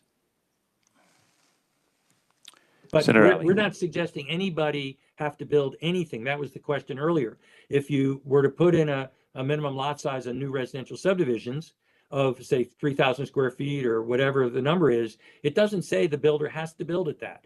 It's the builder has the option to build it that. All it says is the city isn't deciding that question and making the decision for the builder. It allows the builder to build on 3,000, 5,000, 8,000, 10,000, you name it, whatever the builder decides they want to build, they get to build.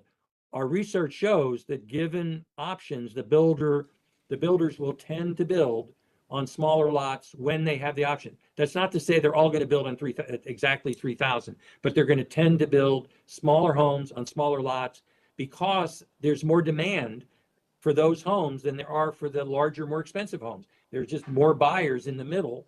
It's called mass marketing. There's more of a mass market in the middle.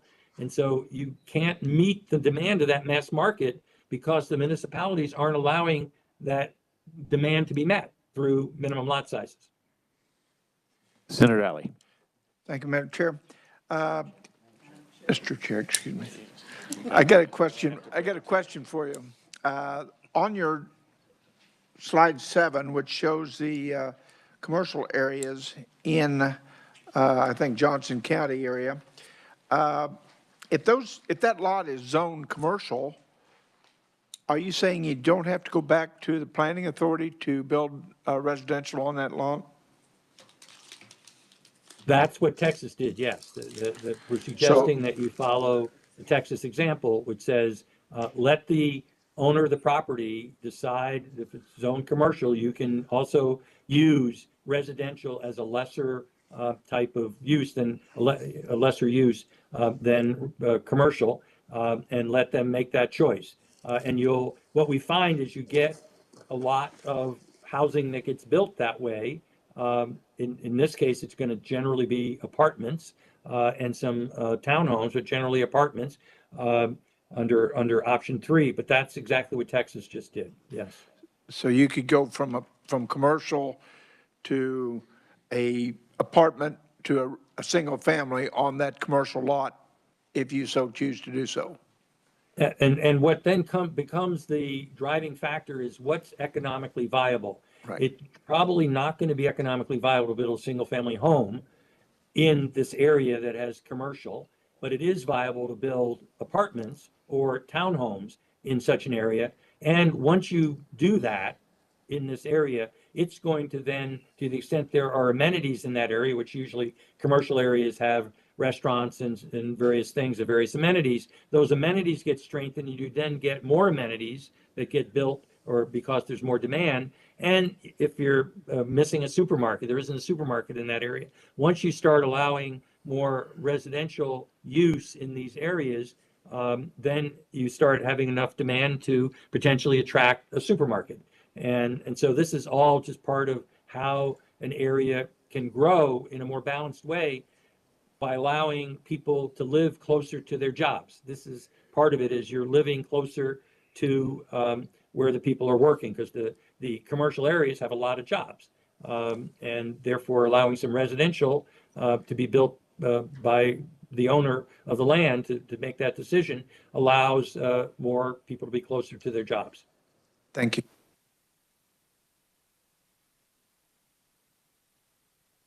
Representative Turk.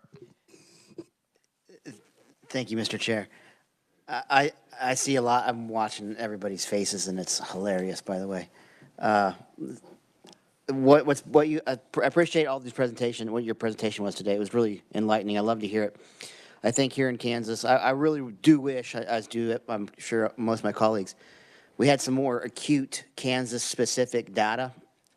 But I see what you're saying. Essentially, I'm gonna dumb it down. That you're saying that government get out of the way, let the people decide. And then that's generally, well, yeah, sounds like a plan to me, most of the time. I think we've got a lot of ideas out of this. I wanted to personally thank you. There's a lot of really good information here. Kansas, it's probably somewhere in the middle. We could take a little bit of what you presented today and we can apply it, and I think it would benefit the citizens greatly. I think there's some things that maybe won't work, but all in all, I think it's one of the better presentations today. So thank you, Mr. Chair, for having to present, and I appreciate the presentation. Thank you. If I can just add, follow up on Representative what you just said, the way what did Texas do? It started by saying, this is in the case of the new residential subdivision. And that's a big opportunity in in Kansas, because half of the opportunity that we found was in new residential subdivision. We'll get some more data on that question that was asked, but half of the opportunity was new residential subdivisions. And so what Texas did was they identified counties that were larger than a certain size. In Texas, it was 300,000.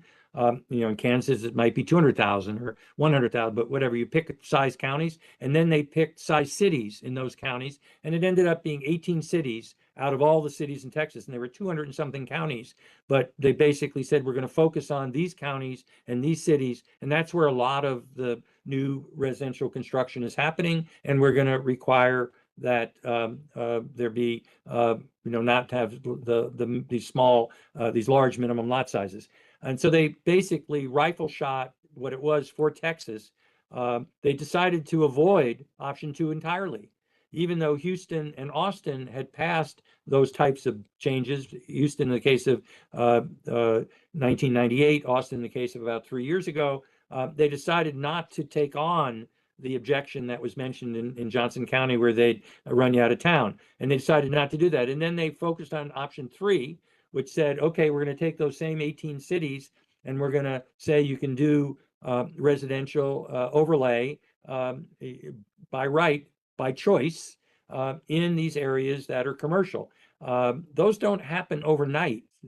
Somebody that owns the land may decide to make a change. The next buyer, next year, 5 years, 10 years from now, may decide to make a change. These changes happen relatively slowly, but they do happen, and they do add housing. We estimate how much per year, which again was 1,500 homes per year, which in the case of the options 1 and option 3 would increase Kansas's permit level or housing completion level by about 30%. 30% would be a good addition to Kansas's housing stock opportunity, number one. Number two, there'd be in general lower priced housing, as I've already described. And number 3, it doesn't require any subsidies. It doesn't require any income limits or anything. It's just allow the market to do it. And so I think Kansas can right size these things. And if you look at the model bills that I cited, they're designed to be right sized by, state by state by state. Representative Shue. Thank you, Mr. Chair, and thank you for being here. Representative Turk took a lot of what I was going to say, in that over the last couple of years, we've just seen kind of red state after red state tackle on housing, specifically for that reason, to just kind of get local government restrictions out of the way and kind of establish kind of a baseline for what the state allows or does not allow. And I think that's a healthy thing to be at. There are so many regulations at the local level, especially regarding housing, that I think we should take a deep look at. To kind of piggyback on Senator Alley's question, or just to give some context, all of these policies can kind of differ, or we can add in requirements if it doesn't work. For example, I think Texas's statute might not have had like a population requirement, but Montana does have a population requirement. So only in cities above 5,000 is it required that if an area is commercially zoned, then it has to allow for multifamily as well. And I think that makes a lot of sense. Like if you're in Overland Park, if an area is commercially zoned, why not just allow apartments there as well? That makes sense. So again, on all of this, we can add in guardrails, whatever we see fit, but I would just ask the committee, just keep an open mind on it as we go along. Thank you. Okay, seeing no further questions, we'll move on to the next conferee. Thank you so much for being here, Ed, and thanks for all the information. My pleasure. Thank you very much, Mr. Chair. Next up is Tony Kersnick with Flint Hills Holdings Group. Sorry to make you wait around so long. We're about an hour behind here, so. I'll keep you it have brief. 4 minutes. I'll keep it brief. I need 5. Good afternoon, Chairman Tarwater and Conference Committee. I provided you with a written testimony, but I'd like to take a few minutes to narrow it down and speak specific to the affordable housing tax credit projects and the impact of that the state credit has had. And I also wanted to kind of remind everybody that hadn't been involved how we got here. In 2021, the state of Kansas conducted a statewide study, and it concluded that Kansas was significantly short in affordable housing and the production of said affordable housing.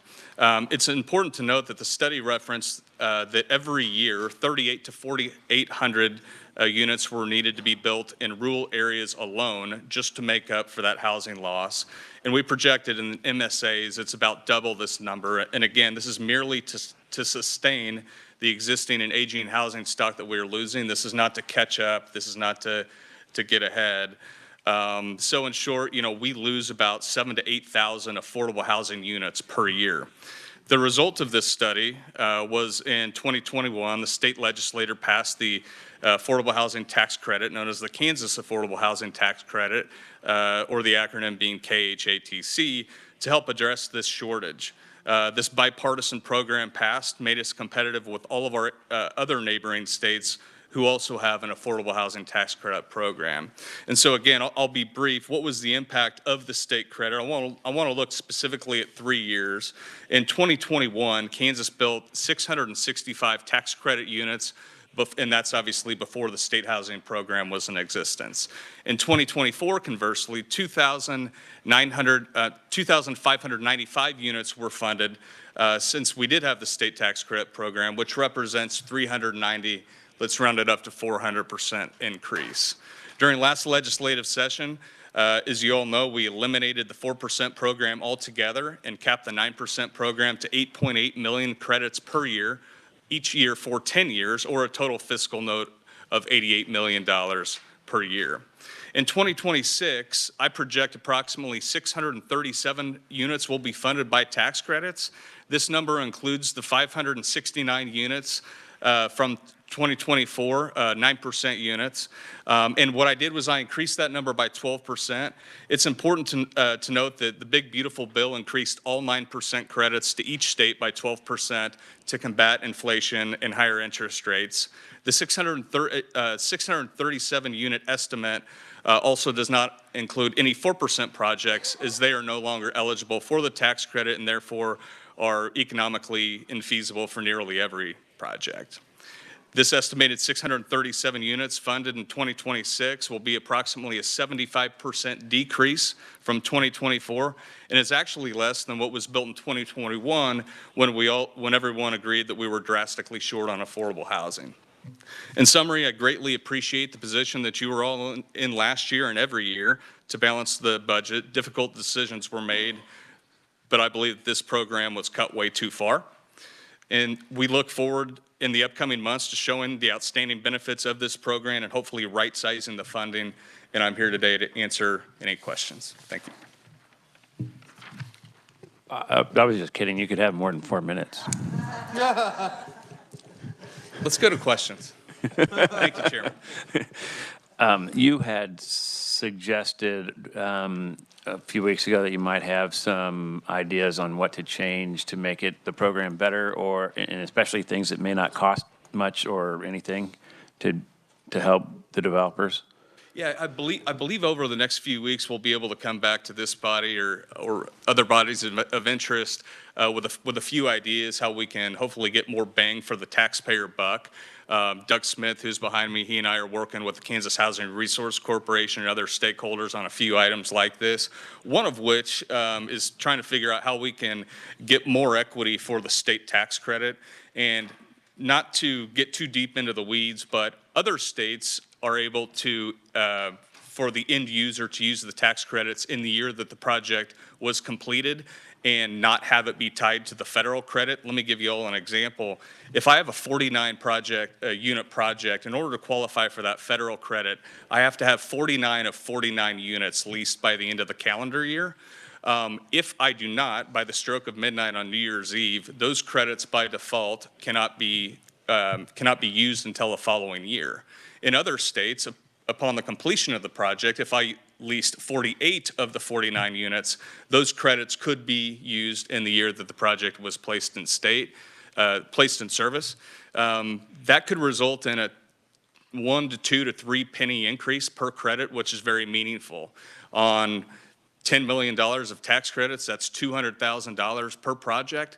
And while each project wouldn't realize the $200,000, some projects would lease up quicker, but it adds up pretty quickly. And so what we're doing as a body is we're looking for areas how we can get a larger ROI for those tax credits. And so the state is on the hook for those tax credits anyway, no matter who buys them. So right. We're going to be out those dollars. It just allows you to recapture more of that. That's correct. Instead of receiving 58 cents for a credit, some projects might be able to receive 60 cents for a credit. And that's what we're trying to do. We're trying to enhance the program, providing more equity to the projects without burdening the taxpayers any more than already committed. Okay, so one of my other things that, as you know, there was a small audit on this program that was released a couple of weeks ago, and we're going to review that on Monday. But one of the things that came out during that the question and answer period was that there was a possibility that the scoring on these things, the developers are awarded the program based off of a number of points, and the scoring is based off of how they're built. And so, like, if you installed granite countertops over just normal countertops that most of us have, you get more points and you are awarded the project. And so, therefore, these are nicer homes than a lot of the ones that we live in. And so, can you speak to that a little bit? Yeah, I mean, in short, I'm not sure where that information was derived. Maybe it was a misinterpretation or misunderstanding. Completely untrue. As I mentioned a couple of weeks ago, Ryan Vincent might be able to speak to the qualified allocation plan a little bit better than I, but I know it pretty darn well. There's no points criteria that would ever promote the increase in expenditure. In fact, it's quite the opposite. I believe in the tiebreaker, in the event two applications were to tie 4 points, the applicant that is spending less money and or requesting less credit would win in that tie-breaking round.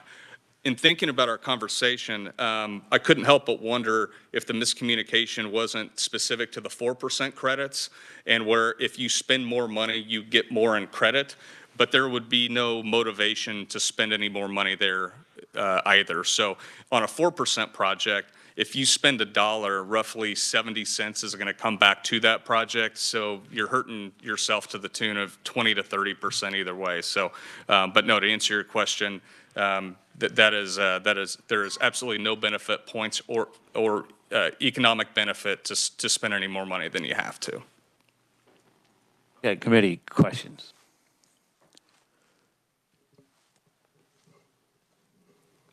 Representative Clayton.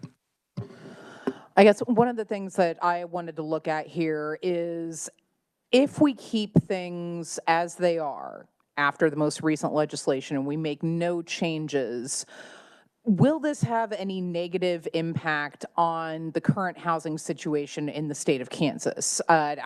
Do we see an uptick in the amount of homeless people or maybe just housing insecurity? What are we looking at statistically if we just leave things exactly as they are? Representative Clayton, thank you for the question. Let's look at a couple of numbers. This study, let's say that we're losing 7,000 to 8,000 units per year, and some people might not believe that those numbers are accurate.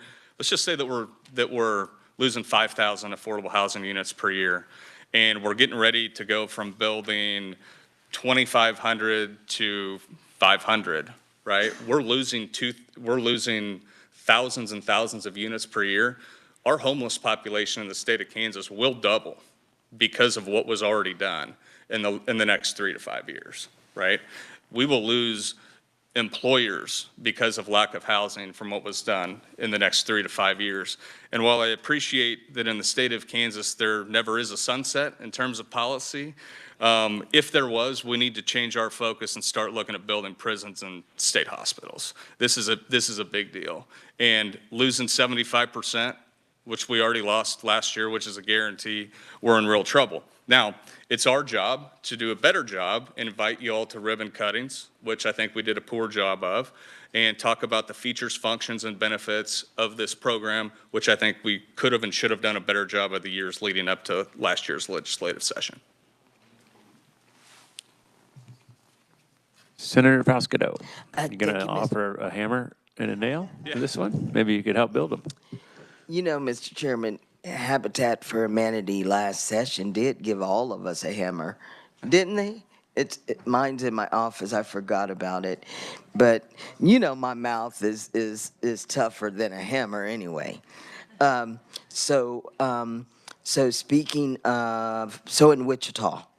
So, and I think my colleagues from Wichita, Cedric County might be able to weigh in on this. So anyway. The Leadership Kansas class with Danielle Johnson. Oh, yeah. Yeah.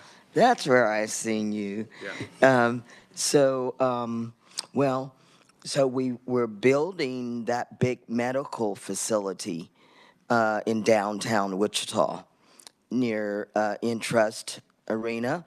So all of those residencies and those training to be in the medical field, they're going to need somewhere to live. So are you doing anything that's in my district, are you doing anything there, or does what we're discussing here today, does that prevent you, help you? I mean, so they will need somewhere to live, and we don't want them to be homeless. But can you speak to that? Thank you. Yeah, I mean, you know, there's different set-asides, so the state does a good job of allocating a certain amount of projects to MSAs versus rural areas. Wichita and all MSAs are still going to be eligible for the tax credits, but across the board, Brace for Impact, we've already signed up for about a 75% reduction in what we were able to do year over year.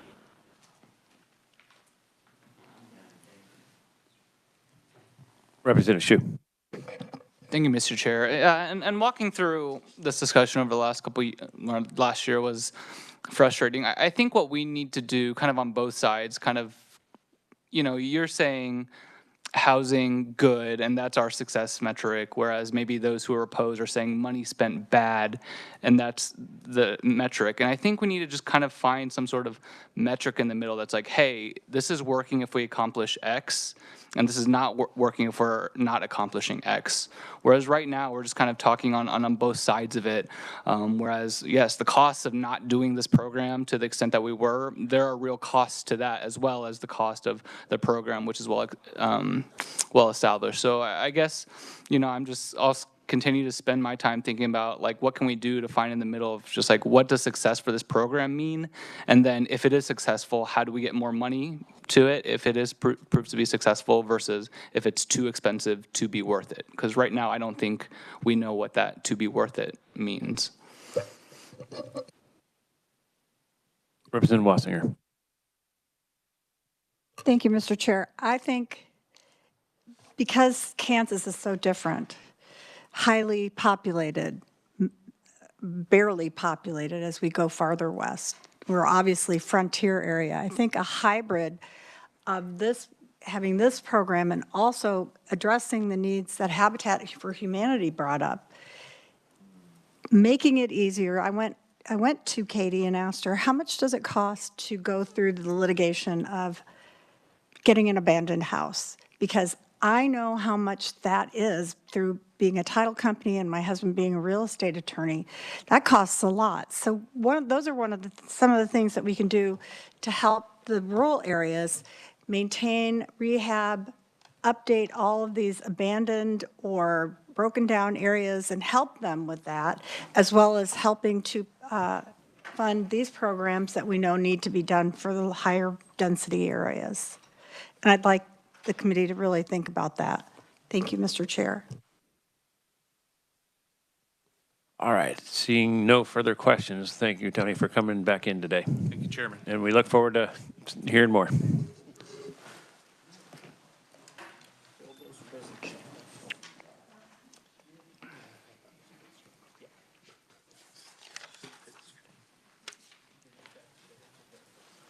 All right, so next up is Emily Amin. By right building reforms. Emily, welcome to committee, and my understanding that this would be your first presentation to any legislative body ever. Yes, that's correct. All right, well. Wow, look, we've already got 15 questions. Are we going for some hazing? Look at all. All right, go ahead, and thanks for coming in today. Thank you. Thank you so much for giving me the opportunity to testify today. My name is Emily Amin, and I'm State Policy Counsel at Pacific Legal Foundation, or PLF. PLF is a nonprofit public interest law firm dedicated to defending Americans' liberties when they're threatened by government overreach and abuse. Since our founding more than 50 years ago, PLF has been helping Americans protect their constitutional rights in courthouses and in legislatures across the country. We have won 18 cases at the United States Supreme Court, most of which pertain to the issue that brings us here today, property rights. As we all know, the entire country is in the midst of a housing shortage. And as was previously mentioned, it has been estimated that at least 4,000 new homes need to be built each year to meet the growing population needs in rural Kansas alone. The By Right Housing Act is designed to help remediate this crisis by making the process for building a new home more predictable. It does this by assuring that local approval processes for building projects are being upheld and that projects are not being subjectively delayed or unfairly held to a different standard by local authorities. This act is not intended to interfere with any local rules about what can and cannot be built in a given area. Instead, it's merely meant to ensure that projects that meet the requirements that the localities have set are not being held up unnecessarily or for unjust reasons. By ensuring that localities play fair, we can all get housing for regular middle-class Americans in Kansas built sooner and more efficiently. Additionally, this act promotes affordability by reducing unnecessary delays in the approval process that cost both time and money and often discourage individuals from even participating in the housing development process. With so many families in need of housing, projects that meet municipal or county requirements should be prioritized, and local governments should not be responsible for delayed access to housing. Thank you. Representative Hoheisel. Thank you, Mr. Chair. You're certainly struggling over there today.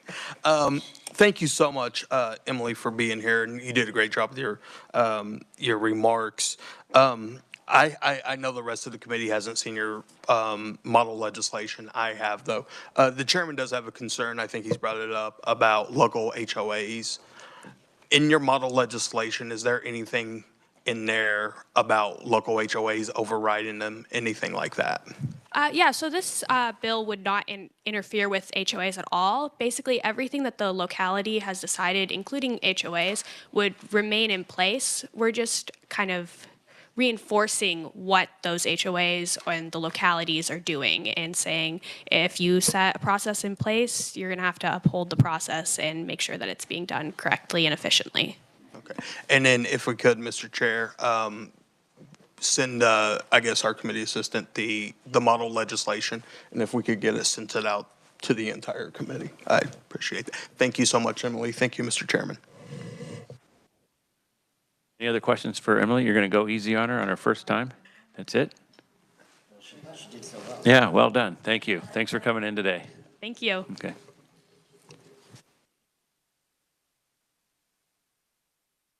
Okay, next up is Samuel Hooper, private property rights. This is your first time too, no?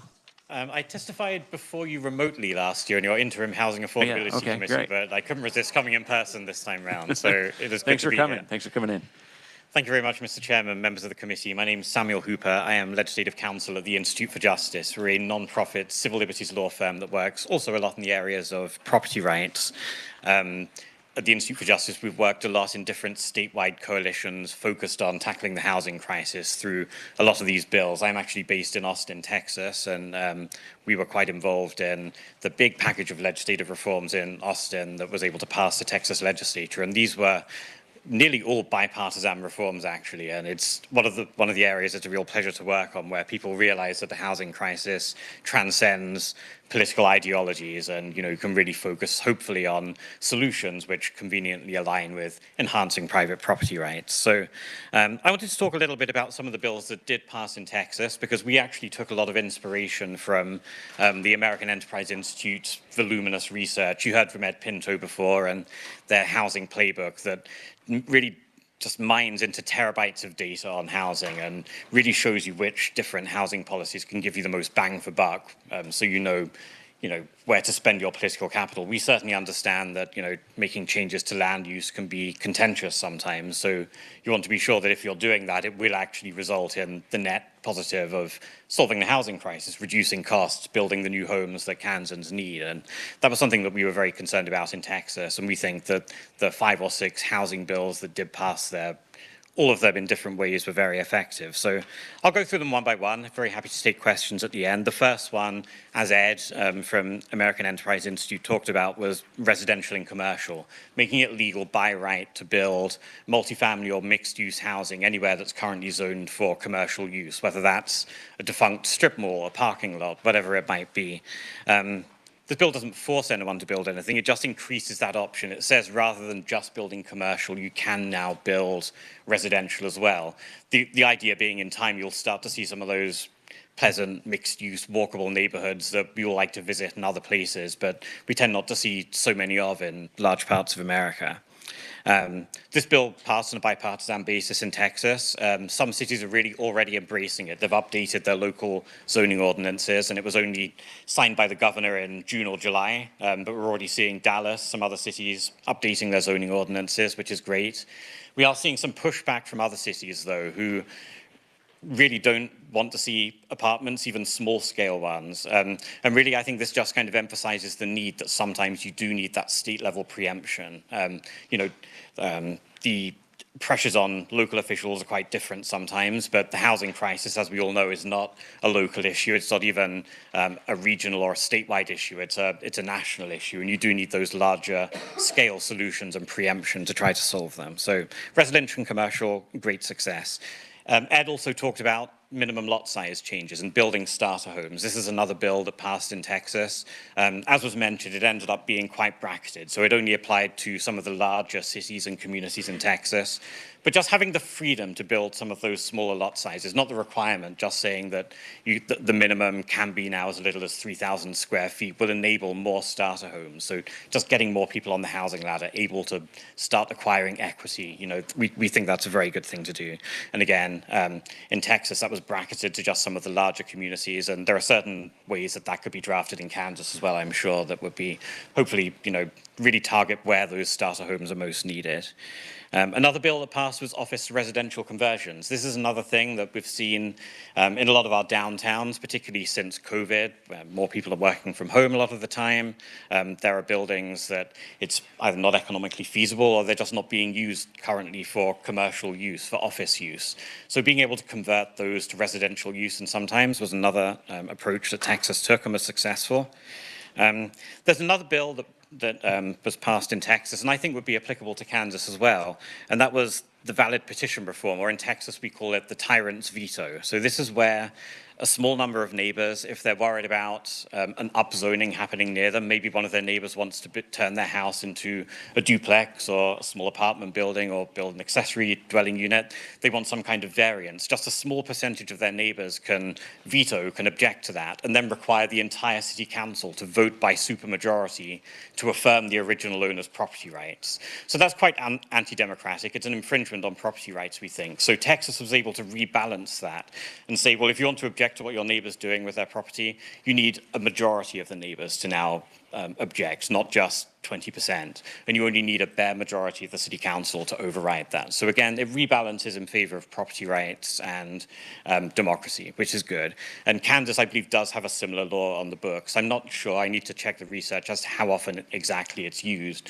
But I think any time that you can reaffirm property rights is a good thing to do. So I'd encourage the committee to potentially look at that as well. And one other bill that was also passed in Texas, there were so many housing bills, honestly, this past session, it's easy to lose count, but there was an occupancy limits bill as well. This one was actually spearheaded by a lot of students from Texas A&M University. So occupancy limits are historically used quite a lot to limit the number of unrelated people living together. It's a good way to stop student housing, but it can also be used to stop all manner of other people. And it's quite discriminatory. It doesn't tackle the actual problems that you get sometimes with student housing or different things. It presumptively assumes that if you have too many unrelated people living together, that they will cause a problem, that they will create nuisance, traffic, noise. And rather than trying to tackle those nuisances as they arise, it just says, no, these kind of people can't live in an area. So those committed Texas A&M students were able to bring a bill to the legislature and get that passed. So we were able to remove some of those occupancy limits, more in college towns in Texas, which I think is a good thing as well.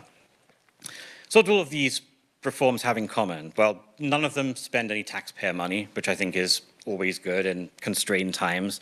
And they don't force anyone to build differently. They just increase property rights. They increase the range of what's possible to build, so enabling the free market to hopefully respond to pressure if there's a need for more starter homes. And we certainly know there is. The average age in Texas of a first-time home buyer had spiked into the mid-40s, I think, which is absolutely crazy. And, you know, Texas isn't California. We weren't facing a California-style housing crisis, but we wanted to get ahead of the problem before it got to that point. You shouldn't have to be in your 40s by the time you're looking to buy your first starter home, your first single-family home, if that's what you want to do. So by increasing private property rights, we were able to hopefully arrest that problem.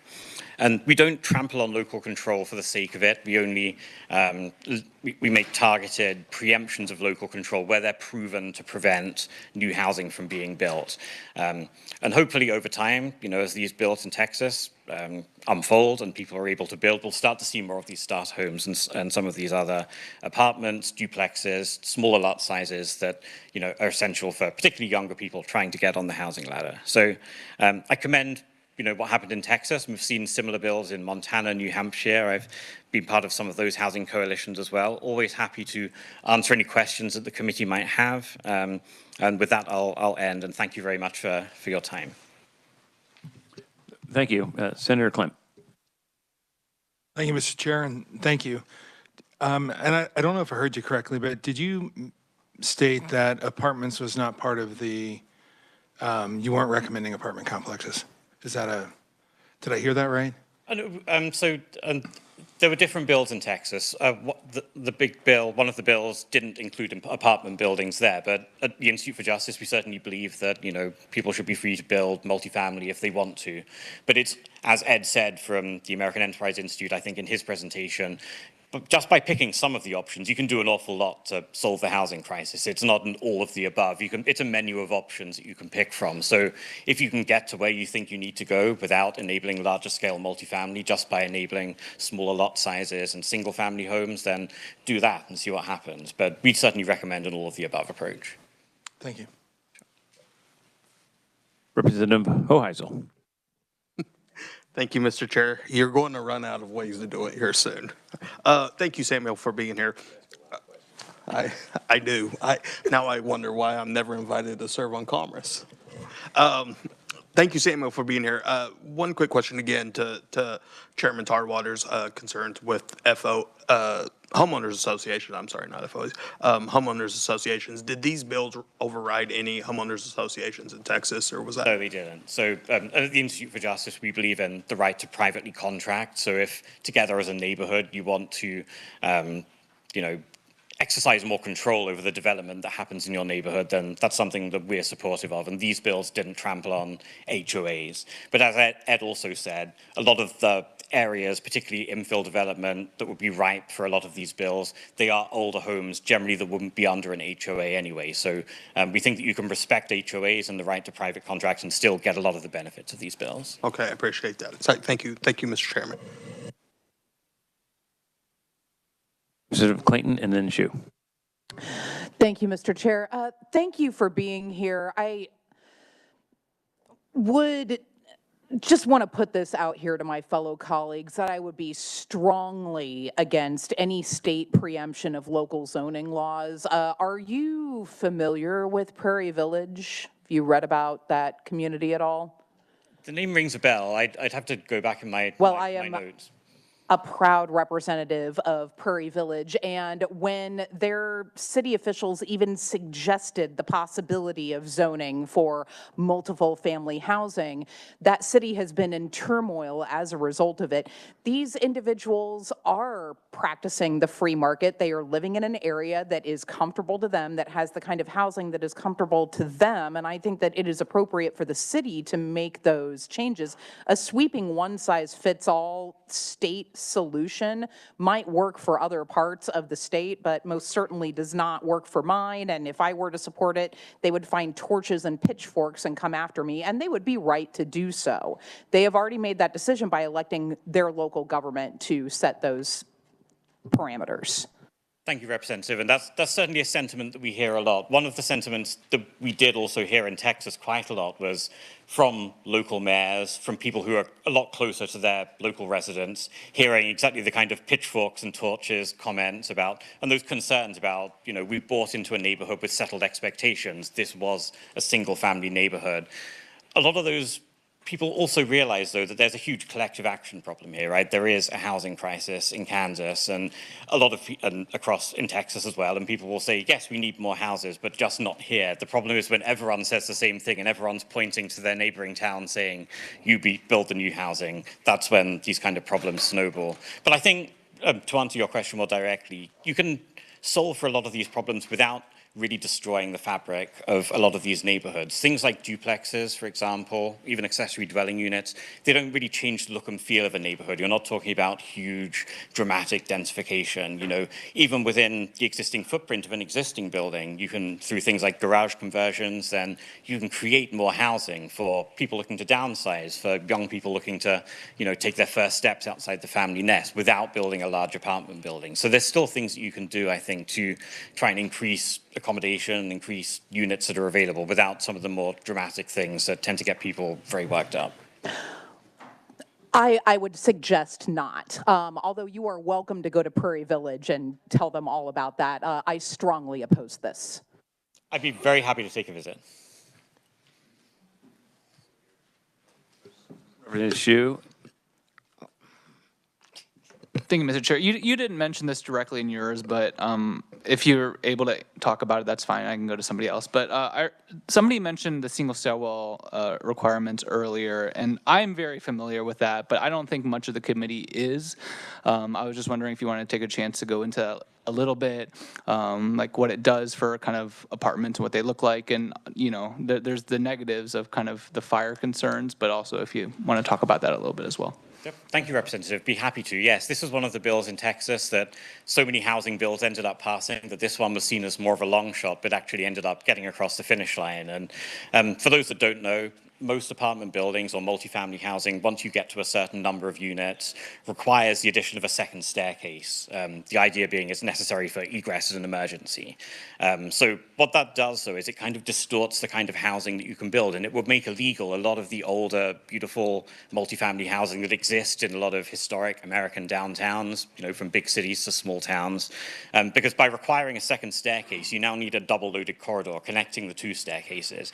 And now, when you have double staircase requirements, then that basically means you can only build large apartment buildings, often the size of a whole block, often kind of surrounding a parking lot in the middle. So it's immediately kind of very large densification. That really does kind of change the look and feel of a neighborhood. Whereas if you have a single staircase, particularly with modern requirements, you know, fire safety's come a long way since a lot of these requirements are in place. And in Texas, the bill that passed, it said you can now have a single staircase for a building up to 6 stories with up to 4 units per floor, as long as that building has modern fire retardant materials, sprinkler systems, kind of pressured staircases, and all of the other modern requirements as well.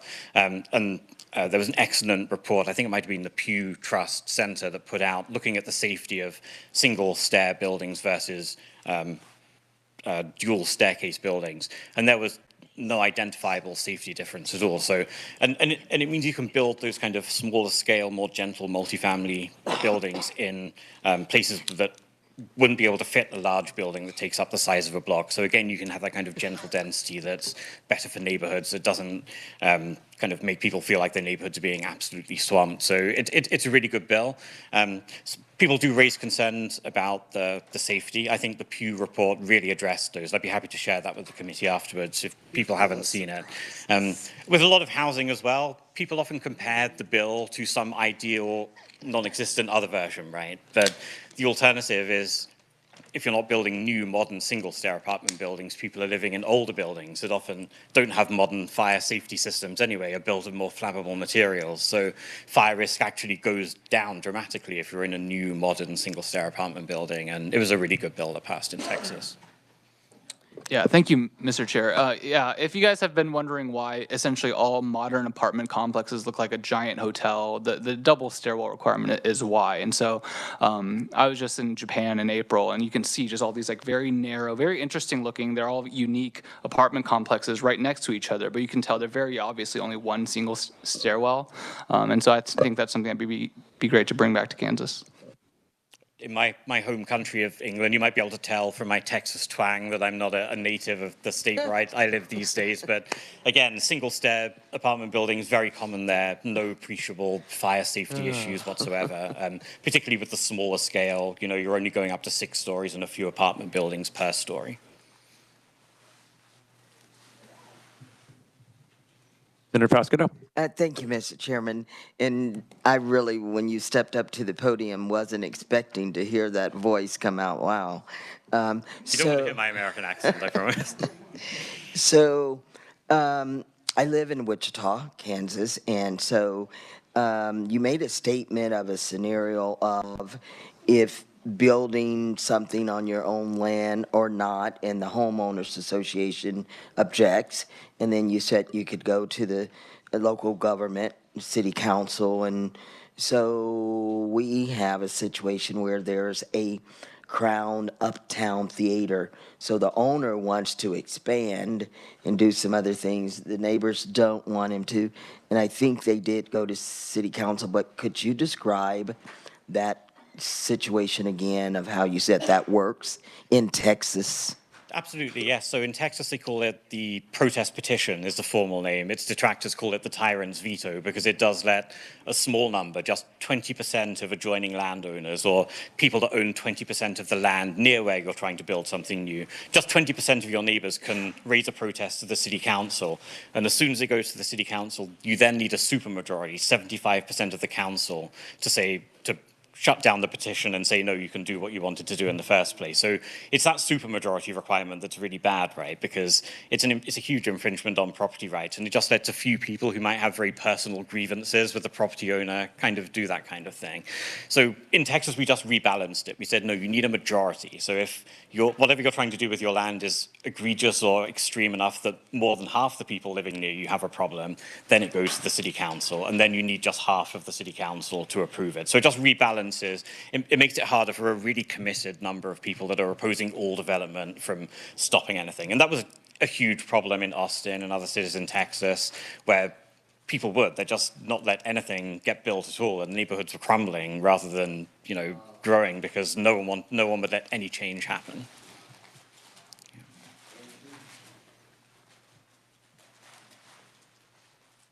Senator Alley. Thank you, Mr. Chair. I have developed property before, single-family homes.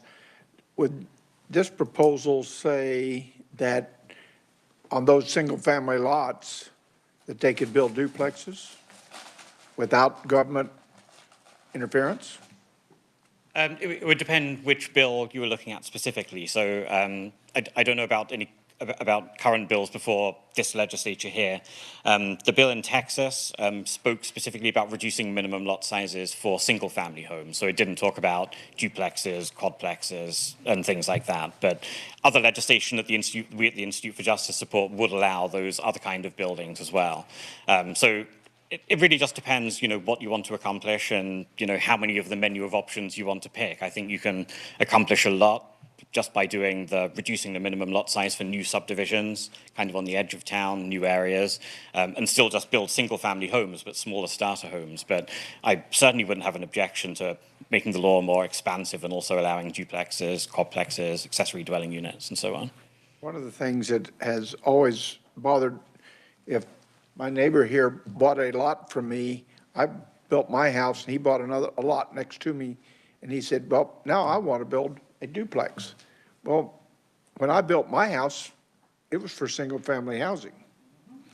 And now we're violating what I bought my lot was. Is that really what we're talking about here with these? Well, it's a good question, and as I said in response to a previous question, you still have the protection of homeowners associations. So if neighbors do feel strongly that they want to protect a certain kind of home, then they're free to privately contract like that. And that's actually what happened in Houston quite a lot.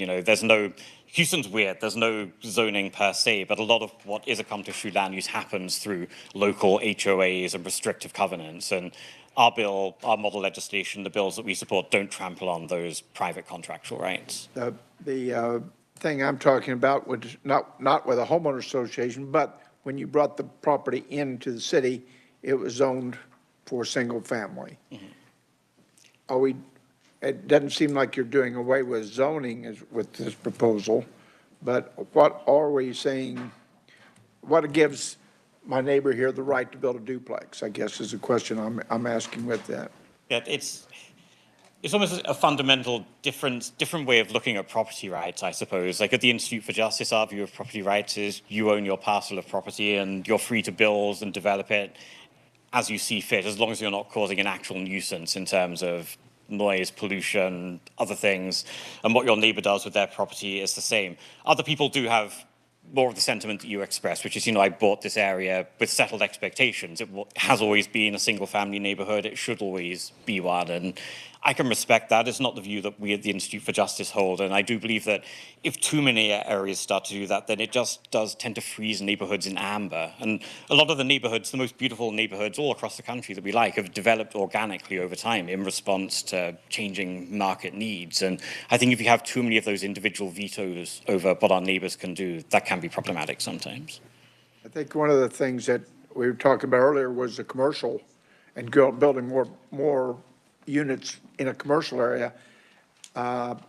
If it's zoned to a higher level, being a commercial, you can go down a lot easier than you can from a single family to going multifamily commercial on a residential lot. And I think that's the question that we're really having here. And that is a good solution because it doesn't, as you say, it doesn't interfere with existing neighborhoods. There's currently no housing in commercial areas, but you can build these very pleasant new mixed-use walkable areas, and you're not then touching existing single-family neighborhoods, which is, avoids a lot of the kind of political backlash that you talk about. Thank you. Senator Fausto. Mr. Chairman, so this is a really, big question, and I think Charles, our staff person, I think he drafted the legislation for me, so I need to, so my colleagues, though, objected to my bill in the local government committee. So to Senator Alley's point, and whatever expert opinion you can add to me or staff could, because from this conversation, I do want to know why, in fact, in my neighborhood where I live, the homeowners association where Mike Pompeo lived, and my house and the other homes, we're ranch-style homes. And it's so some of the people passed and families, I guess, sold some of the homes to this developer that came in and turned like a 4-bedroom home into like 6 bedrooms. So they've got people with disabilities living in some of these ranch homes, and they turn like a one-bedroom into like, you know, 2 single beds for people to live in there. So my neighborhood, we didn't want it. And so we went to the city, then the city told us we had to go to the federal level, and then the federal level said to come back down here to the legislature. And so I introduced a bill, and then you guys rejected it. So if, to the senator, the chairman's point and Representative Clayton's point, you know, we like it the way that it is, and all of the majority of the residents there moved in for single residential homes. You know, the mom and dad and daughter, my daughters, and we didn't. So we don't know these other people. They're not like families. But how did the law allow for that to happen? Because I'm kind of, my seatmate here, I'm kind of outraged about it, actually. So can you enlighten me? How did that happen? Yeah, Thank you. It's a great question, Senator. I will see this more and more, I think, as housing stock ages and you have houses that are built on larger lots that are kind of coming to the end of their life, or, you know, someone dies, they pass it on to their children. If you have a large lot size, often the only thing that you can do is build another large house on it. And with the way the material prices are going now and just house prices, often what you can actually only build is either a McMansion or multifamily housing by stealth, basically. So you're doing exactly what you're saying, cramming as many people in as possible. If you're not creating a big McMansion for a single family, then finding ways off the books to just cram lots of people in. The alternative, if you allow lot splits, for example, if you allow smaller lots and you can keep it becomes economically feasible to build smaller starter homes. So you keep more of that single family residential nature. But if you have a large lot size, then it's only feasible really to build either a McMansion or multifamily by stealth. And I think that's why, and we're going to see this more and more, I think, unless we do have some of these land use reforms, that older buildings reach the end of their life, they get torn down, they get passed on through people's wills, and then yeah, they turn into things that nobody wants sometimes.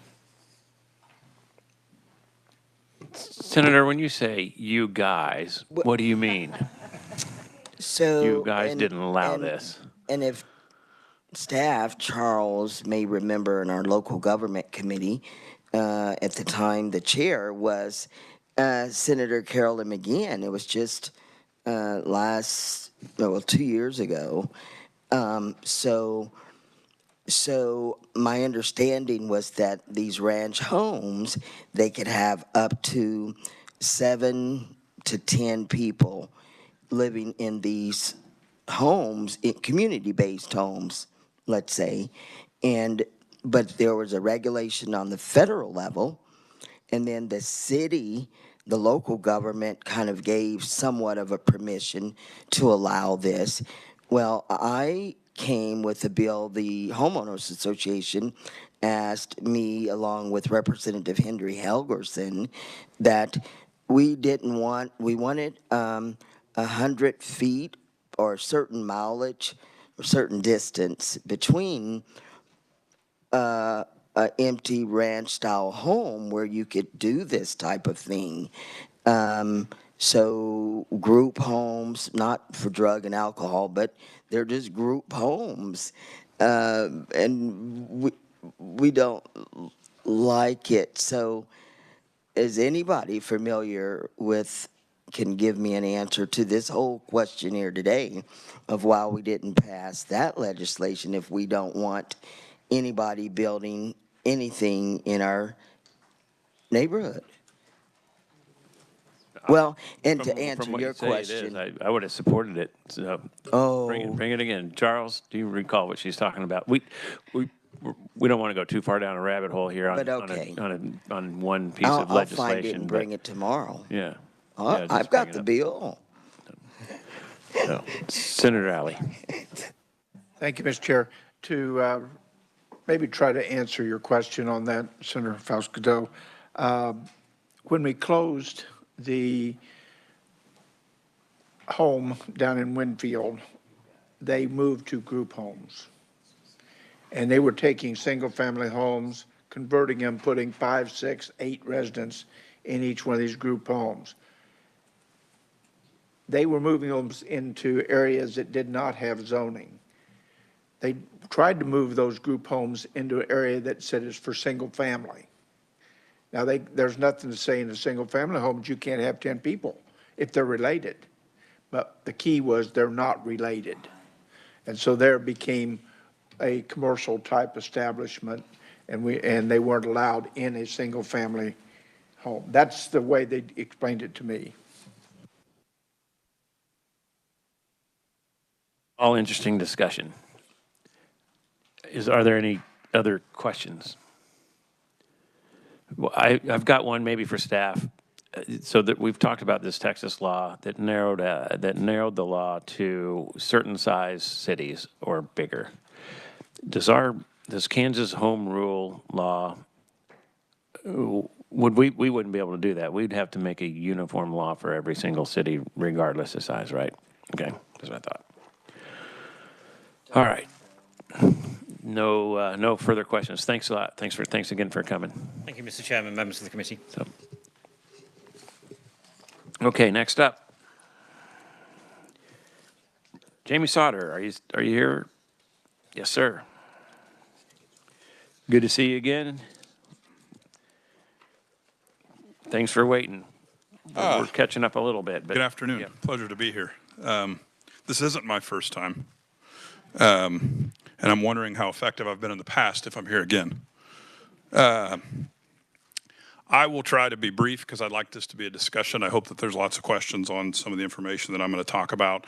Two topics, essentially. And I would just want to let the committee members know that I come from multiple perspectives on this. First and foremost, president of the Kansas Realtors for 2025. Also as a developer, I've been involved in several residential and commercial developments in the Emporia area. And then lastly, as an elected official, so I'm a city commissioner, not a county commissioner. I will not be painted with that brush, as it says on the agenda. But I am a city commissioner in Emporia as well for at least 2.5 more months, not that I'm counting. Just some brief context on housing. Obviously, we know that local governments are strapped, property taxes are high. We also know, I can tell from Emporia, and I would assume most local governments are risk averse. Residential development has typically in the past been a for-profit business and has not, in the past, has not needed government assistance. And we've slowly ended up in a cycle where if there isn't a profit, then there isn't private development. And that's where I think is probably the biggest contributor to the housing shortage that we face in such a diverse set of markets. In towns like Emporia and smaller, there's been a complete absence of a lot of development because of the lack of incentives and help, but probably more so because of the lack of local government participation. Reinvestment housing districts are the way. I've been here most times to help lobby for reform in that law, and it's been very good each time that it's been changed. But residential development basically is a three-legged stool. You have to be able to have money to finance acquisition of land. You have to have money or credit to be able to finance the infrastructure, which is the most expensive part and has the worst ROI.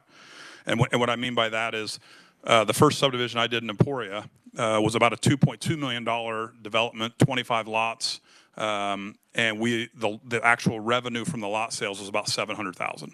So that math doesn't math. Without the RHID, there's no way we could have made that happen. And then the third leg stool, because especially in rural areas, and it's becoming more so, I think, in more populated areas, we have a lack of contractors, and because we have a lack of contractors, that allows contractors to be risk averse, meaning they are for hire and for hire only. A lot of contractors, especially in rural areas, are not going out on their own to take that risk. And so from a developer standpoint, most times we're financing the actual vertical construction as well. And so as successful as I may be, there's only so many times I can go to the bank and say, hey, I need to borrow money to buy, I need to borrow money to put infrastructure, and I need to borrow to whip the contractors so that I can make these projects go and pay for themselves. And so where I think local governments can help the most and be the most effective is with the infrastructure. Mark Toom, who's with the Realtors, told me that another conferee talked about the rising cost of infrastructure, and I can tell you it is very, very expensive to get the necessary utilities to put in a greenfield development.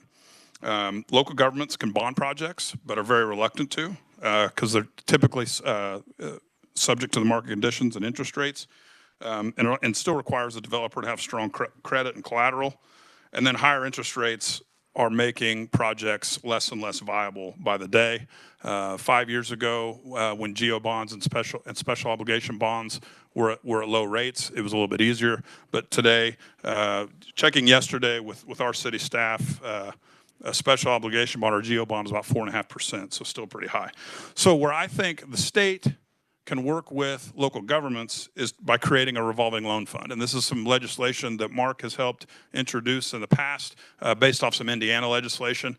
Indiana set aside several years ago $200 million for local municipalities to borrow from the state for infrastructure, and they have a similar program to our RHID that they were able to pay back the state on borrowing that money.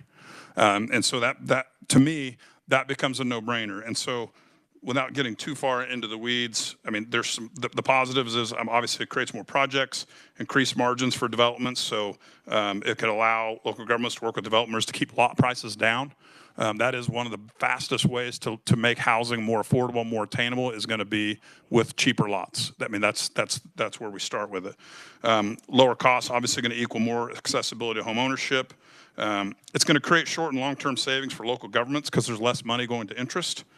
We can pay bonds off faster and get these properties onto the tax roll sooner so that the property taxes they are generating is going towards the operation of the city and the county versus paying back or reimbursing the developer for their expenses. And then I think it's advantageous to the state too, because it's money they're going to get back. It's theoretically money you never spend. We tie these to cities' bond authority, and the cities are obligated to it whether the developments are successful or not. So on the second page, I give you kind of an RHID snapshot.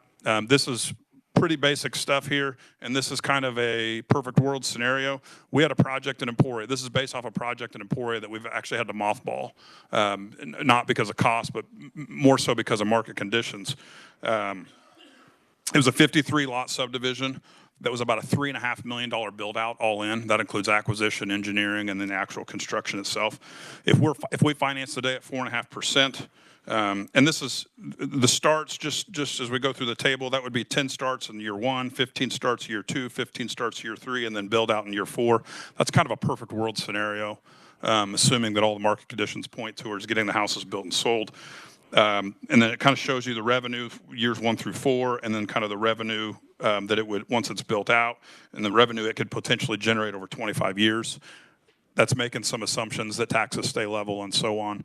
Again, kind of perfect world scenarios.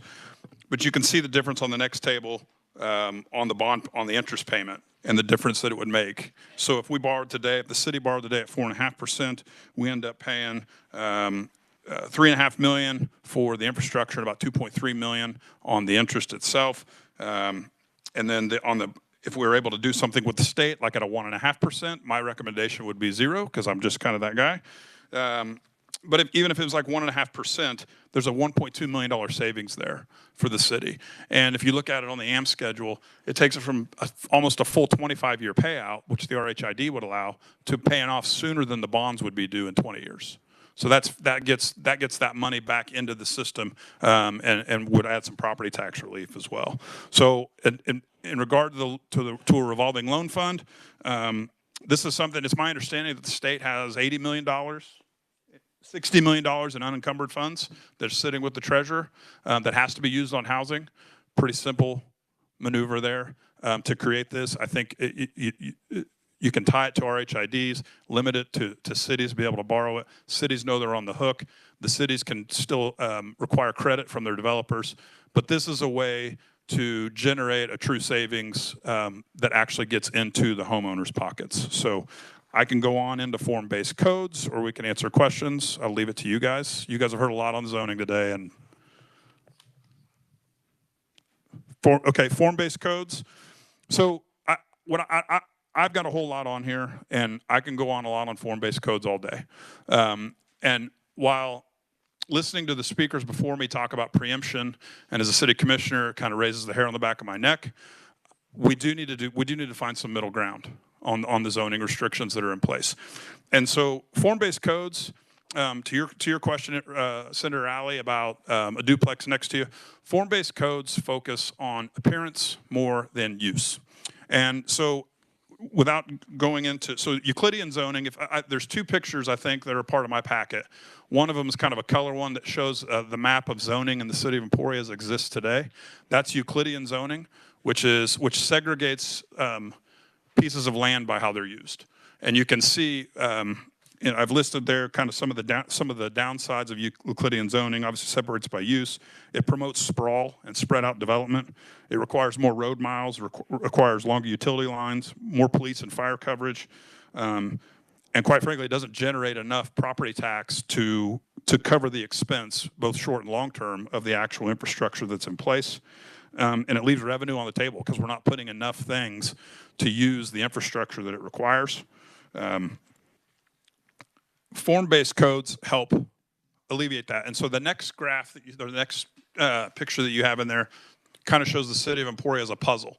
This was part of our comprehensive plan that was adopted in 2017 as a joint plan between Emporia and Lyon County. This was our attempt to try to get form-based codes in Lyon County. And what form-based codes does is it takes the various uses of real estate that we have, and instead of segregating them, it kind of meshes them together and layers them so that more uses are allowed in more areas. It doesn't just say you can do anything you want anywhere, but what it does say is the duplex that would be next to your house, Senator Alley, as long as it looks a lot like your house, it would be hopeful that maybe that would be less intrusive. Now, I think your example is, I mean, I think you live on a golf course and probably have some HOA protections there. This wouldn't preempt HOAs, but what it would do is it would allow cities, it would allow developers to utilize already existing infrastructure with more latitude, if that makes sense. And so you think of the context of an older community like Emporia, where you have grid overlay that makes up the abundance of our city, and we have alleys, and what this would allow for is to take these lots that are sometimes 6,000 square feet, sometimes they're 10, 12,000 square feet, to add accessory dwelling units, to do things that use infrastructure that's already in place, so it's not adding an additional tax burden to the citizens that live there. Form-based codes is something, like I said, is what I said, is something that we've attempted to try in Emporia, but we ran into, and that's why I've attached the memo from Spencer Fain Law Firm. That's the attorney that we consulted to try to find out. Our commission really wanted to adopt form-based codes because we wanted easier use of land in our communities, and what we run into are the statutes that are listed there. Now, I do not want to get too far out over my skis quoting statutes, but if you read in that memo, it basically talks about the one line where it references KSA 12-756, where it says all such regulations shall be uniform for each class or kind of building or land uses throughout each district. Well, form-based codes isn't possible in its true form because of, my understanding is because of that line of that statute. Meaning single-family residential in the middle of town has to be same as single-family residential on the edge of town. And there's some ways around that, and I've listed them there: conditional use permits, plan unit developments, overlay areas. Those are all tools that are there for us to use, but all those tools become subject to so much public scrutiny that we stop looking to see if they're practical, and we start trying to weigh and measure. You have planning commissions that are weighing and measure if they're popular. And sometimes popular amongst the neighbors it shouldn't be the criteria that we're judging projects off of, in my opinion. So I've said a lot, and I've kind of gone a lot of different directions, and I know you guys have had a long day, but that's kind of the nuts and bolts from where I sit on form-based codes. Happy to answer questions. Senator Owens. Thank you, Mr. Chairman. Just out of curiosity, as I heard you make sure I understood what you were proposing with this revolving loan fund. Currently, as a developer, the developer is the one that bears the risk of the infrastructure through specials. Are you suggesting that that risk now be borne by the city, alleviating the developer of that responsibility? Well, the specials aren't used everywhere. I know in Johnson County they don't practice specials, and in rural areas we don't use specials anymore at all because it's basically doubling the property taxes, and it's proven not effective. So what the RHID does is creates a residential TIF so that the incremental increase in that development pays for the expense. What we're finding, because of the way, because of where banks are lending, at the rates banks are lending money at, and the rates that communities are able to bond infrastructure projects at, it's still making these projects very, very marginal at best. And so if we could create, my recommendation is to create a source that cities can borrow from in conjunction with developers to lower the overall long-term cost of the infrastructure. So the cost of the infrastructure doesn't necessarily change, the holding cost does. Okay, thank you. Representative Hoheisel. Thank you, Mr. Chair, for hopefully the last time today. Thank you, Jamie, for being here. That real quick, that 60 million you referenced, I know, Mark, is that the encumbered funds with the treasurer's office? Is that the linked deposit funds that we have? That's the linked deposit stuff. Okay, yeah, and we're working on some changes on that too. Real quick, we have the legislative research kind of report that I believe everybody has. It has the land minimum square foot requirements on here. Of note is Emporia at 6,500 square feet. You represent Emporia. Do you have any thoughts on that? I think markets drive the lot size. I don't think the minimum lot size becomes the rule or the practice necessarily, but I think it drives it. And I don't know if this is a great example. I just started a new subdivision based off the most recent modifications to the RHID on the infield piece, where we found 5 acres kind of in the middle of town that has all the infrastructure necessary around it.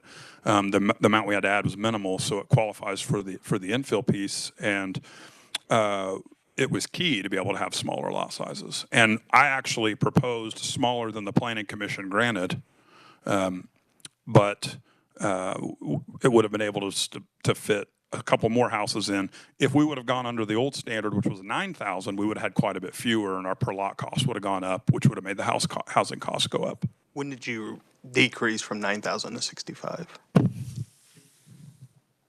3 years ago. And have you guys seen the positive effects of lowering that? Starting to. Okay. Starting to. I think the hard part when we talk about housing just in general, everyone has an opinion on what other people want. and that's where it gets really tricky.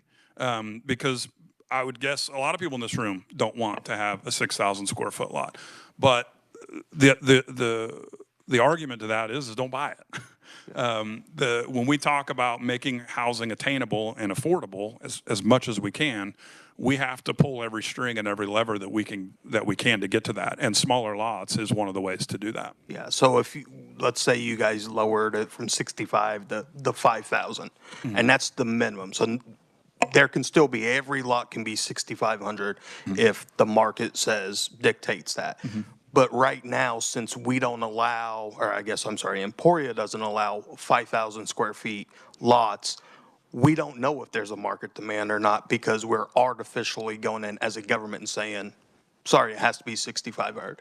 So we don't have any data. We don't know if there is a market for that or not, because the government has a barrier in the way of attaining that information. Yes, and where I think a change like that would be effective is in established neighborhoods that have small little 800 square foot cottages on 10,000 square foot lots. And if they have an alley behind them and the infrastructure necessary to add another cottage to it and split that lot so it becomes 2 properties. I think you'd find in small towns in Kansas, there's all kinds of opportunities like that. And so lowering the minimum, that preemptive action, in my opinion, frees up a lot of land that's being taxed and not getting any use out of it. And it creates an option for the people that own those properties instead of a barrier. Okay, I appreciate that, sir. Thank you for being here today. Thank you, Mr. Chairman. Representative Wassinger. Thank you, Mr. Chair. Can you give me why form-based codes create less infrastructure costs? All the reasons that you're saying? They promote density. and it allows for more uses. So it allows for more uses on certain pieces of land because it's taking, instead of saying commercial is here and industrial is here and residential is here and they never mesh together.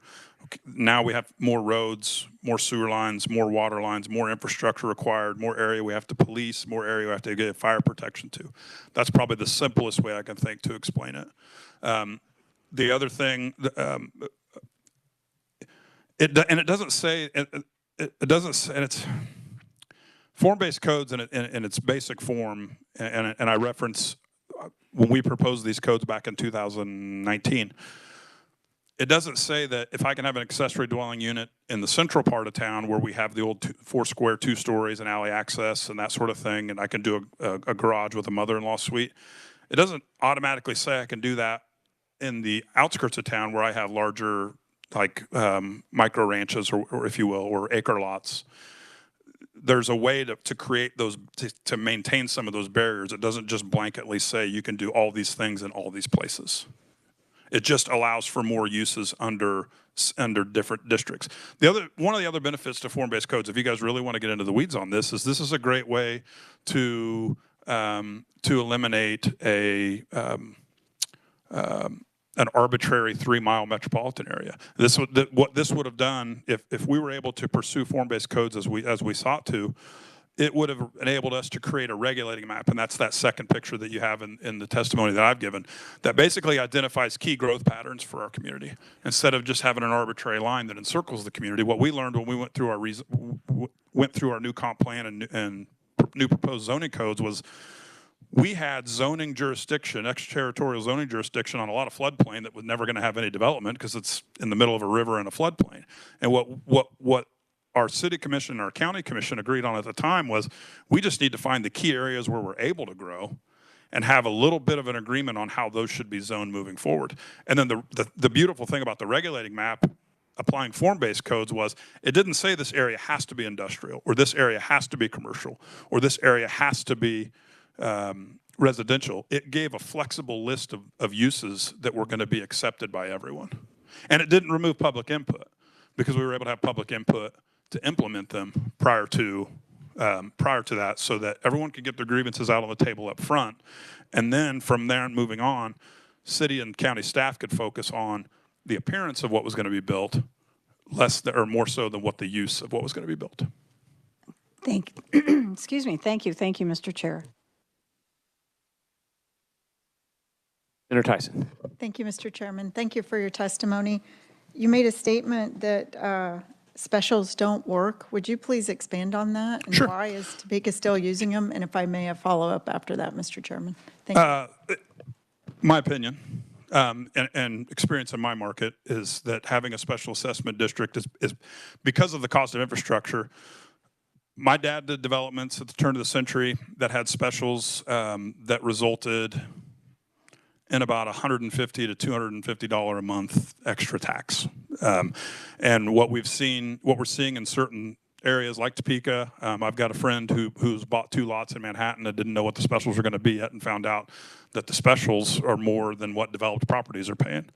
So there's multiple ways to fund infrastructure. One is going to be, which I call the Johnson County method, where you take your acquisition cost, you take your infrastructure cost, and you add your profit that you want to make each lot, and then you divide that by how many lots you have, and that's the cost of the lot. And so that's why you see in Johnson County $120,000, $130,000 lots. The second way, the more traditional way that's been done in our state is through the 6A petition, through special assessment. You create a special assessment district that basically, once the project's complete, the infrastructure, you divide that by the amount of lot frontage on the road and the square footage of the lot. There's a formula that's come up with there. And then you divide that proportionally amongst the owners of those subdivisions. The challenge with special assessment, with property or with subdivisions that use special assessment districts, is that your developer's motivated to sell lots, not motivated to build homes. So I don't want to get too far into it, but it can become deceptive because they don't care. They just don't want to have that ongoing cost of the infrastructure. They want to offload the lots, get as much profit as they can, and pass that burden on to whoever buys the house.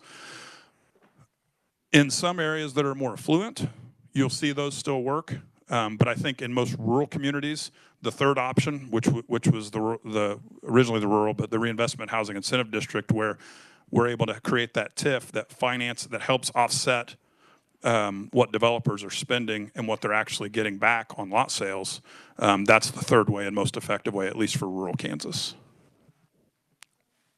Thank you, Mr. Chairman. So you mentioned special assessment districts. I'd like you to explain a little bit on that, but also I find it interesting. We keep talking about government competition and how, private industry and private industry has learned how to come to government for loans, for grants, for funding, basically. And that's what you're asking us to do, to choose you over other mechanisms. And I just, we're fighting this property tax issue. You guys have, not you, but your association has dug in against possible relief for taxpayers. So I just ask if you would speak to the assessments and to the property taxes on some of the stuff going on. So the one thing I'll tell you is I've done I've done 3 RHID projects, and all 3 are ongoing, and all 3 have been financed privately. So I don't think the private option goes away. I think there's still advantages to privately financing infrastructure. What I enjoy about privately financing the infrastructure is the city can't tell me who to use for my contractors. I can use the contractor I want to put my roads in, to put the utilities and that thing in. But also, I think having a program like the revolving loan fund, though, helps get some local governments who have chosen, who are, and I'm not, this isn't a criticism, it's an observation, have been very conservative when it comes to residential development in their communities, because they've seen the unintended consequences of sitting on the sidelines. We've seen prices skyrocket. We've seen property taxes go up proportionally because values have gone up. So I still think the private market exists for it. I think that having a public option that cities have access to, though, is a viable option that a lot of communities would not only take advantage of, but would enjoy. And would be beneficial in terms of helping bring property values down.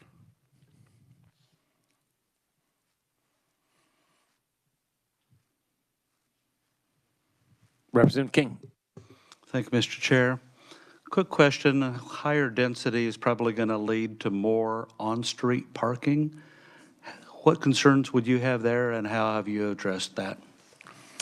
I think it depends on how you look at it. I'm a big fan. I don't know if any of you read the book Strong Towns. They have one of their people is going to be at Kansas Housing Resources Corporation's conference next week. I'm in favor of stripping parking restrictions personally.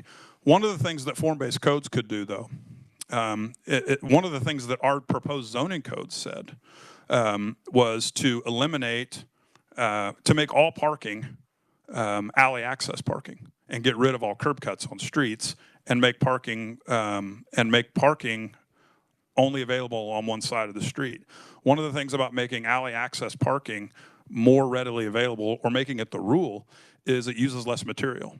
There's a lot of wasted concrete just in driveways to get from the street to the garage.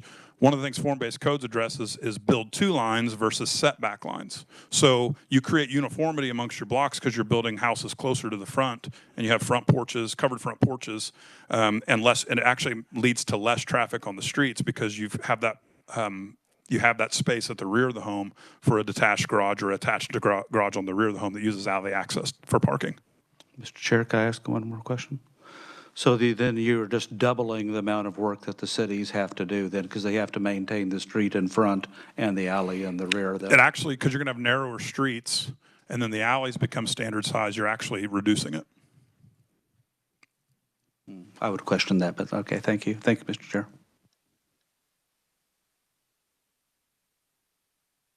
All right, seeing no further questions, thanks again for coming in. I just thank you all for your time. A lot of markets are seeing an ease in inventory. We're seeing some relief in prices. But I think it's still incumbent on this body to continue to act on housing because we need to get out in front of the next boom.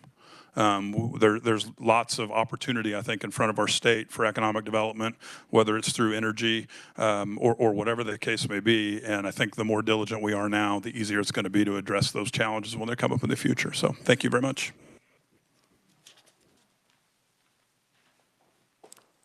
All right, so my bad, we skipped over Mike Ditch.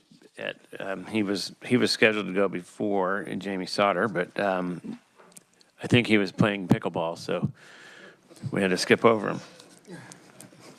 Mike, are you still there? I'm here, yes, sir. Okay. All right. Would you like me to go ahead?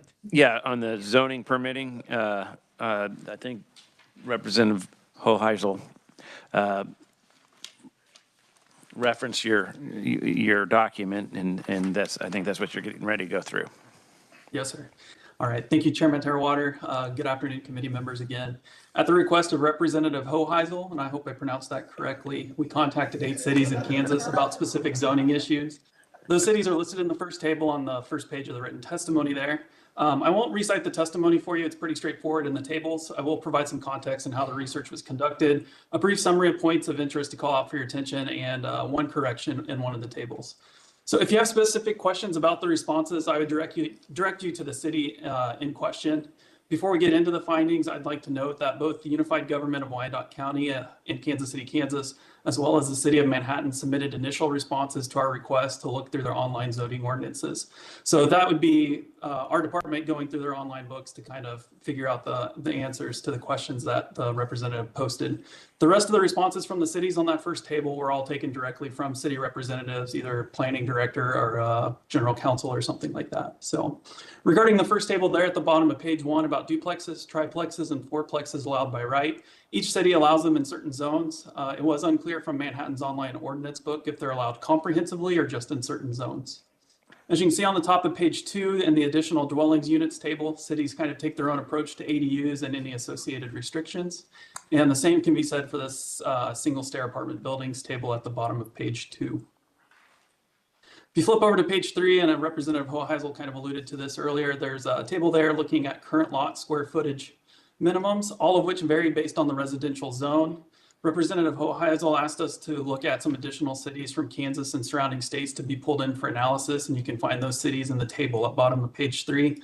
I would like to point out there is one error on that bottom table for Dodge City. That's the 20,000 square foot number is for Ford County, not Dodge City. That should read 5,000 to 10,000 depending on the residential zone. To be clear, the table at the top are the cities where we asked the full list of questions, and then that table at the bottom of page 3 was just KLRD looking at online ordinances to determine the square footage minimums. Top of page 4 looks at the number of parking spaces required per unit. The cities tended to follow a per dwelling basis, but there was some variety among the cities, and waivers for parking spaces were also varied, as you can see in the table there. The table at the bottom of page 4 and the remaining tables on pages 5 and 6 look at what we'd call the review process. They look at approval deadlines, review timelines, and expediting project review. Several of the cities gave us links to kind of like a one-pager so you can see the entire timeline review process. So I've linked those in case you want to see what that whole process looks like. That kind of summarizes everything that's in that research request. I'm happy to stand if there are any questions about methodology behind the research response or anything that doesn't get into why a city decided to do what they did.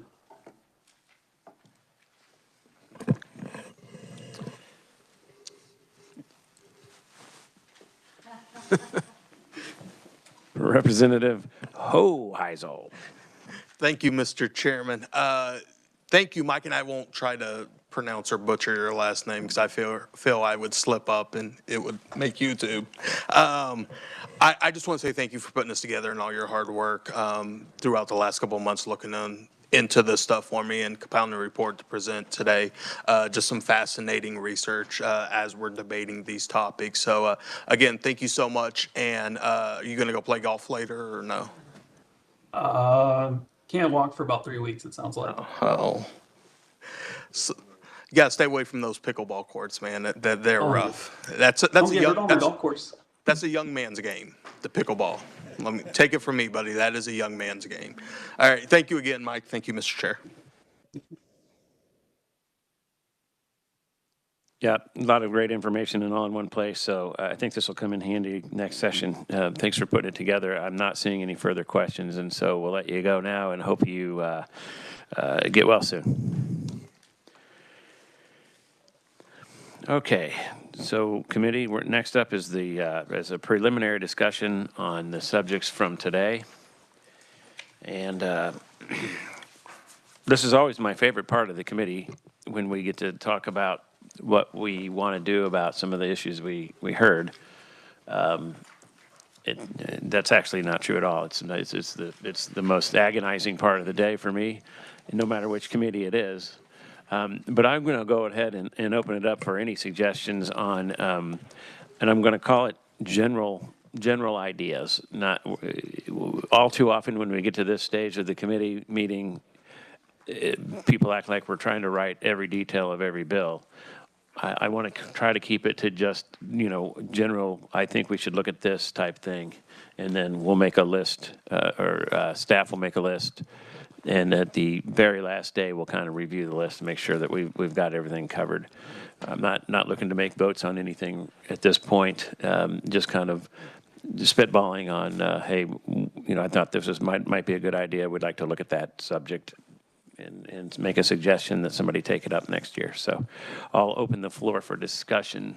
I'll go ahead and call on Hoheisel first. Thank you, Mr. Chair. On the crypto stuff, I don't have anything really specific other than the two things I discussed today, which my committee, I believe if they go to my committee, will take up next year. And that's the crypto ATM machine issue, as well as the treasurer's unclaimed property piece in regard to crypto. On the housing stuff, I know we want to keep it general. I think I don't have any really specific proposals today, although we are working on a few things. But generally, just looking at ideas to break down government barriers that are artificially driving up housing costs. Anything we can do as a government entity to get out of the way and letting builders build, I think we need to look at. We need to encourage. Through your point in the discussions we had last session, I think it's clear that it's going to be tough getting any new dollars into housing from the state of Kansas. I mean, we've got a budget crunch. We've got to take that seriously. I completely understand that. So the other option is what can we do to get out of the way? And so I just want to keep that focus on what we can do to get the government out of the way to let builders build. If it's looking at lot size minimums and having that discussion, or the form-based codes, just general ideas like that don't really have an appropriation or a price tag from the state on it, but also just gets the government out of the way. All right, so any objection to that statement? All right, seeing none. Representative Hsu. Thank you, Mr. Chair. Yeah, I would agree with everything that Representative Hoheisel just said. I would say, personally, I would imagine like one package of bills that's specifically like kind of generally things that we've talked about today that have to do with deregulation or kind of smoothing it away for builders. And then maybe we can have another package or standalone bills that might encompass kind of funding mechanisms like the revolving loan fund or something like that. Would be kind of a separate thing. But overall, I would be, if at the end of the day, in May of next year, we could look at a package of deregulation bills that kind of help build housing, I would be ecstatic about that. Any objection to anything he just listed? Seeing none. Representative Clayton. I would just like to make sure that my objection is on record here. See, here's the issue, is that when we talk about letting the builders build and deregulating, we're not talking about, so that I can earn some extra money by converting my house into a duplex because I'm a property owner and I deserve freedom. What it is it is not necessarily taking it's not allowing the property owners to have freedom. It's allowing large private equity companies to come in, completely desiccate and alter our neighborhoods, which is not what at least people in my district want. So, I mean, we're not voting, but if we were, I would say no, and I want my vote recorded. I cannot impress this upon you enough. Thank you.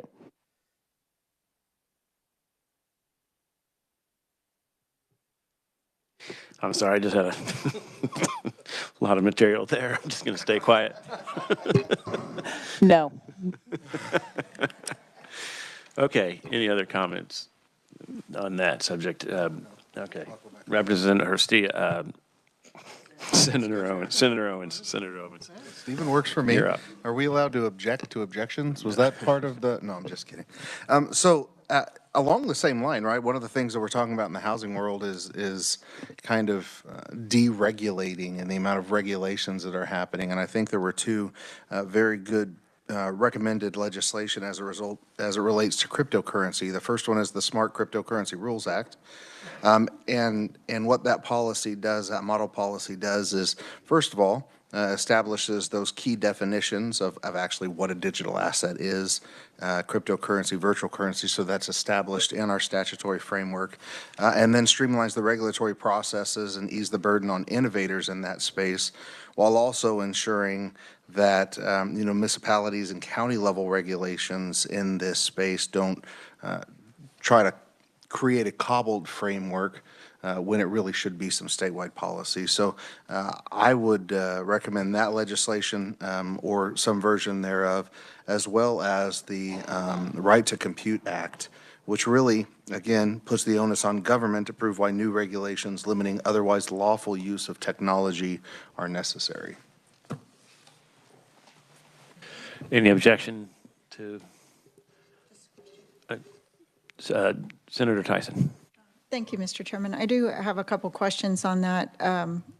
One of the, obviously, I think you're right about the state having it instead of city. I don't think most people are aware that Miami created their own cryptocurrency.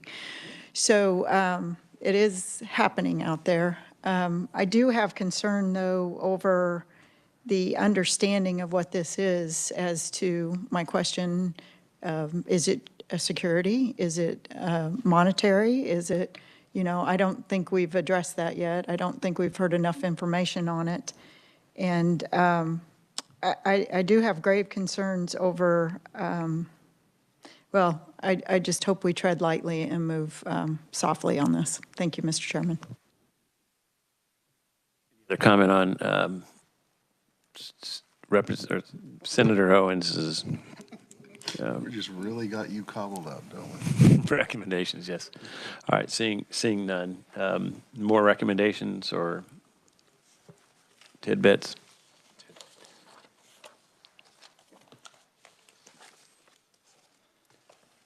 Okay. All right. That's a wrap for the day then, and we will be back here tomorrow at 9 o'clock. Thank you. Thanks a lot, and thanks for everybody for putting this together.